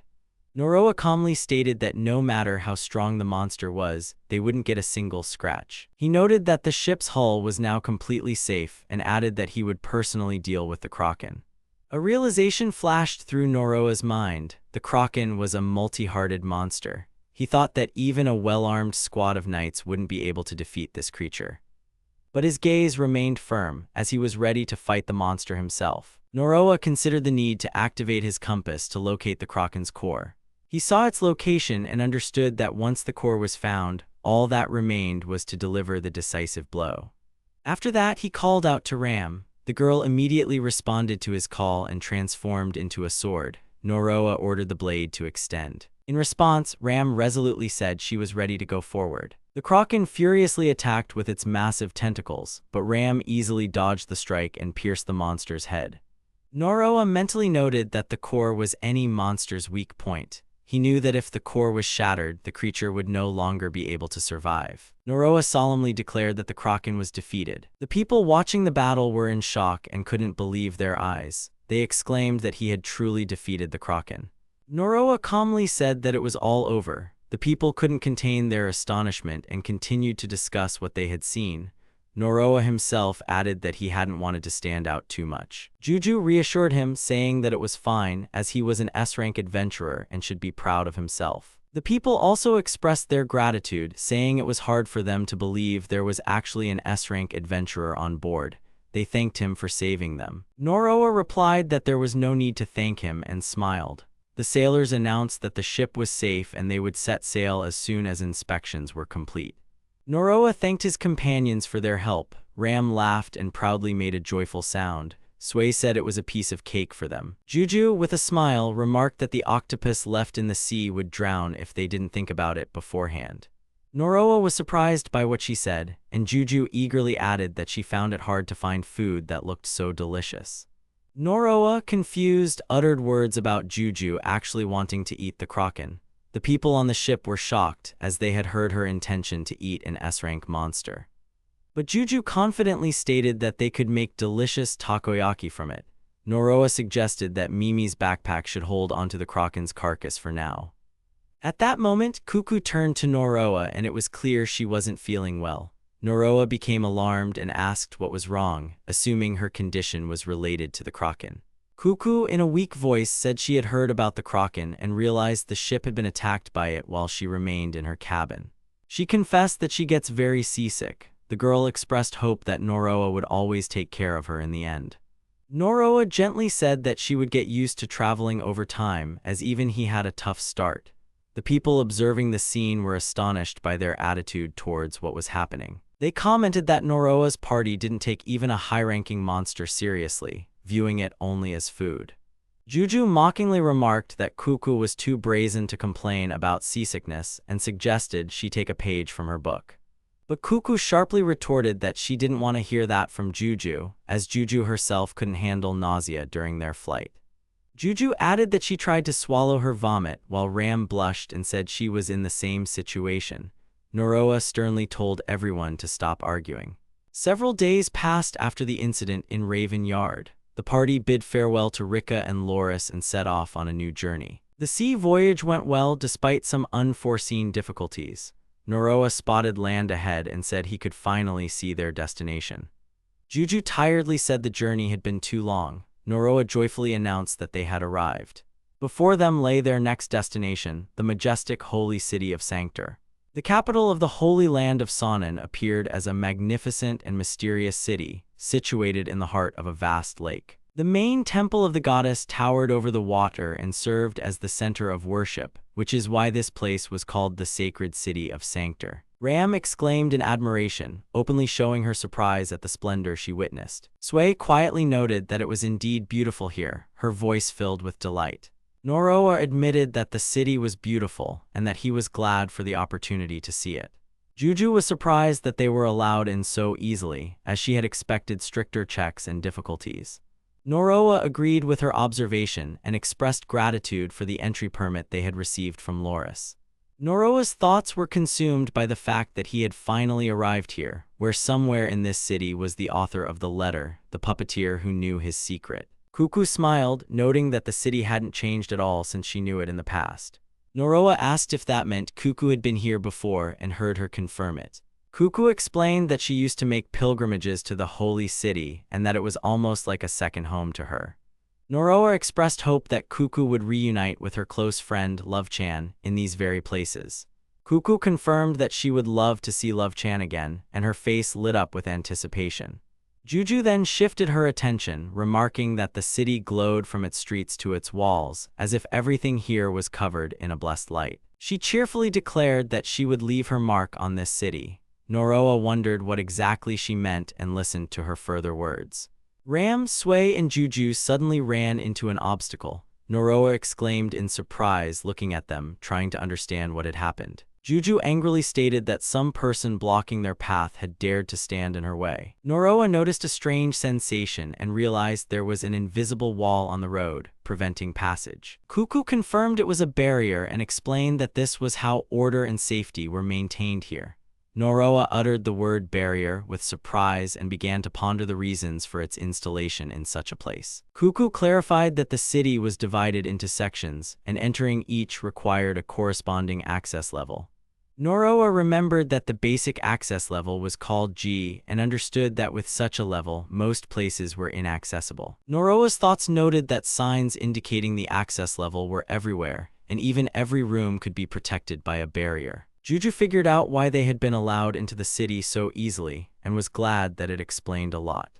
Noroa observed that with such a security system, any criminals who managed to get inside wouldn't be able to move freely. Cuckoo reminded them that in its 700 years of existence, the city had never suffered a serious invasion, which was a source of pride. Juju interrupted the history lesson and demanded a tour of the restaurants, as she was interested in the city's culinary side. Cuckoo disappointed her by informing her that the entertainment district was at a higher access level, E, and was currently inaccessible. Juju announced that Noroa needed to unsheath his katana because she intended to break through the barrier on her own. Noroa rejected that plan and suggested they look for areas accessible with their current clearance. Ram and Sway supported the idea and proposed exploring the first sections, which had open access. As they walked, they noticed a majestic castle towering over the city and felt a sense of awe. Sway expressed her admiration for the view and quietly remarked that the castle made a strong impression. Cuckoo called the structure the Great Sacred Castle, explaining it was considered the tallest castle in the world and the center of the city's power. She explained that the Holy King himself lived in this magnificent castle. Cuckoo also mentioned that the Holy King was the head of the Holy Kingdom of Sanin and the leader of the goddess cult. Cuckoo noted that he was considered a remarkable person but admitted that despite this, she didn't truly know who he was. Noroa's thoughts focused on the people praying with great enthusiasm. He understood little about matters of faith but guessed that this place could indeed be called holy. Suddenly, a woman nearby addressed them, saying they had arrived at a very opportune time. Noroa was surprised by her words and didn't immediately understand what she was referring to. The woman explained that for the first time in many years, the Holy King was showing his face. Cuckoo reacted with delight and couldn't contain her emotions upon hearing such news. The woman pointed upwards and told them to look at the balcony on the very top floor. Noroa looked but admitted that nothing could be seen from there. The woman calmly said she didn't blame him for his words as it was his first time. She clarified that the Holy King was not someone to be seen with eyes, but someone to be felt with the heart. The people around them noticed Noroa and assumed it was his first time in a holy place. They offered to teach him how to pray as if it were the most important thing. Noroa tried to decline, but the people joyfully insisted that he would soon understand the majesty of the Holy King. Noroa's thoughts filled with anxiety, and he admitted to himself that these people were starting to scare him. He turned to Cuckoo and asked her for help. Instead of helping, Cuckoo remarked that prayer, they say, can also help with marriage. Noroa's thoughts were heavily impacted by her words as he remembered that Cuckoo was a deeply religious person. Juju had already started praying, listing wishes related to money and food. Ram also decided to pray and asked for her master to pet her. Sway voiced her request, praying that the Lord would awaken her master's interest in little girls. Despair pierced Noroa's thoughts as he couldn't believe what exactly they were praying for. He decided he would try praying too, even though he didn't know how to do it correctly. Noroa focused on the situation, realizing it was a good opportunity, and decided to at least follow what others were doing. He began his prayer asking for peace to reign in the world, and then moved on to his personal desires. In his thoughts, he wished for beautiful equipment to become his girlfriend and promised to become a follower in exchange. He also dreamed of an SSS rank blessing, specifically adamantine armor that would also wear a kitchen apron. Juju noticed his state and called out to him, but Noroa wanted to continue his prayer a little longer. Suddenly, Noroa found himself surrounded by inquisitors, their presence undeniably obvious. They asked if he was indeed Noroa Rita and confirmed they were inquisitors from the Holy City. They ordered no one to interfere and told him to stand up and come with them. Noroa's mind filled with confusion as he didn't understand what any of this meant. He was certain he hadn't used any cursed equipment since entering the city. The thought crossed his mind that the story of the Phantom might have been exposed, causing him significant worry. Unexpectedly, a girl appeared, stopping the inquisitors and apologizing for the interruption. She stated she had come to take him with her. Noroa immediately recognized her, noting that she was the lost girl from Raven Yard. The girl thanked him for his help and said she understood he had many questions. She promised they would talk later, but for now, he needed to report to the castle. The girl explained that it wasn't surprising, as he had already received an invitation. Finally, the girl stated that not only His Majesty awaited him, but also the puppet master himself. After a long and tiring journey, they finally arrived in the Holy City. But instead of heading straight to an inn, they were unexpectedly detained by inquisitors during their sightseeing. And now, their path led not towards rest, but directly into the heart of the capital, to the majestic and mysterious Holy Castle. Noroa's thoughts were full of confusion. He couldn't believe that the Holy King was actually the puppet master. The girl was a little late with her introduction and introduced herself as Mimo Milnas, the head of the Inquisition. This surprised Noroa, as he never expected the head to be this child. Juju exclaimed in confusion, noting that they used to think she was lost. But Mimo emphatically replied that she was never lost and added that she was already grown up. Noroa's thoughts were jumbled. He had previously believed the girl was the daughter of some nobleman. Now he realized he was wrong, as she possessed immense power and influence. Mimo said that the original plan was for Noroa to be an honored guest. These words stunned Noroa, as he had never considered such treatment. Mimo confirmed that this was precisely why that mysterious invitation had been sent to him. She explained that the Holy King loved games and often subjected people to special trials. According to her, the dubious and strange invitation was also part of such a game. She admitted that she was initially supposed to provide him with a guide but couldn't find one. That's why she went to Raven Yard herself to meet him in person. Mimo recounted that while she was trying to sort things out, Noroa had already left. This came as a complete surprise to her, as she didn't think he would be able to reach the holy city on his own. She also noted that he was even wanted, albeit under a false name. Noroa wondered doubtfully if he had perhaps done something unnecessary and inadvertently made a mistake. But Mimo replied that she considered it all a good outcome. She explained that if he hadn't shown up then, the city would have been completely destroyed.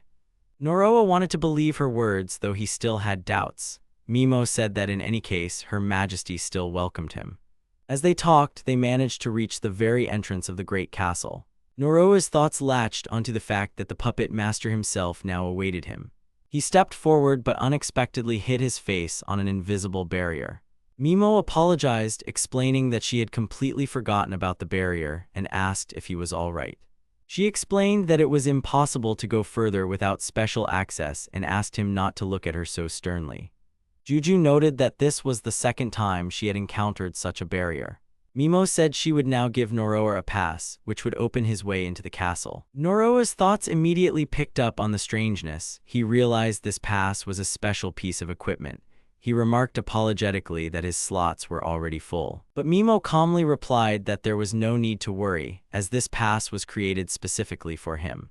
Noroa was even more confused by her words and asked what exactly she meant by creation. As he took the pass, he suddenly felt unwell, as if his body was being squeezed from the inside. Noroa's thoughts told him that something coercive and completely unexpected had happened.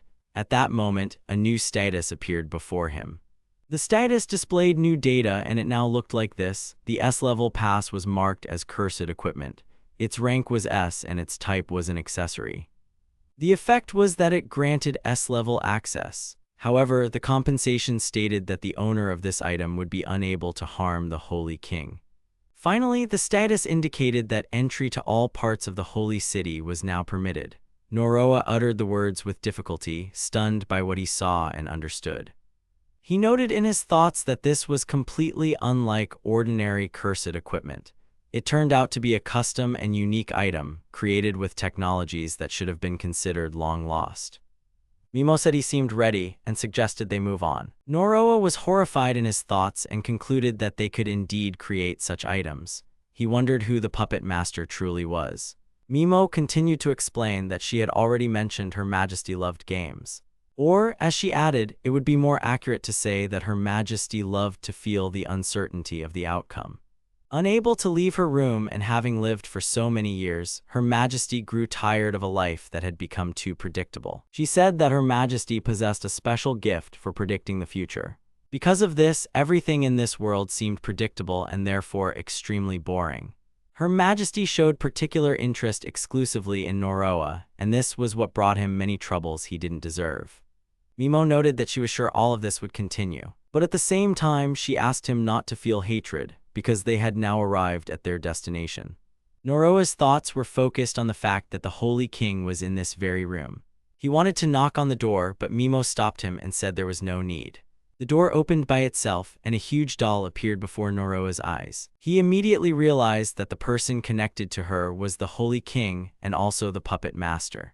Noroa's thoughts then turned to the girl he noticed standing nearby. He thought she looked quite cute. Her crown, throne, and pure white dress created a majestic image. Her eyes and equipment stood out especially, as it was highly probable that everything she wore was top-tier gear.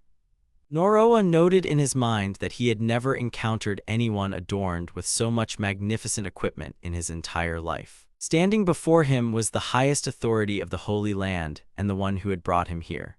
Juju suddenly broke the silence, stating that this girl must have been the one who sent the letter to Noroa. Noroa was stunned and hadn't expected such words from her. Juju continued, declaring that she needed to be brought some treats first, and only then would she agree to talk. Noroa's thoughts flared with alarm. He realized Juju was talking to the Holy King, and if she offended her, it could end badly. The girl spoke in a soft voice, saying she wanted to meet him, addressing him by his full name, Noroa Rita. She introduced herself as Fuko, the Holy King. Noroa's thoughts raced in confusion, as it was as if she was asking him to confirm her words. Fuko added that the doll standing behind her was her friend named Want. Noroa noted that she didn't seem angry, but her manner of speech was quite unusual and strange. However, despite this, he understood that the most important thing right now was something else. Noroa then said that he had heard she was the one who wrote him the letter. Noroa, knowing the letter's contents, asked about it and reminded her that the letter had mentioned his death. He noted in his thoughts that Fuko remained silent and figured that if she had wanted to answer directly, she would have written it in the letter from the very beginning. His thoughts also led him to conclude that her decision to summon him specifically implied another, hidden purpose. Fuko smirked and invited him to guess what exact purpose she had in mind. Noroa ventured a guess that she wished to use his power. Fuko confirmed that his answer was close to the truth and added that the matter concerned lifting a curse from the holy city. She described the situation. Strange events had been occurring in the holy city recently, which the Inquisitors themselves couldn't resolve. Fuko explained that if nothing was done, the city risked being in danger and that he was skilled at dealing with curses. Noroa admitted that he now understood the reason he had been lured here. Noroha knew that dealing with a curse wasn't going to be easy, but he still agreed to help. Fuko offered to give him the information he needed about the person after the problem was solved, which motivated him to agree. Noroha gave his consent and accepted the offer to cooperate. Noroha's thoughts confirmed that getting involved with the cursed equipment was a forced move, even though he didn't want to. Noroha asked a clarifying question about the equipment itself, specifically about its cuteness as a characteristic. Fuko suggested that the item was likely SSS rank, confirming the artifact's danger. Noroha stated that he was ready to act and that, although he didn't want to participate, the lack of choice forced him to accept the role, but he set a condition. The Holy Chambers served as the Inquisition's base and also a training ground, where members of the Order gathered. Mimo Milnes announced that everyone had been assembled and introduced new Inquisition comrades ready to cooperate. Noroha's thoughts reminded him that his first condition for cooperation was to interact with the Inquisitors. Mimo introduced each person by name to the assembly. Juju introduced herself and declared her dream of becoming the best idol, causing slight confusion. Noroha politely apologized for his companion's behavior, jokingly calling her a naughty doll. Juju immediately took offense and retorted, making the scene lively. Noroha's thoughts noted that the Inquisition's information network, much like the one in Raven Yard, proved to be extremely useful and fast. Mimo pointed to Cuckoo and introduced her to those present, emphasizing her role and significance. Cuckoo politely greeted everyone and responded to the introduction. Noroha's thoughts registered his second condition, which was to forbid harming Cuckoo. Mimo emphasized that both individuals present indeed possessed cursed equipment. Noroha's thoughts noted that because of this, Cuckoo would not be immediately arrested, and they were given a chance to cooperate. Mimo acknowledged that the cooperation between a cursed person and the Inquisition was an unusual event for the Holy Land. Noroha politely apologized for the inconvenience and offered his help. Mimo replied that it was fine if it brought them even a little closer to unraveling the curse. Sane expressed disagreement, stating that curses defiled their pride and that such methods were undesirable. Noroha's thoughts noted a familiar face among the opponents and recognized him as the notorious Resonant Inquisitor. Mimo demanded that Sane calm down and stop his wave of protest. Sane stubbornly refused, declaring that they didn't need the power of a cursed person. Naruto was surprised by such opposition and awaited further actions. Sane offered to prove his right to refuse right now, challenging Naruto to a duel to resolve the dispute by force. Naruto was astonished to hear the word duel, completely unprepared for such a turn of events. Sane loudly declared that they didn't need dirty power and promised to prove it by defeating Naruto in a fight. Naruto's mind exploded in panic. He didn't want to get into a fight with an inquisitor and tried to avoid the conflict. Mimo seemed to agree with Sane's arguments, noting that his words weren't without merit. Sane was momentarily pleased to hear the support, feeling his position strengthen. Mimo immediately clarified that Her Holiness made the decisions and that the throne itself had lent power to these individuals. Mimo sternly reminded everyone that going against the will of Her Holiness was impermissible and risky for any inquisitor. Sane hastily disavowed any intention of defying orders, assuring them that such a thought had never crossed his mind. Mimo then warned everyone present to handle the cursed bearers with caution, despite their novice status. Mimo's words carried a serious tone as she explained that these two bearers had an S-level clearance, meaning their authority was on par with that of Her Holiness. The assembled group reacted with complete bewilderment, exclaiming about the unknown S-level. Mimo calmly pointed out that for those present with a B-level clearance, interacting with such individuals was inaccessible and even dangerous. Naruto's thoughts registered that the level of authority resembled a form of social status in this city. Cuckoo briefly confirmed this idea, adding that the clearance system here was a strict hierarchy. Naruto also noted that thanks to Mimo's intervention, he had avoided serious danger, at least for now. Sane grumbled discontentedly, but the doubts in his mind remained obvious. Mimo suggested that if he truly insisted, he could ask Naruto to help with training, as it was a rare chance to fight with cursed equipment. She added that battling a curse was always a team effort and that such training would help them learn to work together instead of being at odds. Naruto reluctantly agreed, understanding that refusing was pointless and that he had virtually no choice left. Juju teased him, saying that teamwork had always been his weak point, as he wasn't exactly known for being cooperative. Naruto irritably retorted that hearing such words from her, in particular, was especially unpleasant. Sane brightened and declared that this would be an excellent opportunity to gauge the curse bearer's strength and that he would conduct everything as fairly as possible. Naruto realized that Sane actually just wanted to fight and irritably noted this fact. Sane then stated that he would let Naruto decide exactly what the training would be like, giving him the choice of conditions. However, Mimo intervened and changed the rules, stating that all inquisitors must fight against the two curse bearers. Naruto, stunned, realized she literally meant everyone present and felt the situation had become more complicated. Cuckoo, confused, asked if she was included in the fight and received indirect confirmation. Sane tried to object, pointing out that each inquisitor had at least 3 B rank or higher equipment slots and that there could be casualties. Mimo sternly declared that she didn't care because even if it was a training battle, it was still a real fight where they battled to the death. Naruto's thoughts indignantly noted that all talk of friendship and cooperation seemed to have vanished. Juju, in her usual style, egged him on, saying it was the perfect chance to legally beat up their opponents. Naruto just smirked, remarking that her positivity was out of place in this situation. Mimo commanded them to take their positions, and the participants began preparing for the duel. Naruto realized they were in serious trouble, and that he would have to join the fight despite his reluctance. Cuckoo whined that she didn't want to participate, but Naruto reassured her, promising not to let anyone touch her.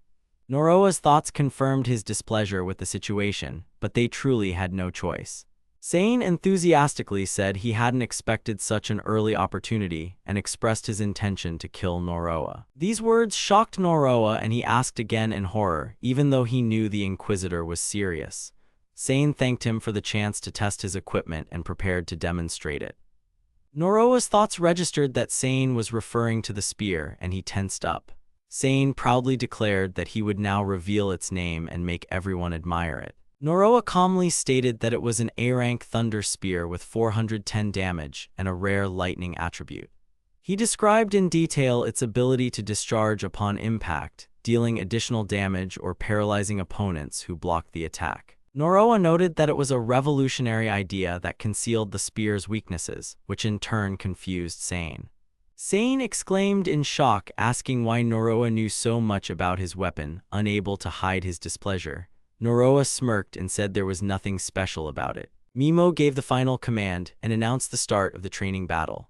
Sane gave an order and led the attackers, surrounding Noroa from all sides in a matter of moments. Noroa mentally noted that the encirclement happened very quickly and that it was to be expected from the Inquisitors of the Holy City. He strictly warned Cuckoo not to stray from him and urged her to stay close.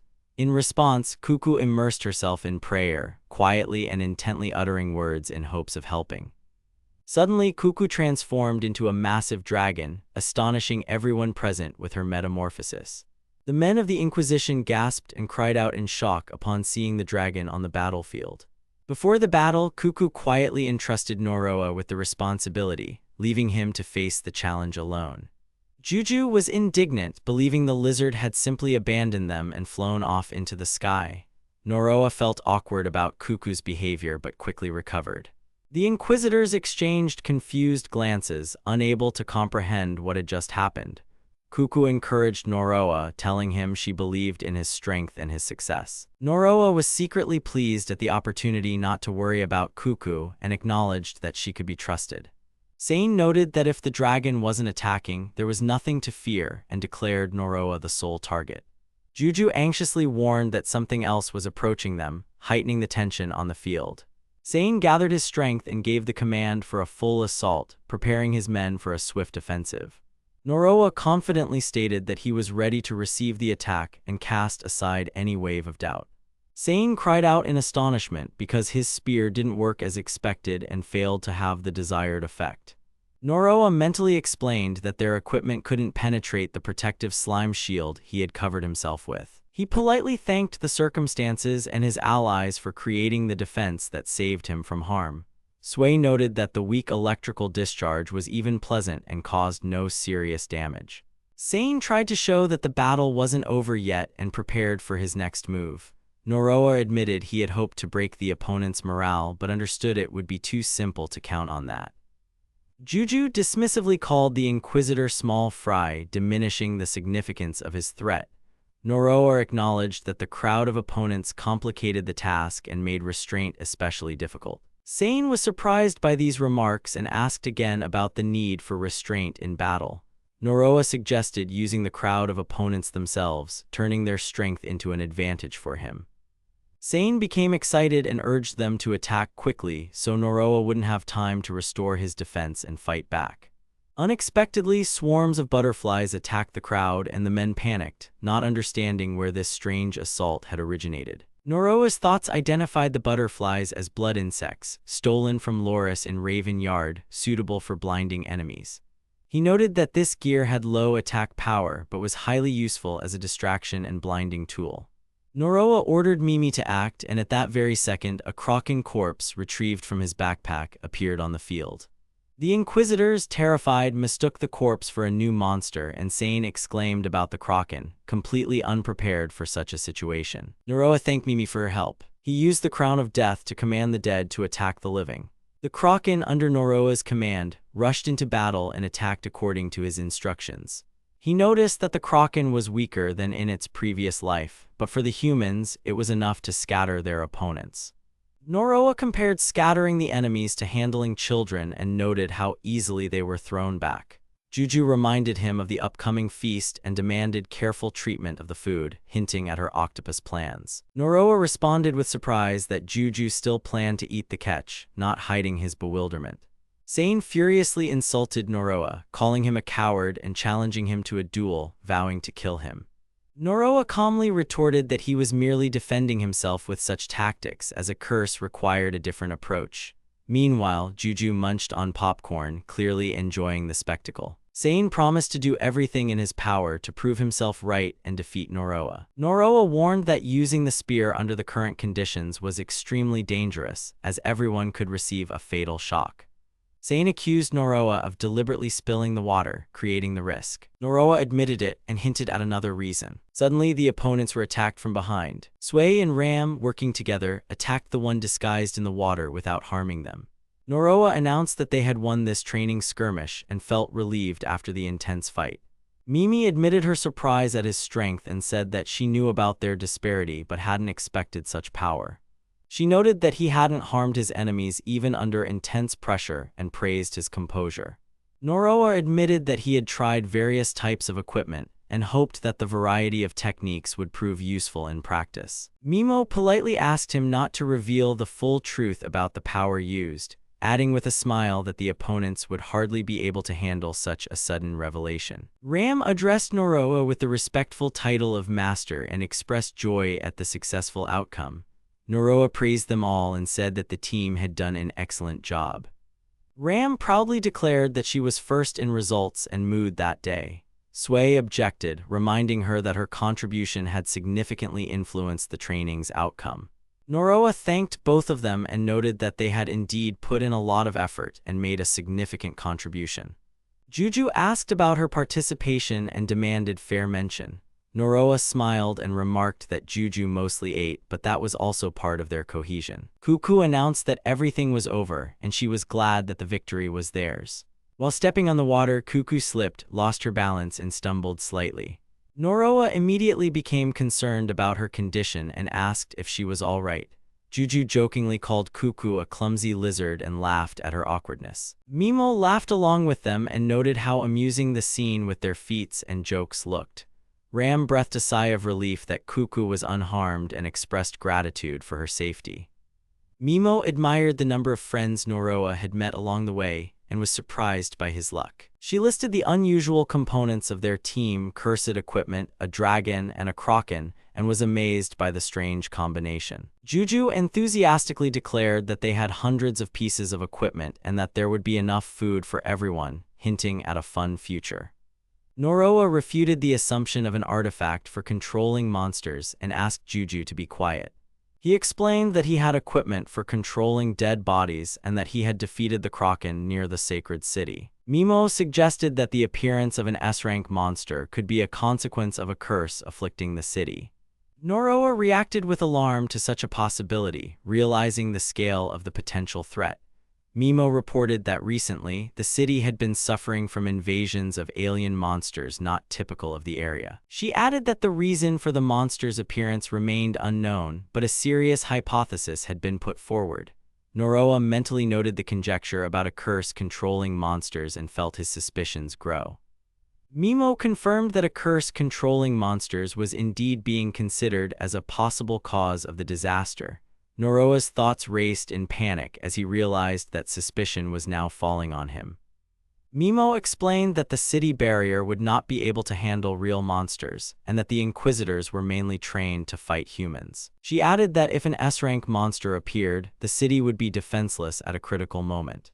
To emphasize the seriousness of the situation, Mimo explained that the Holy City, which had prospered for 700 years, could be on the verge of destruction. She bowed to Noroa and asked him to help protect the city from the impending threat. Thus, their training session concluded, and the mood shifted from cheerful to serious and anxious. Sane loudly refused to accept help from the Cursed One, reiterating that he would not accept such an ally under any circumstances. After a brief pause, the group headed into the city to begin an official investigation and assess the situation. Juju happily celebrated her victory with a glass of juice and ironically thanked the losers for the spectacle. Noroa, bewildered, noted that no friendly bond had formed between them, his remark clearly tinged with irony. Mimo regretfully explained that he saw the Inquisitors as heroes and genuinely admired them. She added that Noroa was obsessed with an ideal of justice that he himself imagined, and it was difficult to get through to him. Her words were accompanied by an admission that, despite this, he was not a bad person and had good intentions. Sane expressed his opinion that there was nothing wrong with admiring heroes, saying it with obvious confidence. Noroa quickly clarified that he was not claiming that admiring heroes was a bad thing at all. Noroa's thoughts dwelled on the image of heroes in shining armor, striving to save the world and end ancient wars. He recalled his own past admiration for such ideals and admitted that he himself once shared those feelings. Noroa's reflections took on a different tone, as he was now burdened by curses and realized that he could no longer become a hero. Internally, he praised Sane for maintaining his faith in heroes and admitted that he was a little envious of this sincere devotion. The crowd in the square fell silent for a moment before erupting again in panic screams as the first signs of danger appeared. Mimo quickly cut off further conversation and sternly announced that it was time to get down to business, as the situation required immediate action. Soon, several underwater monsters emerged on the horizon, and their appearance heightened the anxiety of everyone present. She commanded them to prepare for battle, and the people immediately began taking positions and getting their equipment ready. Noroa's thoughts focused on the fact that they were facing sea serpents, high-ranking monsters that lived in the ocean and were not typically found in city waters. He noted that such creatures were not the kind of monsters one would usually encounter in the city's coastal waters. He realized the problem was much bigger than he initially thought, suspecting there were more than just a few sea snakes in the city. Sane charged forward aggressively, then hurled a thunder spear, showcasing the power and effectiveness of his weapon in combat. Noroa was filled with admiration because Sane had taken out most of the monsters with a single strike, completely turning the tide of the battle. He noted that lightning attacks were perfect against aquatic creatures and that the thunder spear had come in very handy. Juju scoffed at the spearman, finding him too fussy and self-important for such a role. Mimo admitted that not all the snakes had been destroyed, reporting that several had managed to break through their defenses. Sane promised to catch the ones that escaped and set off in pursuit with determination. Noroa politely remarked that the Inquisitors were indeed masters of their craft and acted professionally. Mimo warned Noroa that he would have to wait his turn. Noroa reassured Kuku, telling her there was no need to be afraid now, as he would be by her side and ensure her safety. Kuku anxiously pointed out that she had never seen such monsters in the city before, which greatly confused her. Mimo explained that the invasion had started about a month ago, and since then, monsters had been appearing in the city more and more frequently. Noroa was surprised, noting that despite such a threat, the city lacked any prepared equipment to fight the monsters. Mimo clarified that previously only weak monsters lived around the city, so no special defensive measures were needed. They had only prepared to defend against other humans. Kuku bitterly stated that while the city had the best defenses against humans in the world, it was the worst at fighting real monsters, suggesting that a curse attracting monsters had accidentally found its way into the city. Juju reacted sharply, exclaiming that it was clearly no accident, expressing her certainty that someone else had planned it. Noroa agreed with her intuition, adding that they knew better than anyone how difficult it was to bring cursed equipment into a holy city and bypass all the barriers. He reminded them that curse bearers usually couldn't get permission to enter, and even if they did, they would be met by numerous inquisitors and layers of barriers. Mimo confirmed that what was happening now didn't seem like an accident or a natural disaster. Instead, it looked like an organized invasion orchestrated by someone with cursed equipment. Kuku was shocked because this city was almost a second home to her, and the thought of an intentional attack deeply wounded her emotions. Noroa's resolve to find the source of the curse grew stronger. He realized that his eye and compass would once again be needed to locate the artifact.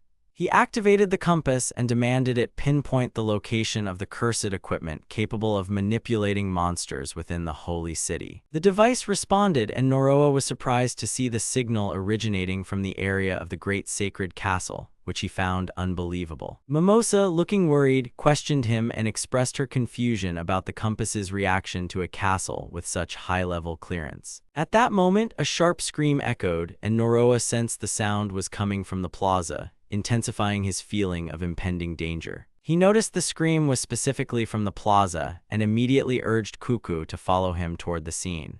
Noroa's thoughts noted that the plaza was in the opposite direction from where Sane had gone and that it was poorly defended. He used his S-level pass, which allowed him to bypass barriers and reach the plaza via the shortest and safest route. In the plaza, Noroa found many people gathered around a stage, and at that moment there were no monsters directly in sight. The scene came alive as a girl ascended the platform and announced the appearance of Lavuria, greeting the residents and visitors of the plaza.